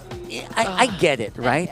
I get it. But before, we didn't have, like, Evolved Lord. We didn't have Lords that ram into the base at 8 minutes. So I think it should be faster. It feels impossible to reach past 40 minutes now. 40. Yeah. I wonder if we'll ever reach that point, though. We've seen 30-somethings, right? 30-something, yes. It 30 did somethings, happen yeah. already. And I was there. You know it. I don't know why I always seem to be casting the long games. But okay, Twisted Minds right now will be going to blue side. Ooh. 27-27, make a wish. I'm kidding. Yeah. There's gotta be a Phobius ban. That's all I gotta say. There's gotta be a Phobius ban. On the red side. 100%. Definitely Phobius ban. What else? I'm thinking... Matilda ban. Yeah, Still. Matilda ban. Alice, Alice. It's not as scary as you think, but they can make it a little scary. So I like the Alice ban, honestly. At this point, I'd honestly ban Hanzo more than Alice if I'm going up against MP the King. MP. Yes. MP specifically. If you do get to ban out the Hands over the Alice, then you have to make sure that the sustained heroes together with the Alice or coupled with the Alice often are out too. That's true. You also always have to think about like the heroes that will pair well with these. Because you can leave certain heroes open as long as they don't get their combo pair. Like for... The Alpha Matildas and right? all that. I mean, some people still pick up the Alpha despite the Matilda being banned, but... they work so well together. They work so well together, yeah. They were. It's like a match made in wherever they came from. But because the Alpha skin was like, I don't know if that's like heaven or what. They came from that, I don't know, but they came from Acid Gothic. Acid Goth. I still don't know what Acid Goth means. Same without me, and I don't know. I still don't know what that means. Yeah, but according to Ingan, it sounded like a font. Yeah, it sounds like a font. Yeah. A font. Yeah. Font.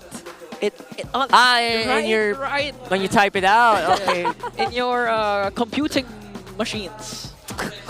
You know, Alright. back in the olden times. You were there, you're a vampire. I think we still have fonts. Okay. I think we still have fonts today, brother. Yeah, we do. Yeah, I think, yeah. No, I meant the computing machine. Ah, right. The way they call, PCs. Okay. It's still called a PC before, but yeah, nice try. No way! Oh, yeah. It was called a stands PC for before. personal. Personal computer. Personal computing machine. PCM. Anyway. Has it changed?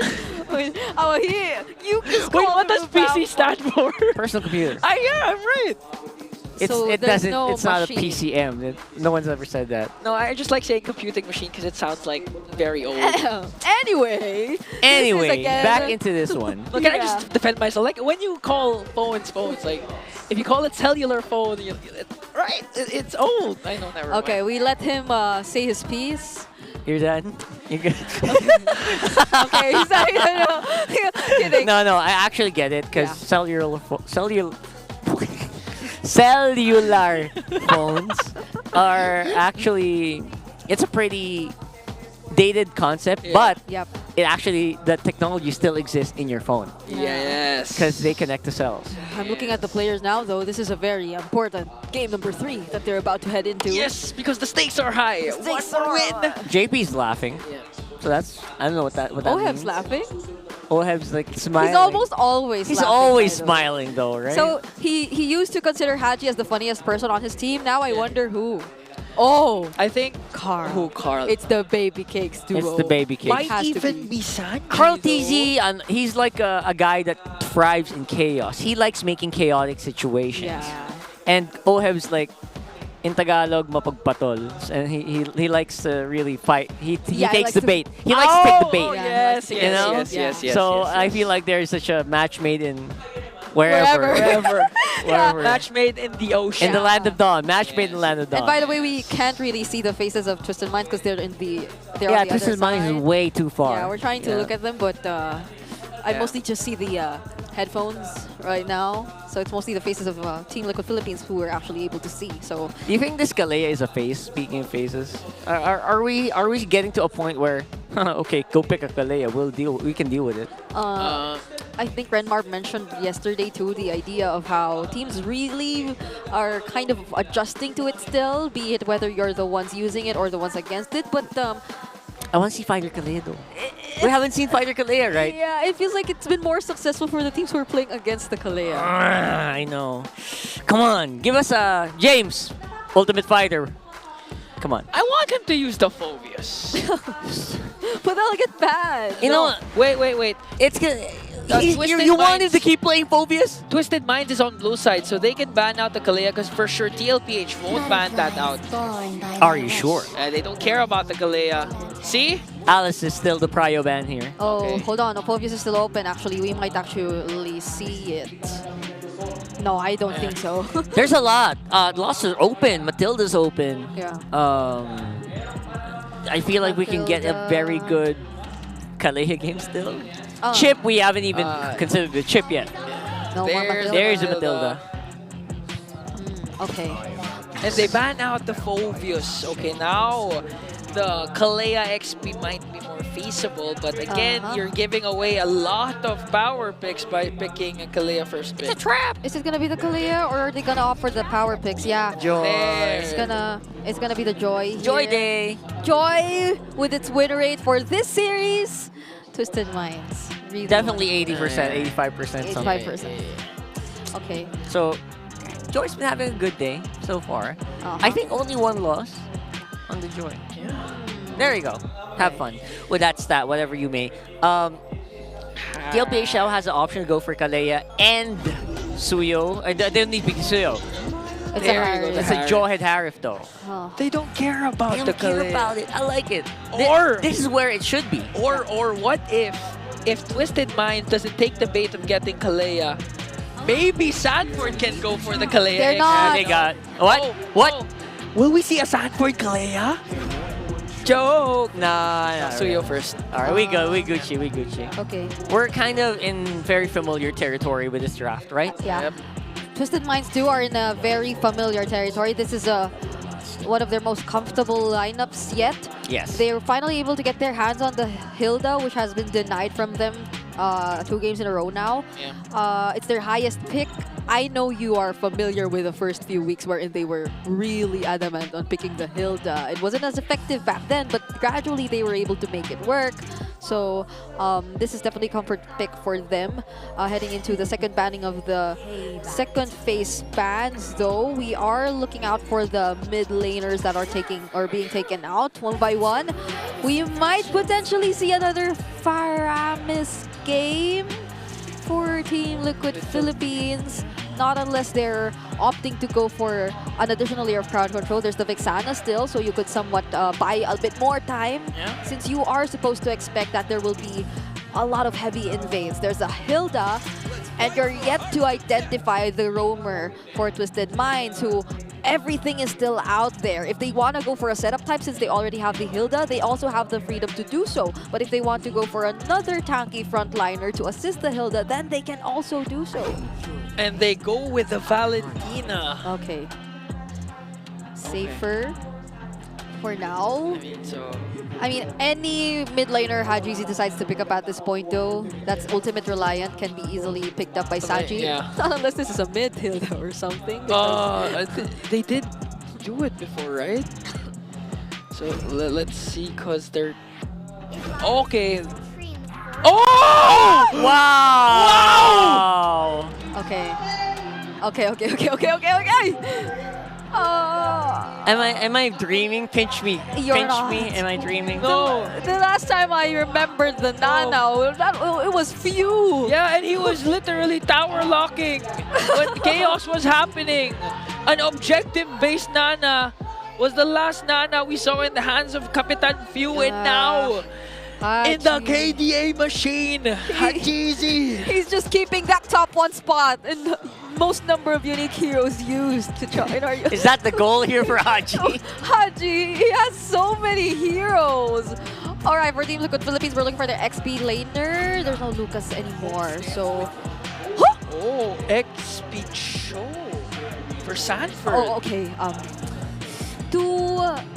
Two setup heroes. 2 heroes who are able to do setups for their team, but at the same time need to get close. So this is where the Nana could really come in. The Molina could really aid in Twisted Minds. Just place it really well so that Team Liquid Philippines aren't able to find the best possible opening. But this is a Cho, so he still has ways to immune himself from it either way. But you have to take into consideration that the Nana has been adjusted. Yeah. It doesn't only go after a single target. It goes after everyone who is within range. AoE now. And Bonchan, Coach Bonchan, you never fail to My amaze mind is anyone. literally blown right now. Yeah, I know. I'm trying to rationalize this. I'm trying to find... Trying to twist us now with it. Twist it, man. My gosh. My mind is out. The stakes are so high for this, and they introduce a debut pick for game number 3. Yeah, imagine if TLPH loses this game, their path to the playoffs got blocked for the meantime by a Nana. Nana and Molina. You're right. All right. This is going to be a problem for Team Liquid Philippines, however, if they are unable to really get ahead of Twisted Minds. Looking at the emblems, of course, paying a lot of attention to Hajizi since this is the debut pick. It's a pull yourself together. PYT. Oh my goodness. So he'll have the flickers available more often. And that's on top of the Molina's blessing. Yeah. So you'll have to exert so much effort if you actually want to target Hajizi, but if you leave him unnoticed, he could just keep disrupting your attempts. Okay. Now 3-man rotation on to Outplayed. Oh, look at that, Outplayed. JP, okay. He's in danger. He's in danger. Was able to flicker out still, but against 4, he's gonna fall. Oh, wow. So far, so good for TLPH. It feels like they are back. They got that mojo back, you know? Yep. They got the old mojo flowing, Yeah. and they're putting a lot of pressure on Twisted. That was a close outplay, though, for Outplayed. Only that every single member was ready to at least respond, using the ejector even to Carl TZ just to make sure that he gets caught again! This time the ejector is gonna connect, feeds him off to Carl TZ. Not a good start for a Granger. Meanwhile, Escalera jumps in. Sanford still was able to escape! Smooth footwork. Now Carl TZ jumping in onto James. Queller also connecting right on time. Once again, TLPH. It looks like it's going to be an easy turtle for them. This feels so different compared to the first time we saw Twisted Minds use the Guinevere in the series. If we're talking about control in the center of the map, how are you able to control that if Team Liquid Philippines aren't in the mid? They're always up top. Okay, Sanji has his own Violent Requiem, and then OHEM! Okay, they're jumping in onto the middle lane. They're trying to work on JP. James, though, might be the next target. Here comes the ejector, and the Nana Haji secures the first turn. So they got some real giggle against Outplayed today, guys. It is insane. Yep, it's a 2K gold lead already in the hands of Team Liquid Philippines in as early as less than 3 minutes. Sanji with a sidestep, so that's another thing, honestly. Team Liquid Philippines in their lineup, they're actually quite high in terms of mobility.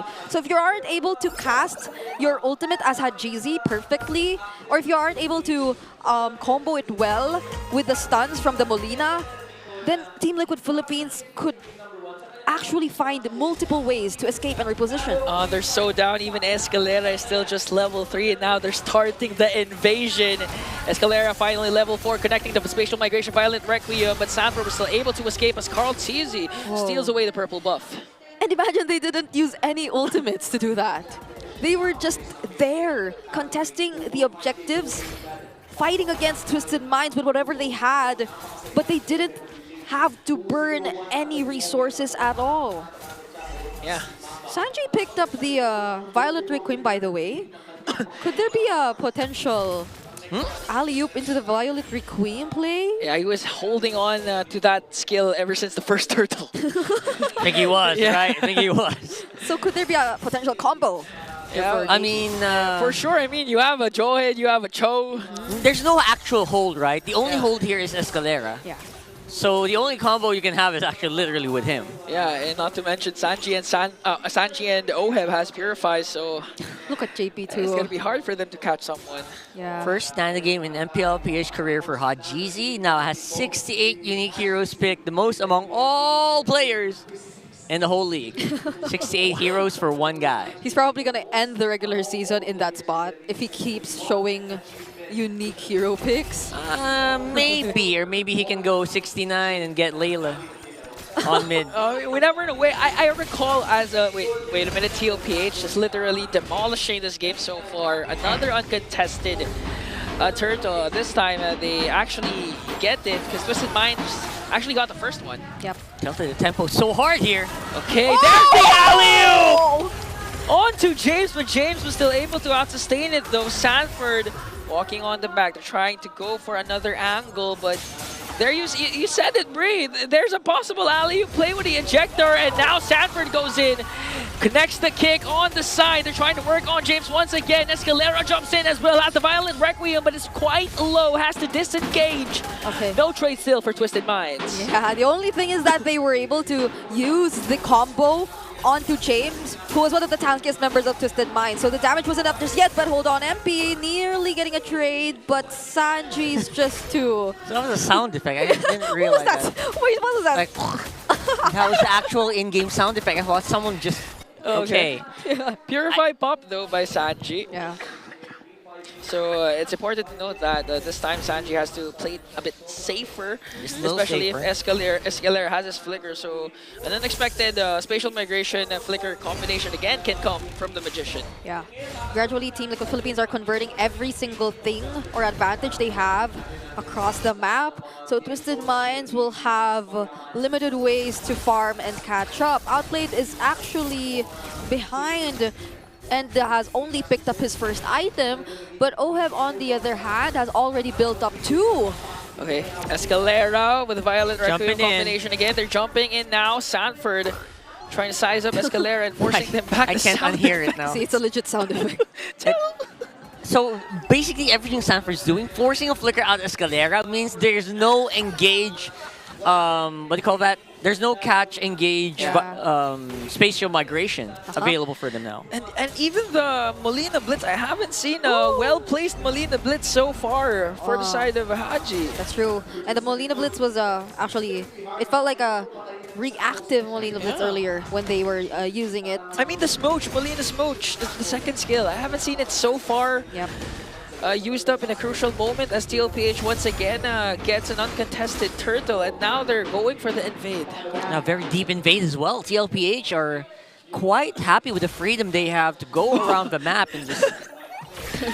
we're seeing Sanji in his element again when he has the Valentina and they're dominating at this point. Any skill is an option for Sanji. Yeah, that's right. It does feel like it. That's the hamster mage. The hamster mage. Yeah. I mean, Hajizi already picked up the Genius Wand, so given the fact that Twisted Minds has multiple sources of magic damage, they might want to bank on the idea that they can amplify it a bit more. But if Team Liquid Philippines just decides to keep going in at their own timings, shooting each other. Why like is he that. still on this ultimate?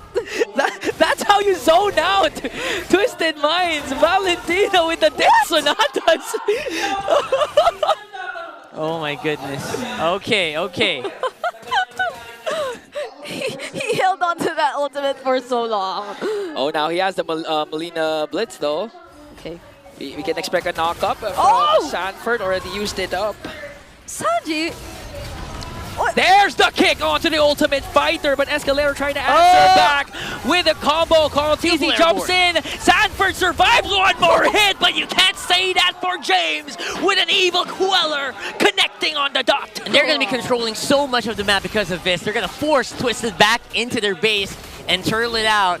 and blowing up those holy defense. Yeah, Sanford was still able to shumpo his way out, and look at his itemization. He's yet to build a full item. He's just really invested on defense items all across the physical and magic depth. So he is no easy target to take out, especially considering Twisted Minds, who are yet to really invest in their damage.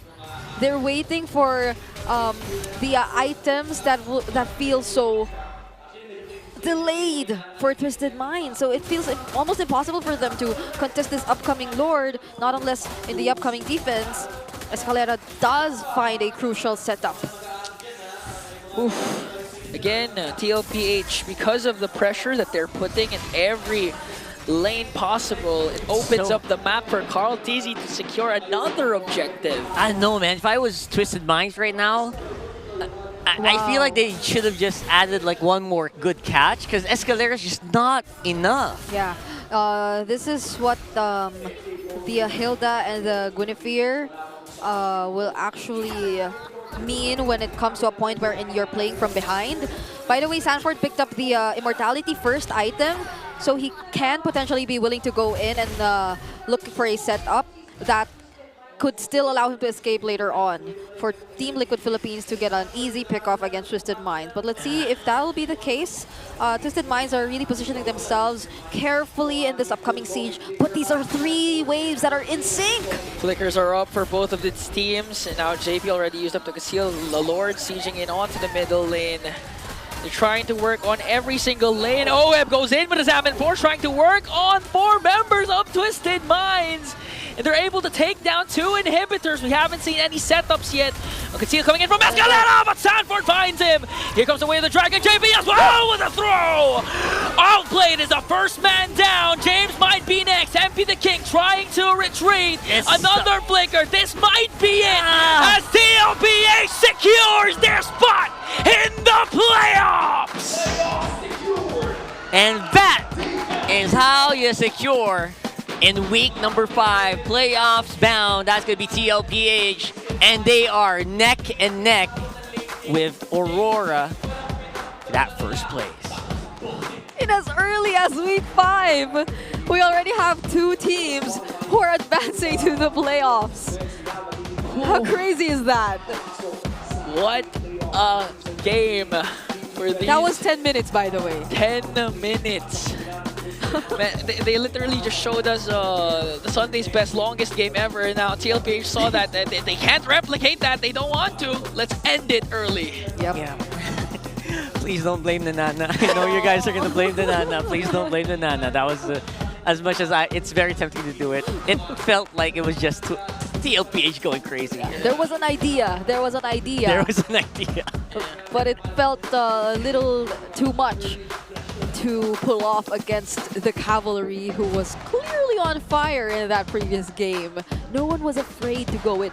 Sanji wasn't afraid to pick up any ultimate. He can just pick up anything and still do something for the team. The Granger. That was crazy.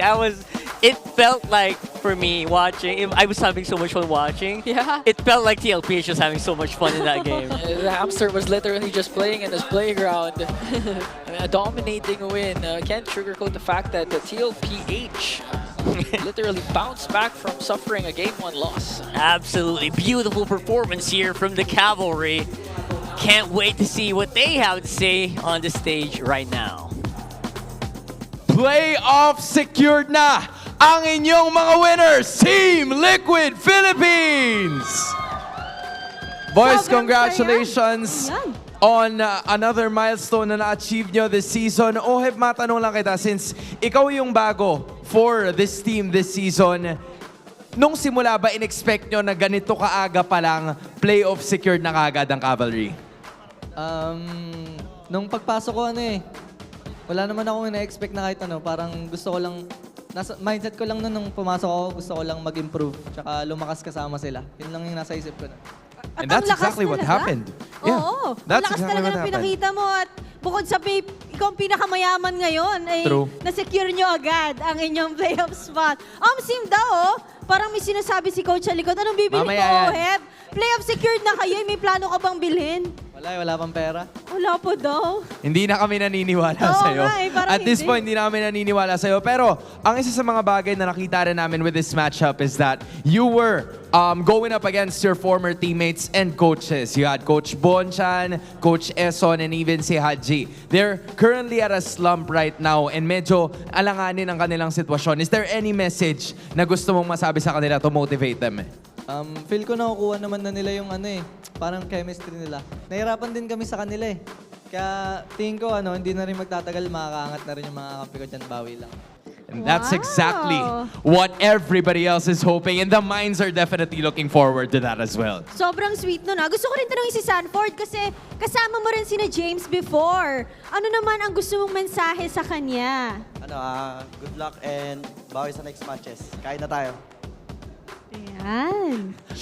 Yes, short but sweet actually. Yung tipo na nilalagay rin kasi natin yung portion of having families. Kasi for everybody's information, this is actually the time where a lot of families are actually watching. So Sanford, ano bang meron dito sa TLPH? What kind of family is Team Liquid Philippines? Ito ba yung magulo? Ito ba yung ikaw nang bahala mag-describe? For me, kung nakita nyo sa stream, magulo kami pero off live parang hindi lang kampi yung touring namin sa isa. So parang magkakapatid na kami. Totoo ba yun, Carl? Sakto lang. Sakto lang, hindi ba? Wait, ba't mo naman binenta si Sanford, ikaw, Perks? Totoo ba yun? Totoo. Totoo. Ano ba talaga? You know what? Odin, ikaw na bahala Oo nga si Coach RC na lang ang tanungin natin. Paano ba yung relationship nila as a team? Parang family ba talaga kayo? Kumusta yung bonding nyo? Kung ano yung nakikita. Kung ano yung nakikita nyo sa stream, yun lang talaga yun. Sobrang kulitan lang din. Tapos, walang pigunan, yun lang. Kasi pag may napigon, alam na nila gagawin ko. Ay, iyo. Totoo ba na wala talagang pigunan, Wala Coach? ba? Parang iba naman yung nakikita namin sa stream. Ganun lang talaga sila. Ganun lang. Ganun lang At talaga. gusto ko rin tanungin si Coach, no, na-feature ka namin kanina. Kumusta naman yung pakiramdam mo doon? Bilang tinagurian na MPL hero na din. Parang overwhelmed, syempre. Kasi sino ba naman ako para ganunin? Kasi newbie lang din yung tinitignan ko sa sarili ko eh. Kaya hindi ko talaga na-expect. Wow.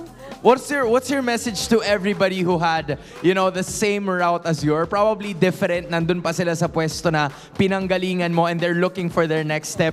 Anong masasabi mo sa lahat ng nanonood na ganun din yung sitwasyon kagaya mo dati? Basta kahit anong hamon lang ng buhay, laging laban lang. Kasi lagi mo tatandaan, kapag nagpatalo ka sa laban ng buhay, talo ka talaga. So wala kang choice kundi lumaban talaga. And the fight continues para sa Team Liquid Philippines. Matanong ko lang, boys, one final question. Pakituro nga kung sino yung swerte ng team. Sino ang swerte ng team? Lahat ng kamay itaas para kay Carl TZ.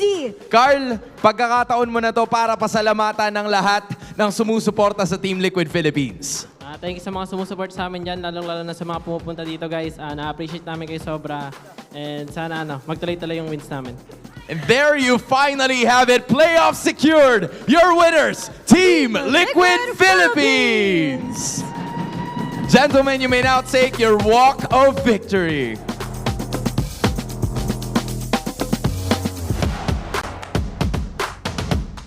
And with that win and playoff secured, you may now take your bow. Panibagong simula na naman to para kay Ohe, but at the same time, Team Liquid Philippines picking up where they left off, the second team na nakapasok sa playoffs. Para sa kanila, this is something they didn't expect at talaga namang hindi pa nagtatagal ang ating kompetisyon ay na-secure na nila ang kanilang playoff spot. Exactly what you see is what you get para sa Cavalry, and this is what they showed them getting a reverse sweep kontra sa Twisted Minds. Ano ay masasabi ng ating mga casters? Balik sa inyo. There you go. What you see is what you get. Yes. That's right. It was such a great game. Great game. Amazing adjustments on the fly from Team Liquid Philippines. They were able to find their way back to the Express we know. I mean, they also commended Twisted Minds as OEB was saying that their chemistry slowly building up. Yep. But up against a Titan like TLPH, I mean, chemistry's never going to be enough. Almost beat them to the punch as well. Yeah. That was scary. That was imagine TLPH had to literally do a reverse sweep here. Yeah. And that's saying something, right? Pushing TLPH to that level. But still, of course, MVP is going to be on TLPH's side. They still got the victory, and a very fast one at that. I don't know, maybe you got to do something. That's JP! Yeah, gotta give it to JP. He made things happen in game number 2, and now all the more on this jawhead. And since all attention wasn't just on him, he was able to make a lot more unexpected plays. If you would recall the final sequence, where it was Sanford who went in first, and that's when JP just took his time to find outplayed. He tossed him right into his teammates, right in front of his teammates. And that spelled the defeat for Twisted Minds. And it was not just in that last sequence where JP's plays mattered, really. Woo! It was in the first few minutes even. In 2 minutes, they were able to take out Outplayed twice. Yeah, and that 2 minute might actually be the nail in the coffin with how JP gave Outplayed his second death right away. And this is what the play you were pertaining to a while ago. There you go. Because of the distraction from Sanford, JP literally was able to flicker out and go right after Outplayed. And wow, just the synchronization of their skills were in full display. See, we couldn't show much because it was a 10-minute So game. fast, I know. And again, it all boiled down to they were basically damaging. Wait, is this It was all real? damage. What? MP's only gotten 1 purple buff? Wow, that's insane, right? Wait, If that's true. Wait, I'm actually trying to recall. I feel like I'm starting to get convinced that it is the case since Team Liquid Philippines was often in the purple buff, right? Yeah. So after the initial buff, So after they ganked Outplayed, Yeah. that's it. They went straight to... So- no, they tried to contest for the turtle Yeah, yeah. first. After that, they went for the purple but again. they never stayed in the mid lane, and Yeah. that's what we could say to be the biggest difference between the previous game where the Guinevere was online compared to now. Since Team Liquid Philippines decided to rotate or stay in positions that were unconventional, so even if Escalera wanted to rotate ahead of time, it wasn't where Team Liquid Philippines actually were. Yeah. So basically, TLPH was literally, how many? 4 steps ahead because they're a horse. And again, I agree because even if you look back at the game, honestly, the turtle fights weren't there. It was actually purple buff fights that we see both teams engage in. Yeah, and imagine even when James tried to cut the lanes multiple times so he could respond a little quicker, Sanford was just too quick to do it first. Yeah. And he was always present whenever there was a fight, so we could consider him to be our best wingman, but still props to James on that Hilda since he was the primary tank of the team. He still served as the sandbag of that game, taking a total of 47,000 damage. But the Baby Cakes duo will remain as our BPI Rich Guy and our carry for this match. See, he's not just lucky, he's also rich. There's Carl Teasy. Yeah, our BPI Rich Guy GPM 935. You know, I want to make a petition that whenever a player decides to change their look mid-season, their picture should also change. I mean, Carl Teasy's new haircut, King Kong's returning to his black hair. Ah, that's a good one. That's a good one, but also very expensive because they're going to have a whole media day for them again. So. What? Well, at least somehow we're seeing the Diggy effect. The Diggy According to her. The what? Diggy effect. In that game, it was almost impossible for Twisted Minds to find a way to catch them. So there was that built-in Purify that we sensed because of Carl T's haircut. That's what his teammate said. It's not me. Okay, I accept that. That's from them. That's subjective, right? That's subjectively from the players, not from us. It is. We're gonna have a bit of a bike check here, just see what was happening during the land during that fight.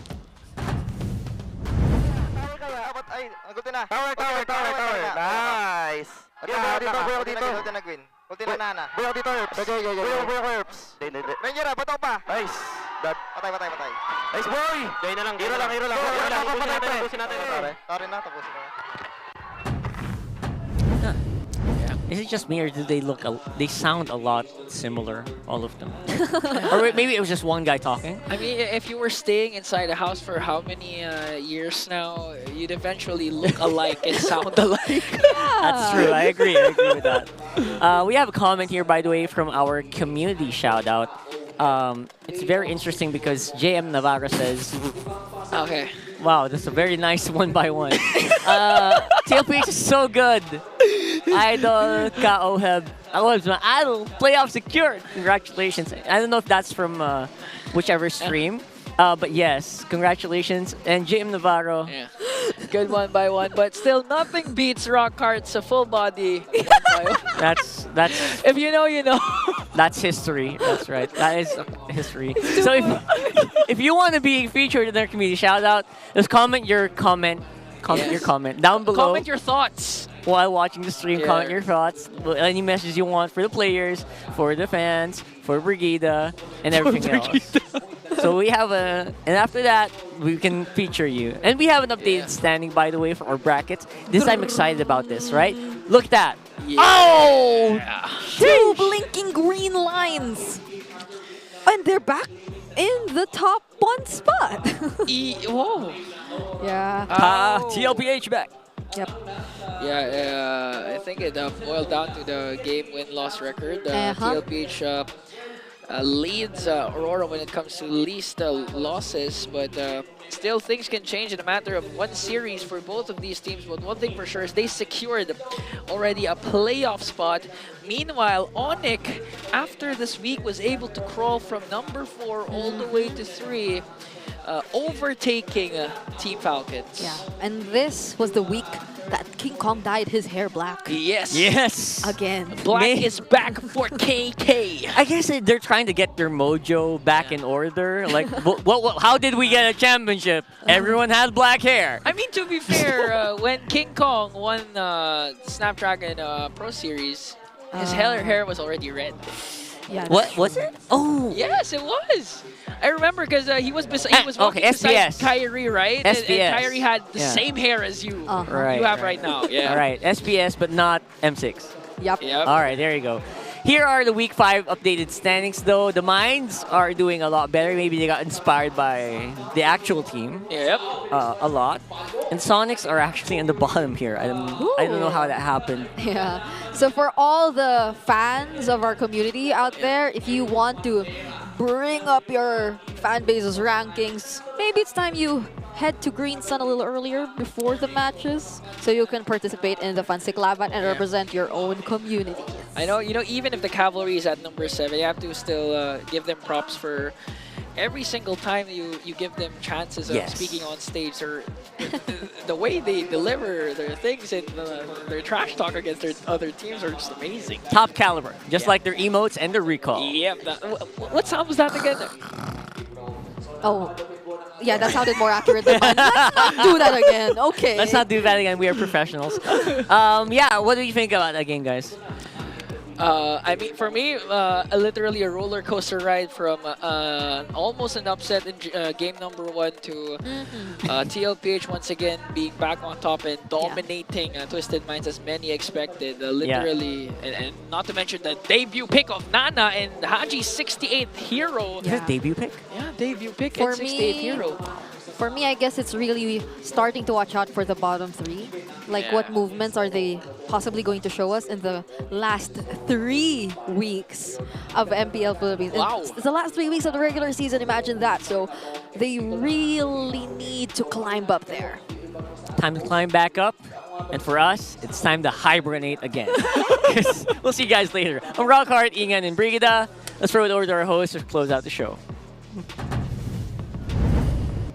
Week 5 is finally done, and just like that, Odin, meron na tayong dalawang teams na parte ng ating playoffs. That's right. Congratulations once again to Aurora Gaming for being the first one to secure the spot, as well as to Team Liquid Philippines. They're not letting Week 5 end without a bang. They also secured their playoff spot as well. At sino naman kaya ang mga susunod pa sa kanila, Hans? You know, the room is basically wide open. 4 na spots pa ang natitira para sa aning ating 6 na natitirang kupunang mga teams. At gaya nga ng sinabi ni Coach RC, hindi ka pwedeng magpatalo sa laban kasi kapag nagpatalo ka, ibig sabihin ay talo ka na talaga.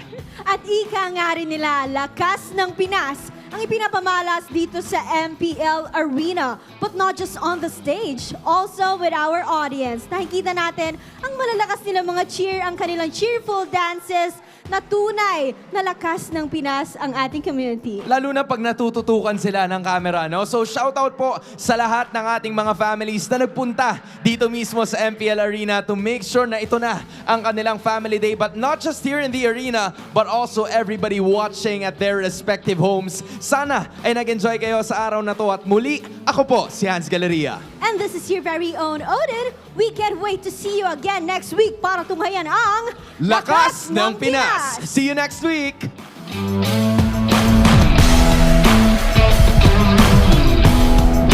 The 15th season of MPL Philippines is brought to you by the following sponsors.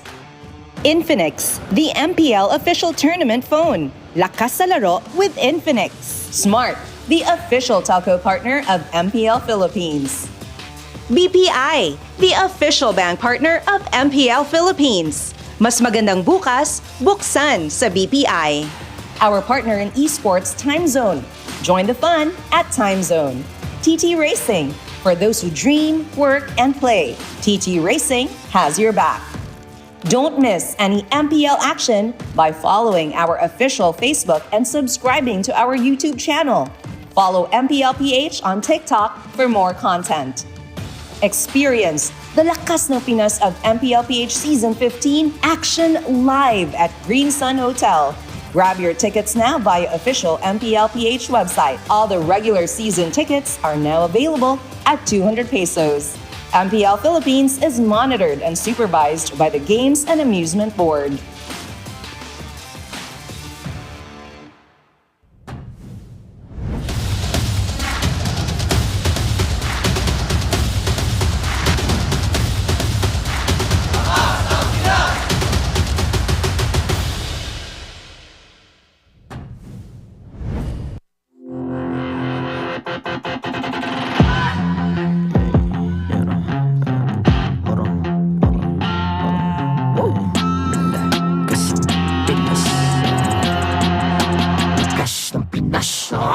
Malakas, Pilipinas, malakas Kahit anong lane, we become the monsters.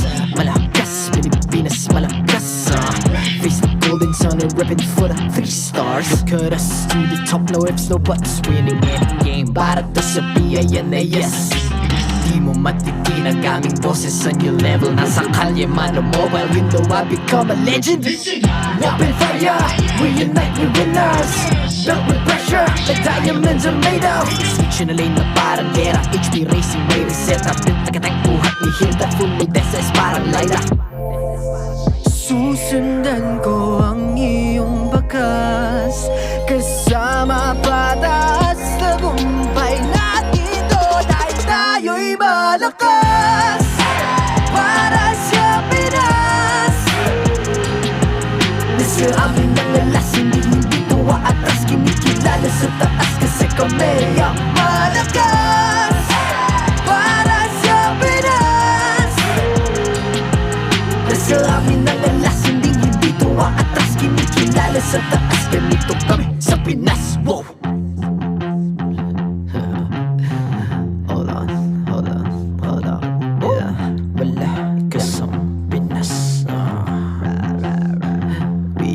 Laging every beat, no surrender, no retreat. Pag nagsama-sama, just imagine what we can achieve. Laging every beat, no surrender, no retreat. Giving 100 all my all, cause we just cannot be defeated. We are unstoppable, immune and invulnerable. Ready ang equipment, lahat frozen, malang crowd control. Pakita ko na jab like Beast of the Southeast. Takas sa matawa, proud and loud, cause every enemy we devour. Susundan ko